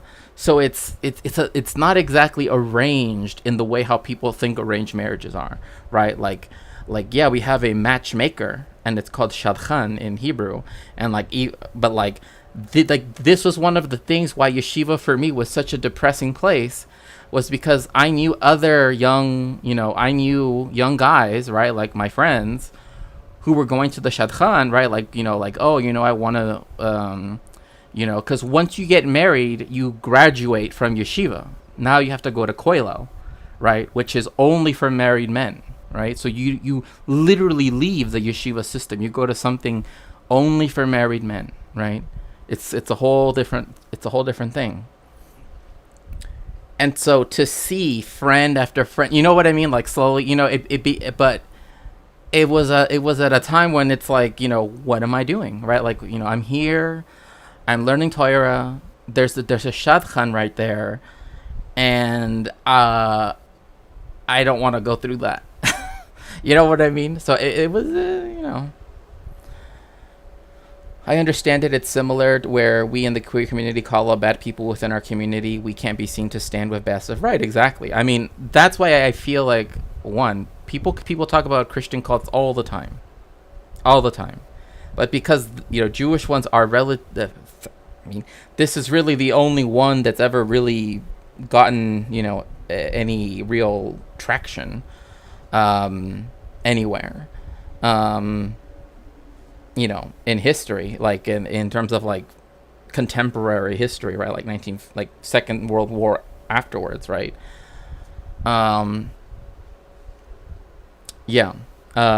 Although it's the case, I understand. I read an interesting article, probably from the New York Times or Jewish Current, about what you describe. I think sounds similar to the Jeffers character, Jeffries or something like that. Yeah, I think I know what you're talking about. It's more dating, recommended dating. Yeah, that's I mean, it's kind of like, I don't know how else to put it, but it's kind of like Tinder, but other people do the swiping for you, right? It's like, so to speak, right? Like your family gets to be like, do you really want to swipe left on this one? Because look, she went to a good school, she's from a good family. You know what I mean? It's like that. Guided dating, which Tinder just added as a feature, I've read. Oh my gosh, no way. I mean, there is a Jewish version of Tinder. It's called J-Swipe. I mean, like, I'm not gonna go into anything out. Like, there is a Jewish version of that, right? Just like how there's Christian Mingle, right? Like, Warren Jeffs. There we go. I was like, Jeffries, something like that. But to non-religious, right. You got to be Jewish to sign up. Technically, you can say that you're you can say that you're not Jewish, but that you would be willing to convert, I guess, is the thing. I guess that's kind of what it is. Like curious Gentile, I think, is what I don't know what it's called. I don't know what the terminology. You Googled it, time to burn your phone. Oh my gosh. Biden called Trump his vice president. Okay, it's over. Like, can we just say, like, it's over? Like, just stop. Just stop. Like, literally, they should just get a gurney and just take him to, like, Myrtle Beach and, like, make a pretend Oval Office. And just, like, pretend that he's the president. He already won. Like, oh, make him go to sleep, right? Oh, you won the election. Oh, blah, blah, blah. Pass him out again. Oh, it's the, whatever, blah, blah, blah. And make him sign things. 'Cause they literally did that. They literally did that to the dictator of Portugal. I'm not even joking. They pretended that he was still in power when he wasn't. Because he, had also gone, had lost the capacity to really be in power. And so they decided, well, he was a dictator, right? You can't just like not, you can't just like, oh, you're out, right? And so they decided to like, okay, what if we, he still came to this office, right? And everything, and everybody, oh, we salute, blah, blah, blah. But all the actual government stuff happens, over here in this building, right? Like 5 blocks down the road. And we give them all these things to sign and blah, blah, blah, make them feel real special, right? Like, how, oh, military march, blah, blah, blah, right? Yeah, no, he did. They did that. And I'm literally, that's my plan. Like, that's literally, like, that's what we're going to have to do. But they won't do it because they're just like, well, he has to agree to it. Obviously this person needs help, right? He needs help. And the fact that people aren't helping him, I would say, is actual elder abuse. But I don't know. That's just me. I am not, a psychiatrist, nor am I, a gerontologist. I cannot speak to any of that, nor would I wish to speak on any of that, right? But from me looking in, right, I just see, like, why isn't this person being taken care of, right? Like, it shouldn't be his volition, right? Like, at this point, right? Like, obviously there's something, but I mean, anyway. But I mean, if he calls Trump his vice president, I mean, that would be like imagine if they were to run as a united ticket, Biden, Trump, like, just why? Who says that? England is my city.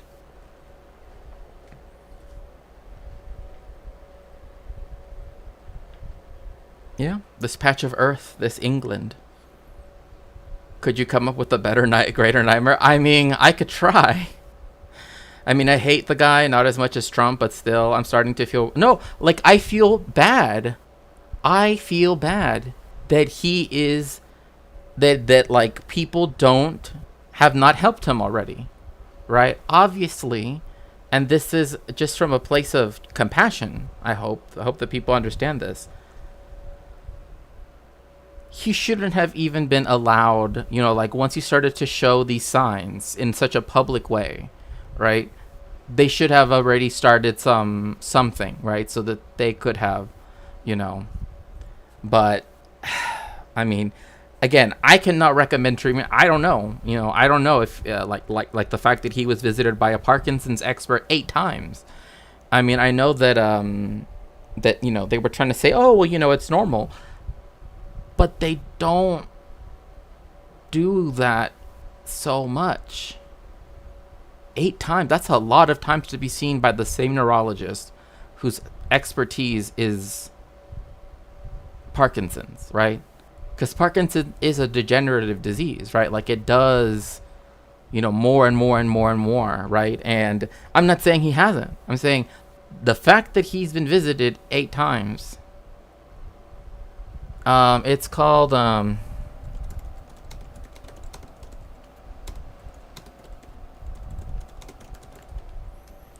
England and the Jews by Geraldine Heng. In fact, she was I think she was one of the people that was being, like, stalked by Milo Yiannopoulos back in the day, back in 2014 or whatever. Because she literally is arguing that, like, that race, as we know it, right, is not this, like, clear-cut thing that has existed since all eternity, right? So, a Trump Biden ticket. Imagine, when was this Norwich incident? Oh, this was. This was before 1290.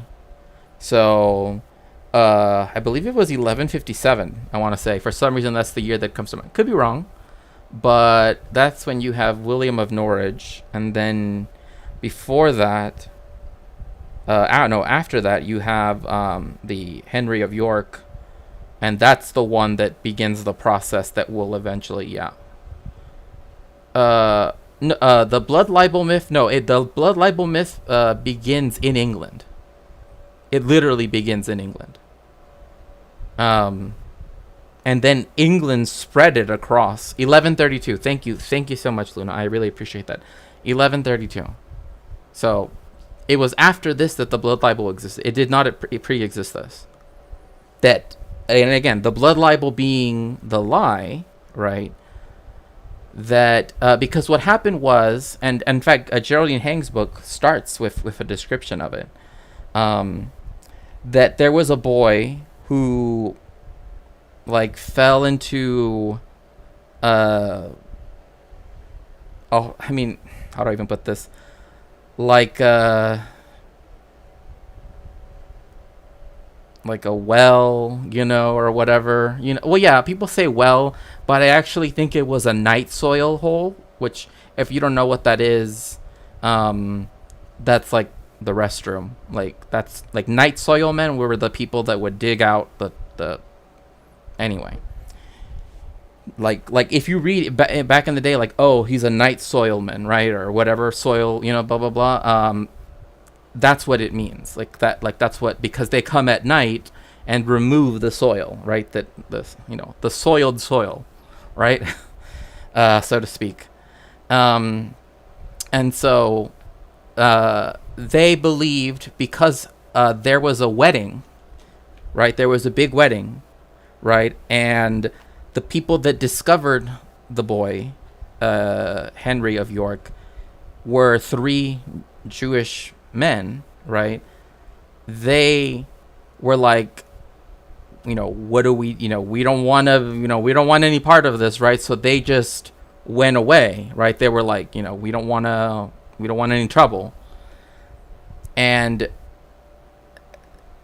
essentially a set of events happened where eventually they began to say that the Jewish men, right, killed the kid, right, which was not the case, right? We have a lot of evidence to show that this is not, because again, it was very documented, right? And there were other things too. Norwich. Oh, I'm glad to hear that. I actually plan at some point on going to do some archival research in England, maybe, hopefully. I mean, if I can even get the get the funds to do so, because unless I'm working at a university in a certain level of position, only then I can ask them for research monies. Otherwise, I can apply for external grants, but the odds are very, very Oh, good. Full of biryani and kebab. Oh, that sounds good. Oh, and I want some biryani. If you do, let me know. I'll be your local guide. Okay, well, thank you, because I will definitely be needing that for sure. But so that's where it began, right? That they accused them of killing him, right, because he was a Christian child. And then they added in the next part, right? Again, it developed as a myth, right? That then they did it to also where there are images of this, right? Where if you need a guide and translator in Saxony, let me know. Ja, richtig.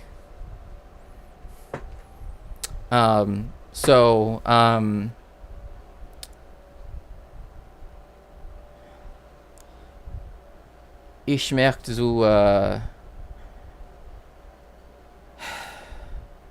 Bayreuth gehen, for, you know, historical reasons, of course. Anyway,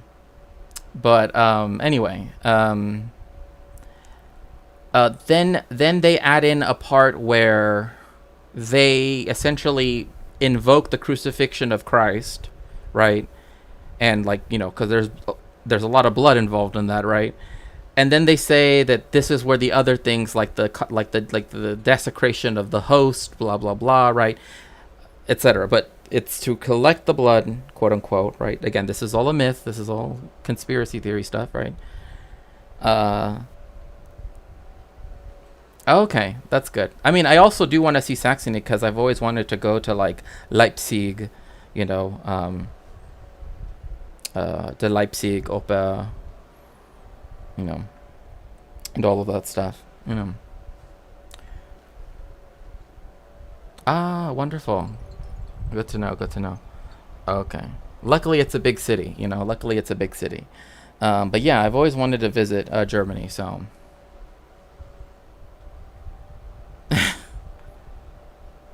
Yeah. What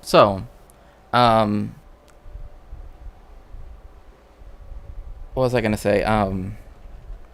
So then the story became that because the murder or the death of this child happened around the time of the wedding, which itself was around supposedly Passover, then the illusion of the times became that they were celebrating Passover, which they weren't. They were celebrating a wedding when only three people found the child, right? Like, found, you know, the body, right? But were afraid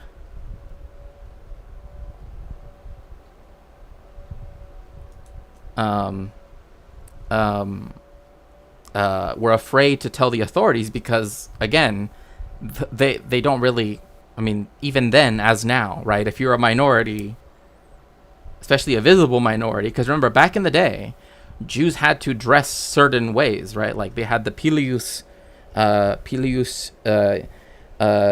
Judaeus, right? Which was this little hat, right? That had like a little, well, this thing actually works really well.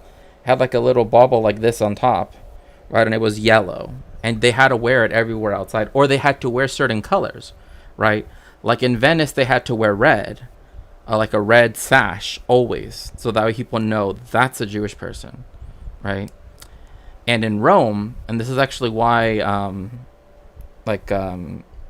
I know people in my family, you know, like in my extended family, that are like for historical reasons hate the color yellow, because of the fact that that's the color that they were forced to wear in Rome when they first made the first what are called sumptuary laws, right? Which sumptuary means pertaining to clothing, right? So Jewish people had to wear, and the funny thing is if you read the papal bull, right, which is like the, you know, official papal decree about why he started to enforce that, was literally because he was afraid that Jews and Christians would have sex because they couldn't tell each other apart. I'm not joking. That's literally the basis of the sumptuary laws that eventually led to like the yellow star. You know what I mean? Like, I'm not even joking. I wish I were joking. But literally the Pope imagining you know, like him, like literally Jewish people, like, I guess being like overly, I don't know, being too sexy, I guess, I don't know. You know, too too much, you know, Hebraic riz, I don't know, like love, yeah, love, I mean, but right, exactly. I don't bother masking at protests because I've already, oh well, I mean, it still helps to, you know, protect yourself as much as possible, right? It's not worth, you know, like, never give gifts to them, right? You know what I mean? It's like never give them opportunities, right? Never give them those inches, right? For them to take miles, so to speak. At least that's how I like to say it. But yeah, Yeah, gotta love that good old deeply repressed Catholic sexuality. I mean, look, if you've ever heard about Alexander the Sixth, right, the Borgia Pope. I mean, okay. Let me just. I gotta like. You know what I mean? Like I gotta like. Do you know about Pope Alexander the Sixth? Do you know about the Borgias? Do you know? Have you ever played Assassin's Creed Brotherhood? Nah, Órale, ahora vamos a empezar. Okay. I know something about the Borgias. I do. Okay. Not only was he Pope, but he had kids. That's right. He had kids. He had children. As a Pope. And every... Pero aquí nomás, hombre. Ay, ay, carnal, no vamos a empezar aquí. Detrás de la camioneta. Anyway, they love a bit of family love. Yes, indeed, indeed. The only Brotherhood I know and actively raid are the Dark Brotherhood from Elder Scrolls. Yeah. The Borgias love to keep it in the family. Yes, Lucrezia, or Lucretia, as they say in English. Lucrezia, who is the most annoying like, I'm telling you, like, when I played Assassin's Creed Brotherhood, like, a little bit, right, in, back in the day, like, when I was, like, in college, right, just, like, mainly watching people play it. I gotta say, like, Cesare, okay, I don't know out of what bar in West Hollywood he came out of, but he's got to go back inside because he won't shut up. But Lucrezia, okay, girl, like, I'm just telling you right now, don't even start with me. I don't want to hear none of your, like, Ivanka Trump, like, looking, no. Which one was Brotherhood? The one that takes place in Rome. The one where you go underneath with the, like, half-naked wolf people. I only know about the Pope that wrote letters to his sister to say she's stopping. Well, I mean, that was an image. Well, it's funny that you say that because that actually became a stock comical image in the 16th century in England. Well, in Protestant countries, but primarily in England. To describe, I mean, this is why in Hamlet, I mean, I literally have a mini Hamlet. I mean, I am Shakespeare after all, right? Where Hamlet tells Ophelia to get thee to a nunnery, right? But the joke was that nunnery could mean either like a convent or a brothel. Right, like that was a conflation that the British had started to do it because with the abolition of Catholicism, right, and the disestablishment of the monasteries, the Catholic idea of virginity now had to be rejected, right? So now every woman, like the idea of every woman having to marry, and like the idea of like the woman as a mother and as a like, oh my goodness.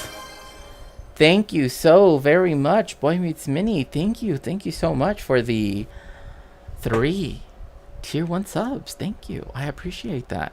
Pete the Feet 1, Deep Earthbound, and Grimpy Coffee. Congratulations. You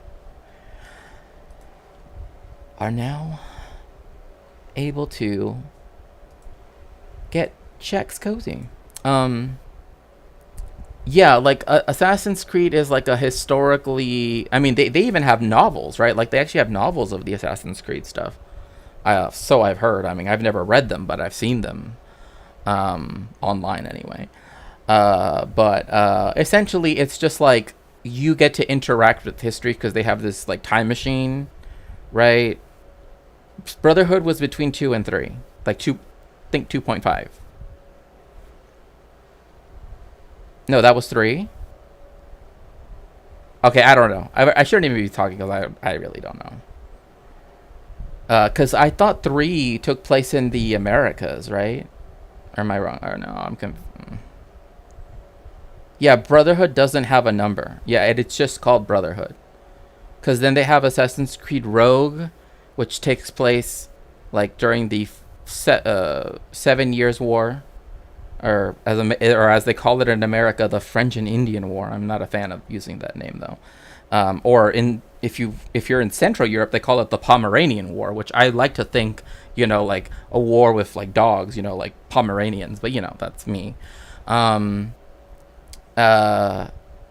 then they have Assassin's Creed Unity, Revelation, and those are more recent. They stopped numbers until 3, which was the Connor story. Brotherhood is technically 2, part 2. Oh, I see. Thank you. Yeah, because I'm not the person to ask for that. I didn't play those 2D ones. I really wish they'd done a proper one of China. I'm sure it's coming up soon after the latest. Well, I know that they made the like extra ones, right? Revelation was the end of the Ezio storyline. Right. And then they started to focus on because Black Flag has what's his name? Those were the 2D ones. Oh, is that why they have such a low rating in on Steam then? Because I know that they did one where they're in India, right? They're like in the Mughal Empire, and I'm like, that interests me, right? Like, like that is like the entire Mughal imperial time frame from when they first came down from Afghanistan into the game was meh. I heard, yeah. I've heard it has Edward Kenway. That's right, Edward. That's right, Edward. Like the mechanics were scuffed. Yeah, Chronicles was that's called. I see. Okay, yeah. I really wanted the one that takes place in the Mughal Empire to be like good, but I saw it had such low ratings, like a 1.5 star rating. Oh yeah, that's right. India, China, Russia. More games need to feature South Asia. Yes. In fact, I got really upset when there were like Pokemon, right? Like how now they started to like essentially just use entire countries, right?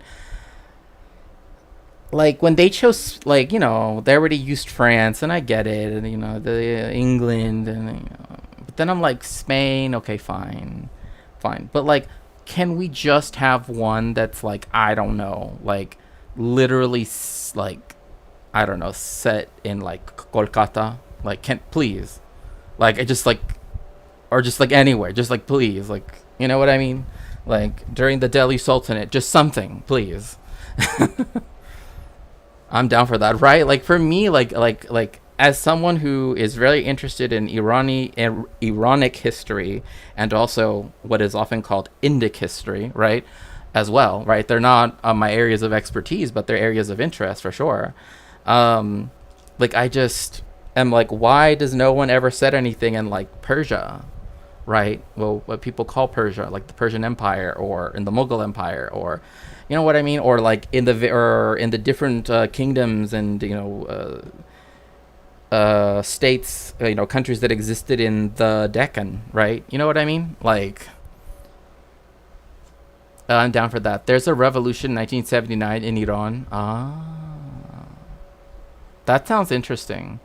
But that reminds me, in the National Conservatism Conference, they actually had the crown prince, quote unquote, of the Pahlavi dynasty talk about how like Iran needs to be given democracy, and I need to be put back on the throne. Like, bruh, like, just stop.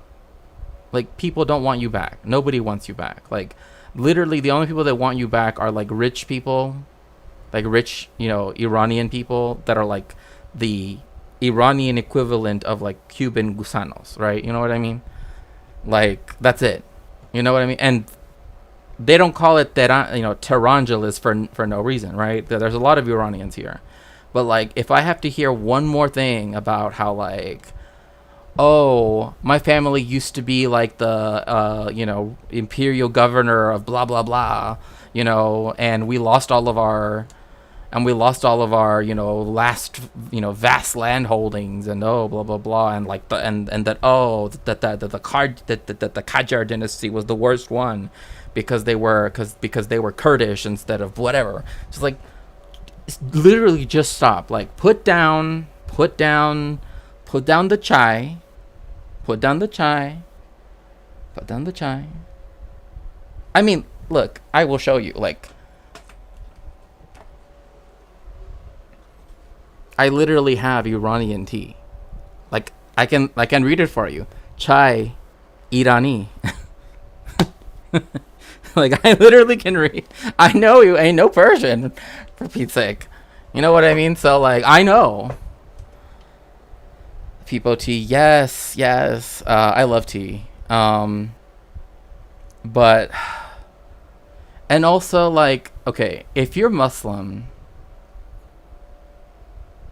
I don't know, like, there's just this weird relationship with the Farvahar that needs to be explored, right? Persia. I mean, I just think, to me, like, the fact that there's actually a book by Iranian communists that Foreign Languages Press put out, and it's like one of the least read of all of their books, and it's really sad because, like, I think, to me, like, Iran had a revolution, but obviously it could, Bezras Hashem will soon we will all be able to transition to socialism, right? That was Origins, I see. I'm told my real name is Persian Iranian. Well, I mean, the issue with, like, things in the Middle East, I'll put it like this, right, is that there's so much, you know what I mean? Like, because, like, unless you go back to, like, ancient Sumer, right, when there was a tripartite division, right, where Sumerian, which we don't know which language family that was, right, and then you have something like Akkadian, right, which is a Semitic language, and then you have Elamite, right, which is a Indo-European language, right? So you have this division in the middle. That was the only time when there was, like, 3 areas of not commingled languages. Ever since, and that's, like, a very narrow snapshot of time. That's like 10 seconds, and then the next thing, everybody's everywhere. Because people are, I mean, like, we know that, like, ancient Sumer even did, like, oversea trade all the way to India. Right, like, we know this because also the Harappan civilization had oversea trade, right, for lapis lazuli, etc., right? Like, that's how lapis lazuli from what is now Pakistan ends up in Egypt, right? Like, East Side Santa Monica. I mean, don't put it to them like that, because you know how, and they're all, and, like, okay, I gotta say, like, if I have to hear one more, like, person that's, like, super super into the monarchy of Iran, right, that literally has, like, a Pahlavi, like, picture of, like, when they spent, like, $100 billion on a party, that all the birds died. Literally, I'm not joking. When we talked about it on stream, the Shah of Iran decided to have the world's most expensive party, brought all these trees, right, that are not native, right, to make it all nice and green, brought these birds from Spain to, like, be on the trees, but it was so hot that they all died, right? Like, it's pictures from that, right, where people are literally cosplaying as ancient Persian, from different time periods. Just, like, I just have the image of this guy just really, really, really, just because, I won't say in what capacity we met, but the point being that, bro, like, commercial real estate, like, everybody in your family does commercial real estate, bro. Enough. End the cycle.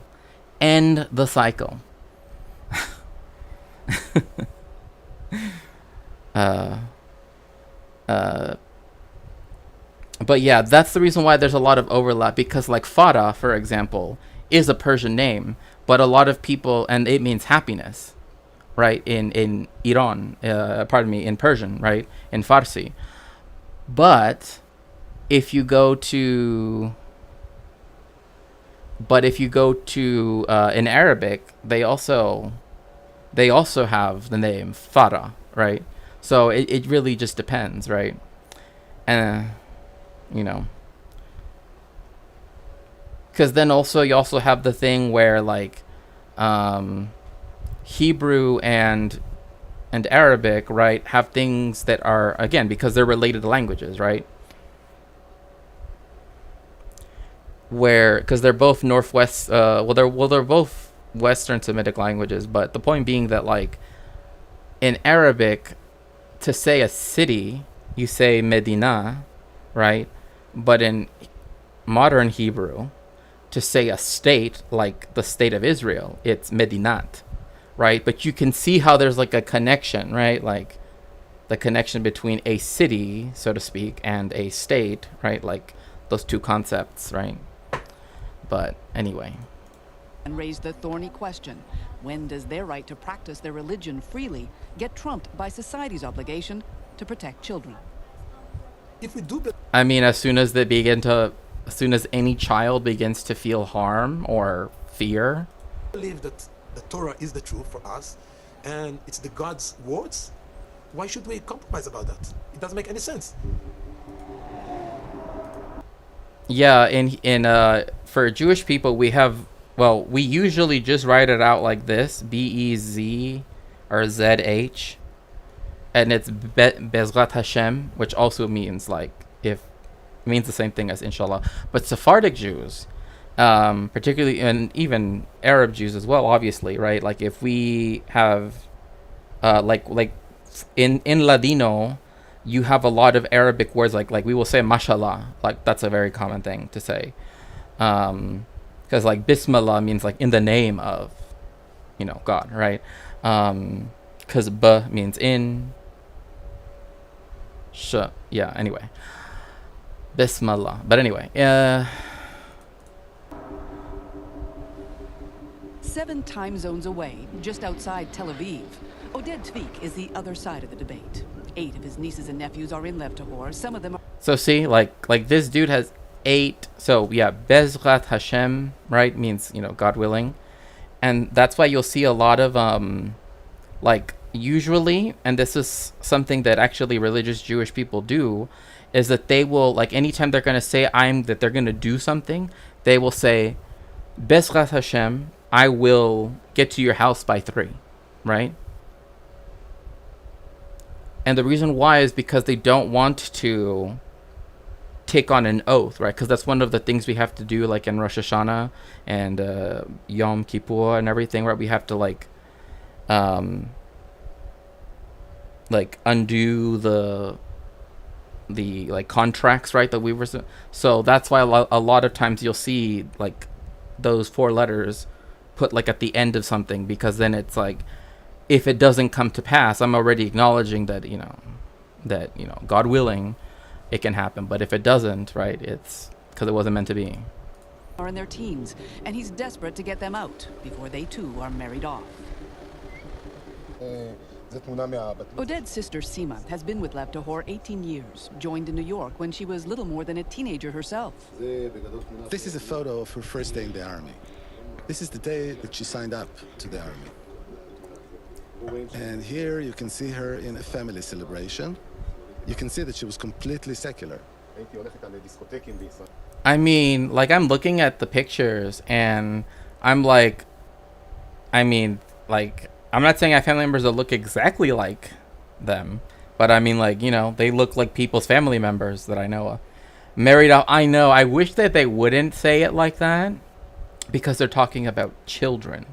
You know what I mean? I think to me that's very disrespectful, but that's me, right? That's something that to me that, I don't want to say it trivializes, but it almost kind of, I don't know, maybe I don't know what to say. I used to go out dancing with her. She was a young, beautiful, and charming young woman. She had a nice life here. 2 years after she had gone to New York, she sent a photo of a long bearded person and told us this is her future husband. We were quite surprised. So you see how here she has a tichel, right? Which is, again, this would be more Mizrahi Sephardic women tend to wear tichels, right? Where it's a head covering, but it just covers the hair, right? Whereas Ashkenazi women will wear shedlach, which is Yiddish for wigs, right? Which, you know, again, would just look like regular hair. But like the rules for men, right, are like to never shave, right? Like back when I was a Hasidic Jew, right, I had a, you know, never shaven beard, right? All of that stuff.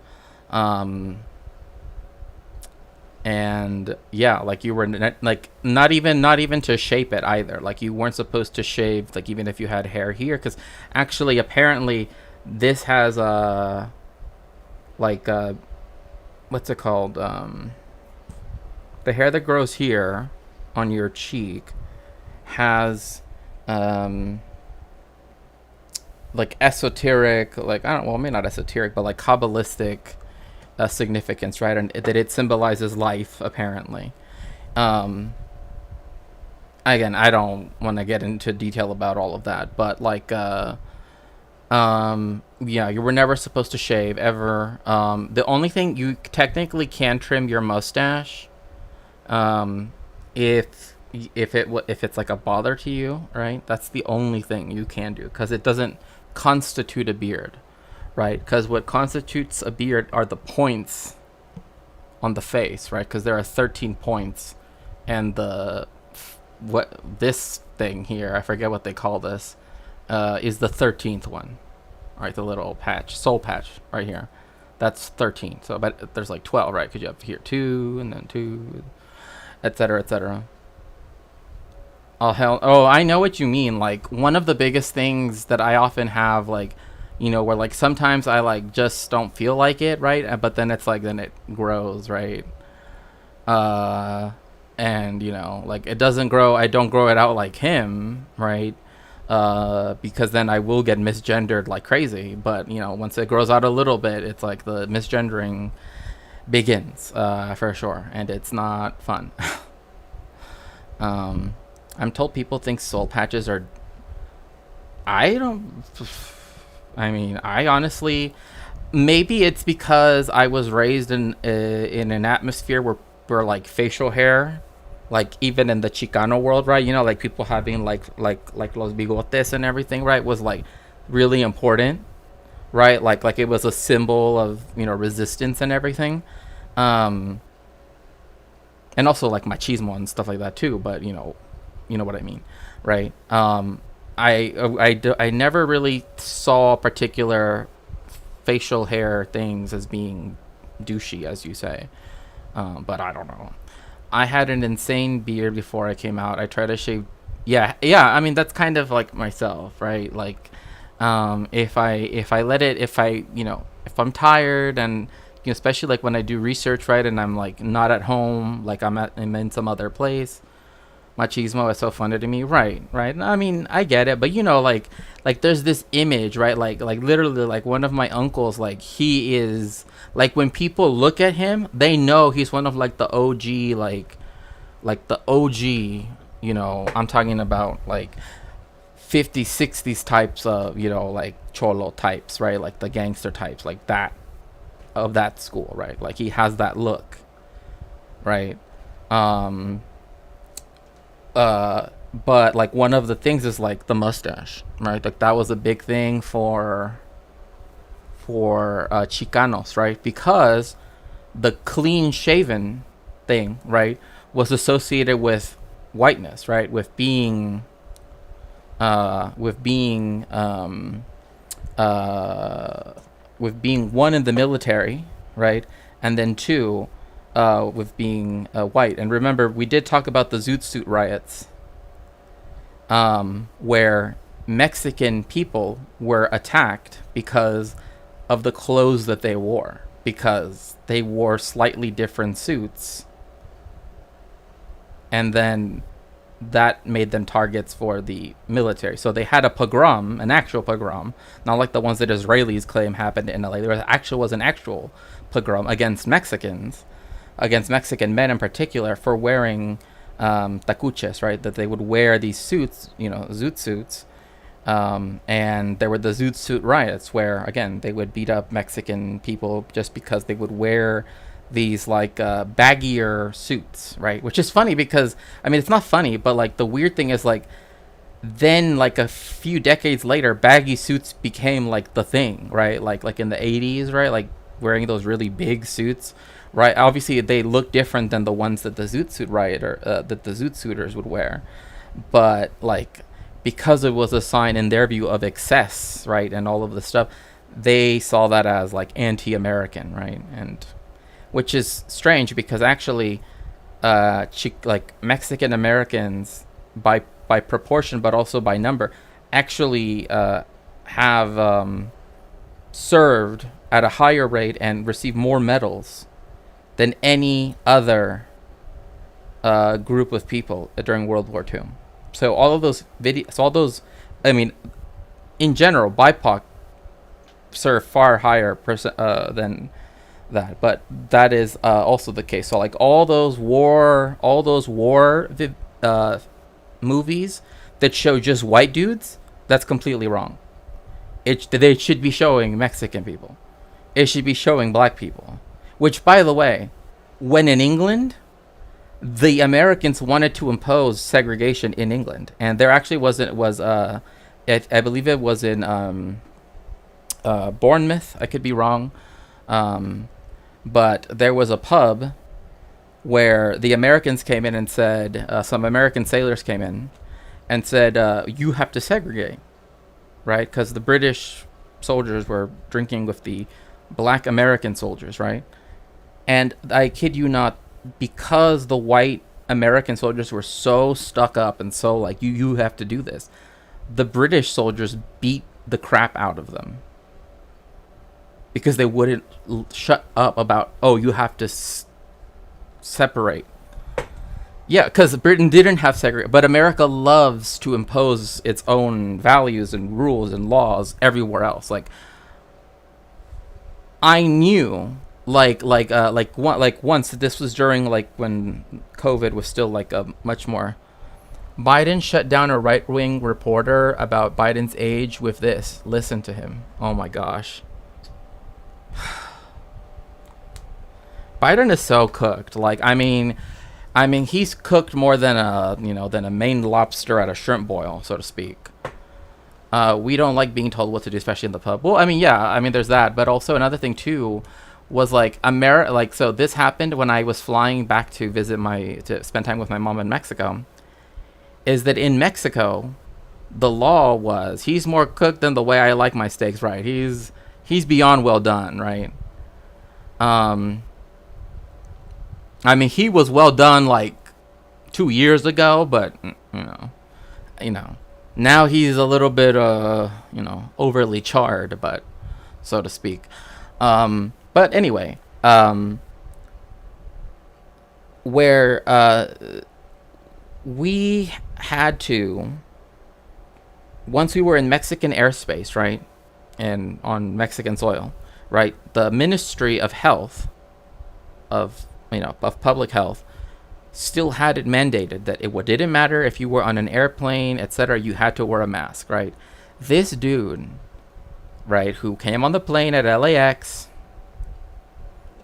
right, made a big deal about the fact that this very kind stewardess, who literally everything you asked for would be, yes, can I get you more? What else do you need? How can I make you feel more comfortable?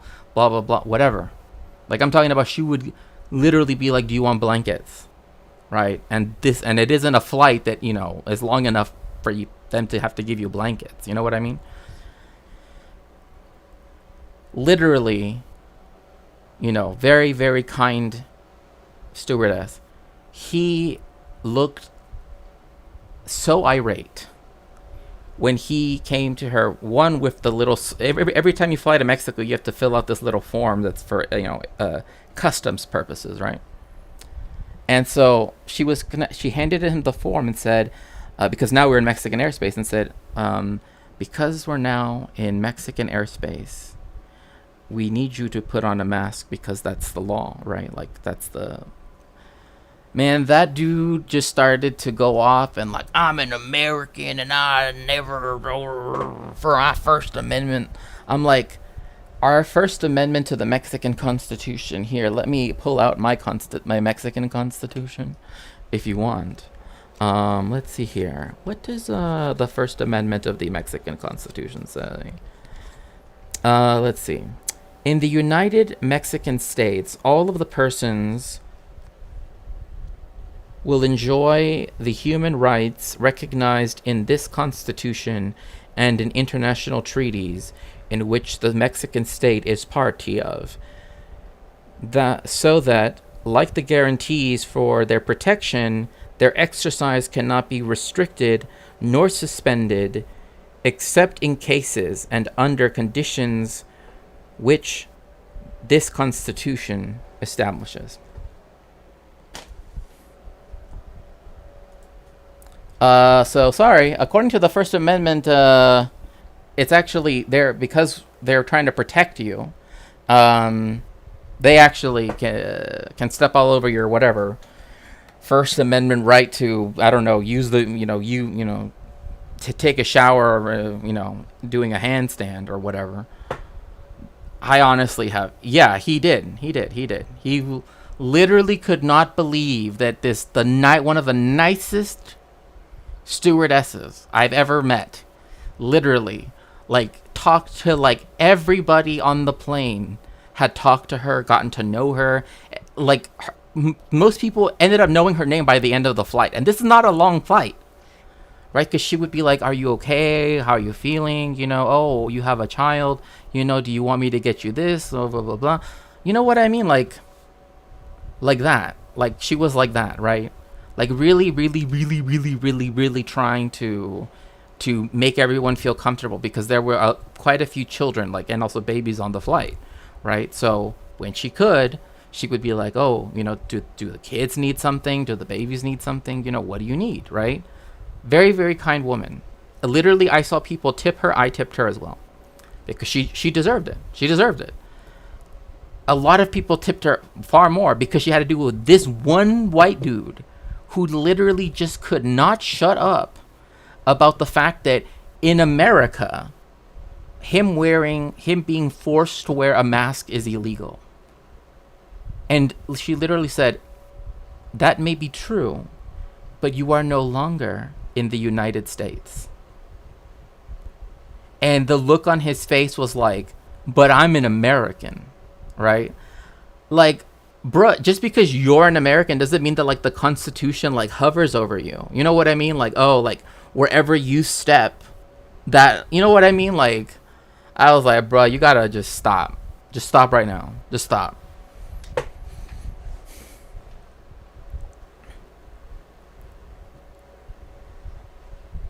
He a libertarian looking for a big booty Latina. I mean, if he was, he certainly wasn't gonna find one that that wasn't gonna be wearing a mask. That's for sure. Because literally in Mexico City, indoor, outdoor, you had to wear a mask. That was the law. That was the official thing. And every place every store that you had to go to, you had to have your temperature checked. You had to put on hand sanitizer.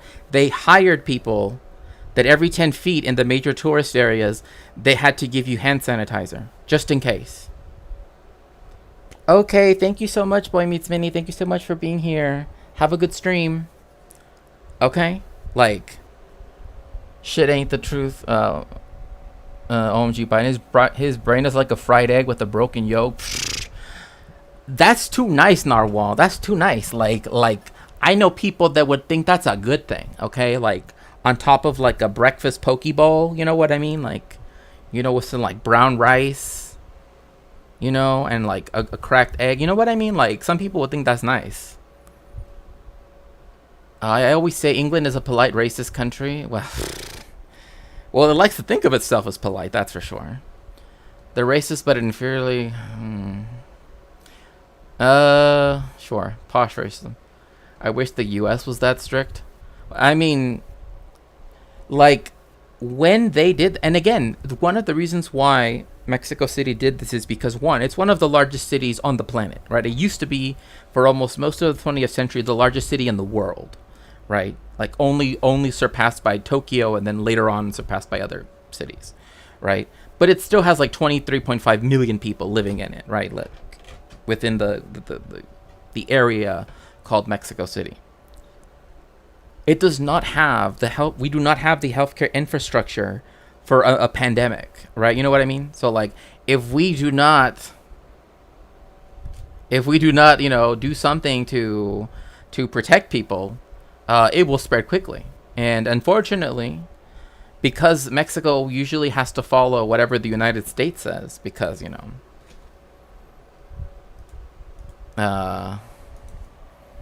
y'all missed nothing. It was a shit show. Okay, well, look, he literally, like, today, Biden had a chance to do something good, and every day that he does this and he doesn't drop out of the race, he's literally playing games with people's lives, right? He's been doing this for a long time already. Like, we're tired of this. I'm tired.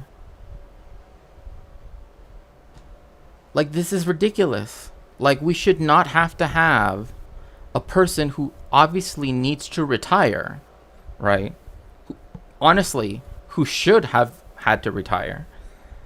And, you know, someone that's literally like, yeah, the fascist wrote, you know, my own version of Mein Kampf, you know, that's now, but now that everybody knows it, now I'm going to pretend that I don't know what it is, right? Like, I don't know.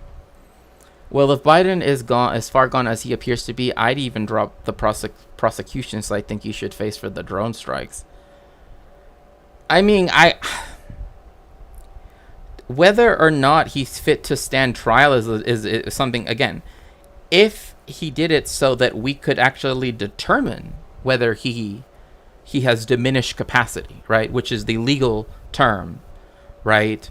That would say that which negates mens rea, right? That he did not have the mental capacity, right, to be able to, you know, have, right? Because I know this is a story I've brought up a couple of times, but like, I was in Syria, in Damascus, in 2017, when the United States and the NATO allies drone striked Syria, right, with Trump in charge. So that's why, like, the people that are like, oh, under Trump there were no wars. Honey, I was there. I was in Damascus, okay? I was in Dimashq. I was right there, okay? The blown out buildings, the crying, all of that stuff, all of that, just, I literally could never describe it in words because it's just beyond me. The smoke, the fear, just every aspect of being in Damascus, being in Syria at that moment, and literally knowing that in less than an instant, everything could be gone.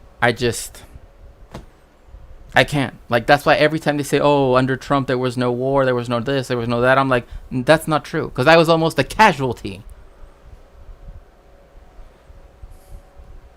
Yeah, just because there's no U.S. boots, which there are actually boots on the ground, remember. But the thing is that they're defending the oil fields. Remember that.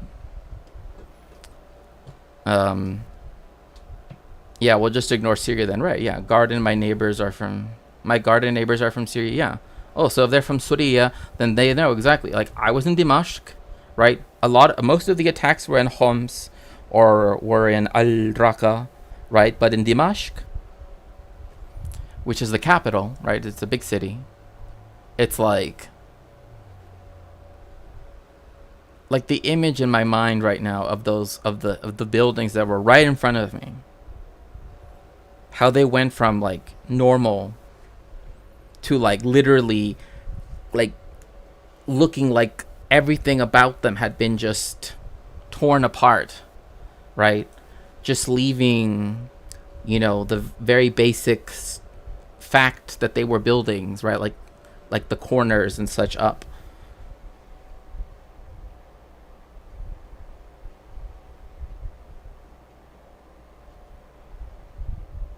Like that just...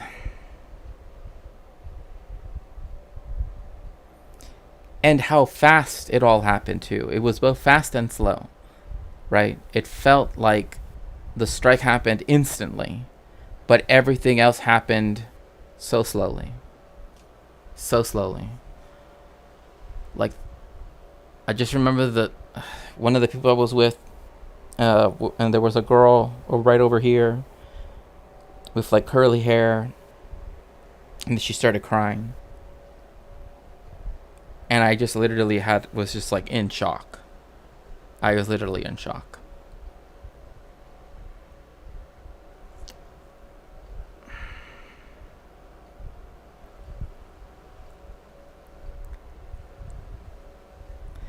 That's why, instead of becoming some reactionary, instead that made me more certain that the only way was revolution. That the only way was, solidarity. It made me feel more solidarity for the people around me, for the Palestinians who live in refugee camps in Syria, etc., etc. It only made me feel like whatever I can do to contribute to help ameliorate the world is better than, falling into this idea that, oh, blah, blah, blah, blah, blah, blah, right? What happened to me it was traumatic, but it has to be used for something so that nobody ever has to experience that trauma again. At least that's my own personal view. Yeah, prefiguration and solidarity, right? Yeah. Yeah, it's not just dots on the map and plumes of smoke at a distance that you can't see people, right? And again, they never bring up the shitty stuff. Like they never reported that. The only news that really brought it up was like the local Syrian newspapers, because it taxed Syria, right? And one thing I always disliked is that then people ask me, well, what were you doing in Syria? And I'm like, what do you mean, what was I doing in Syria? Like, it's not my fault that I was in Syria and that they drone striked. The issue was the drone strike, not me being in Syria. You know what I mean? Like, the weird way how people begin to try to find you know what I mean? Like a weird way of trying to like almost blame me for the situation. The best we can do is try to educate people. No, yeah, exactly. I am an educated, that's why I showcase history and try to teach it as, as best as I can here on Twitch and on YouTube and, also, in the classroom. But, having bombs dropped on you is radicalizing. If only Israel knew that. Right, exactly. Like, for me, I was just like, if you ever needed something to prove that the whole idea of like, oh, a U.S. citizen, it will protect you, it's like armor that's everywhere. They don't care. They literally couldn't care less. Her husband was nearly 10 years her senior. The children followed in rapid succession. It wasn't the lifestyle Oded had hoped for his sister, but for years he believed Sima was happy. Until 2011, when he traveled to Quebec for a visit. I kind of felt that something is not right about her situation. We had some arguments. One of her sons died in 2009, and she never visited the grave. She insisted that it is against the rabbi's orders. Back in Israel, his suspicions turned to worry. Oded started researching, reading everything he could about Lev Tahor, comparing notes with other members' families, tracking down members who'd left. What he came to understand is that the family he'd photographed in Quebec wasn't so happy after all. He says he was told that for 3 years his sister lost her children. They were placed with other Lev Tahor families who were ordered not to let her near. Internal banishment, he was told, is common punishment in the community, but not the only one. Former members told me that people are being punished. They were fasting, not eating 3 days a week. All these punishments, like not allowing people to sleep at night, they're like zombies. People use the word cult. Do you think this is a cult? It is a cult, 100% a cult. A very cruel and most destructive cult. When we visited Chatham, we asked to meet with Oded's sister repeatedly. They told us she didn't want to meet with us. Also, it's kind of weird that, like, they have, like, a whole little village all to themselves. Like, is that just me? Like, I feel like that's kind of a weird... Years before Oded started compiling his information in Israel, Canadian authorities were getting hints of problems at Lev Tahor. In 2007, Quebec social workers flagged a young mother who was discovered to be on antipsychotic drugs. The same year, they seized 5 children, although all were later returned. By 2011, there were allegations children weren't attending school. But it wasn't until the following year that authorities were approached by an insider who wanted to show them the big picture. My name is Adam Potsevsky. I'm 28. Adam Projevsky spent 2 years in Lev Tahor, married the daughter of one of the community's founding members. His testimony in a Quebec youth protection hearing would help trigger the police investigation.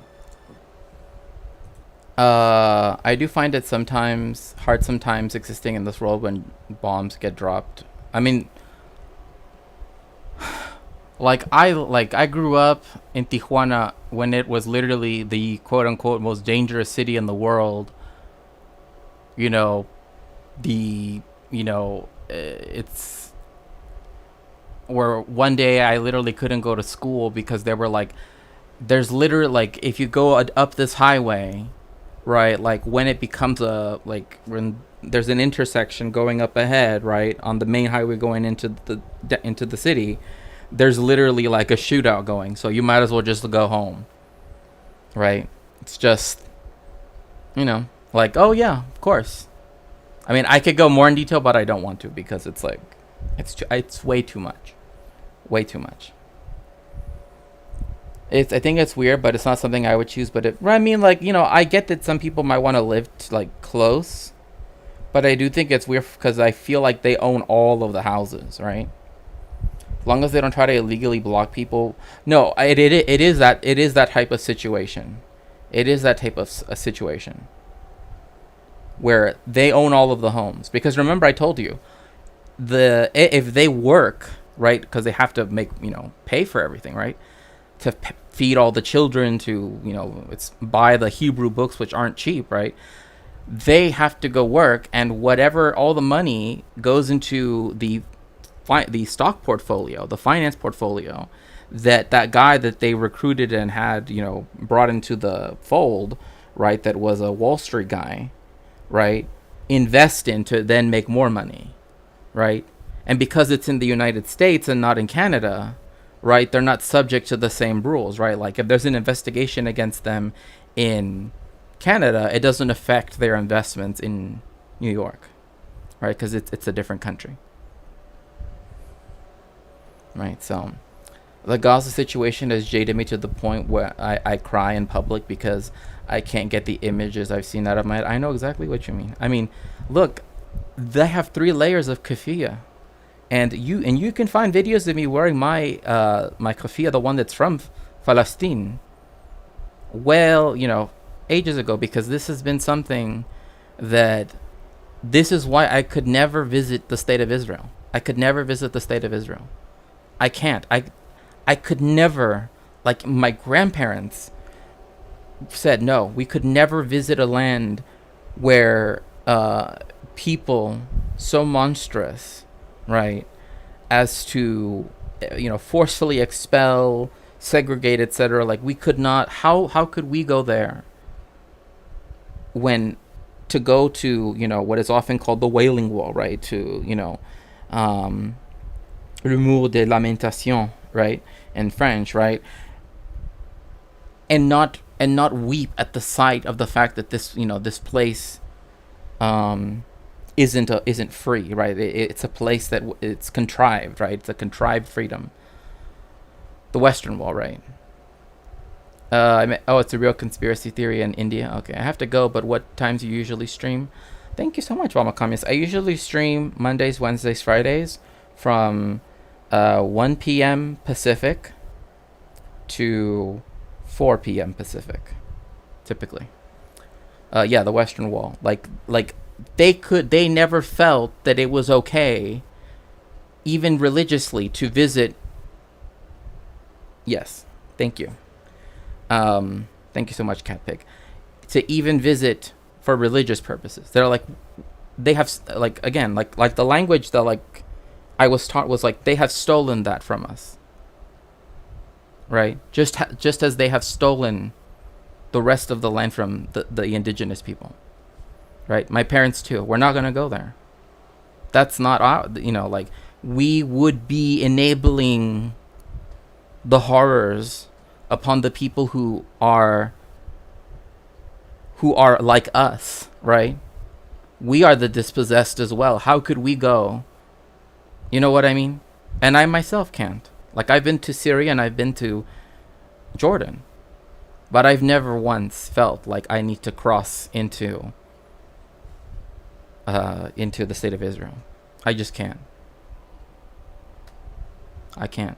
People say, oh, I would, but because even taking a flight there pays money into the Israeli Ministry of Transportation, which is the ministry that controls those apartheid roads in the West Bank. You know what I mean? Like, there's nothing about it, the whole situation, right, that could ever make me feel that I could do it in any ethical way. And so I don't. And I won't. Again, I've been to Syria, I've been to Jordan, and that's good enough for me. I don't, and until Palestine is free, and indeed it will be, far sooner than we could imagine, only then would I feel comfortable visiting Jerusalem, right? Al-Quds. Besides that, there's no reason for me to go. Because I could never,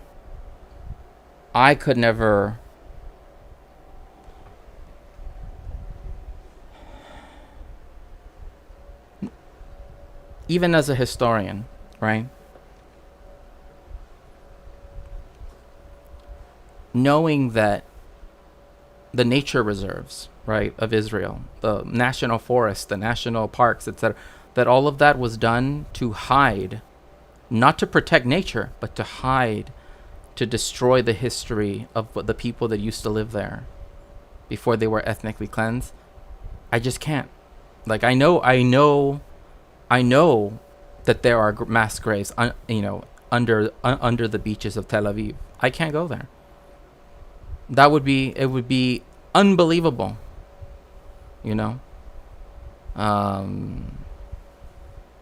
and I would not be content, because as leftists we have to fight for the oppressed people of the world, and in any way that we can, we have to help the Palestinians, particularly right now in Gaza, but also in the West Bank, and also in the refugee camps around the world, particularly in the Middle East. But we can never forget, and we can never stop talking about Palestine. We can never forget about their struggle, because no one is free until Palestine is free. And the fact that the Lancet, one of the most respected medical journals, has already come out saying that the death toll is essentially about to reach 200,000 people, which means that 1/8 of the population of Gaza is gone forever.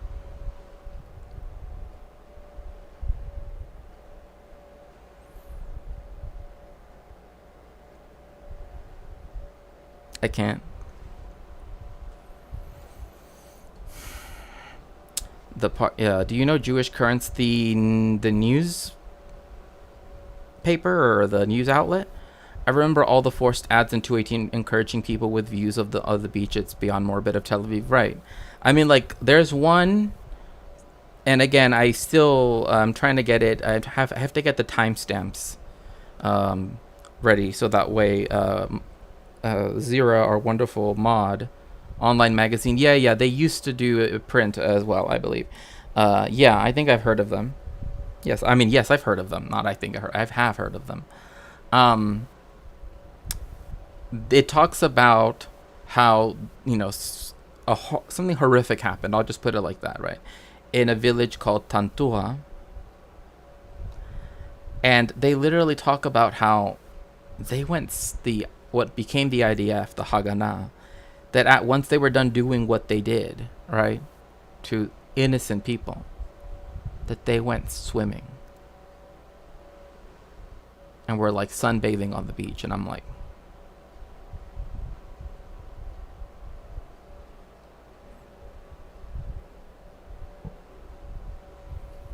no thanks. That is not a story of heroism. That is not a story of heroism. Sorry. I mean, that's why I'm writing my series of articles, right, on Substack and on Patreon, right? If you want to access those, you can subscribe there, because that's where the introduction was 1912 to 1917. The next part, the first part of the actual timeline I'm looking at, is 1917 to 1950, is 1917 to 1920. Next, it's 1920 to 1923, right? So, if you go to Dono, if you do !Dono, then my link tree, it's there on my link tree. Otherwise, it's yeah, and also everything is under that Shakespeare or Shakespeare, right? Either one. Yeah. Speaking of which, I have to go because I was not expecting to, take so much time. But it was really wonderful getting to spend time with all of you, and I hope that you all have a nice evening, morning, whatever it might be, where you are. We're going to raid the Serfs, because they raided me before. Make sure to tell Lance hello, and I will see you all very soon again.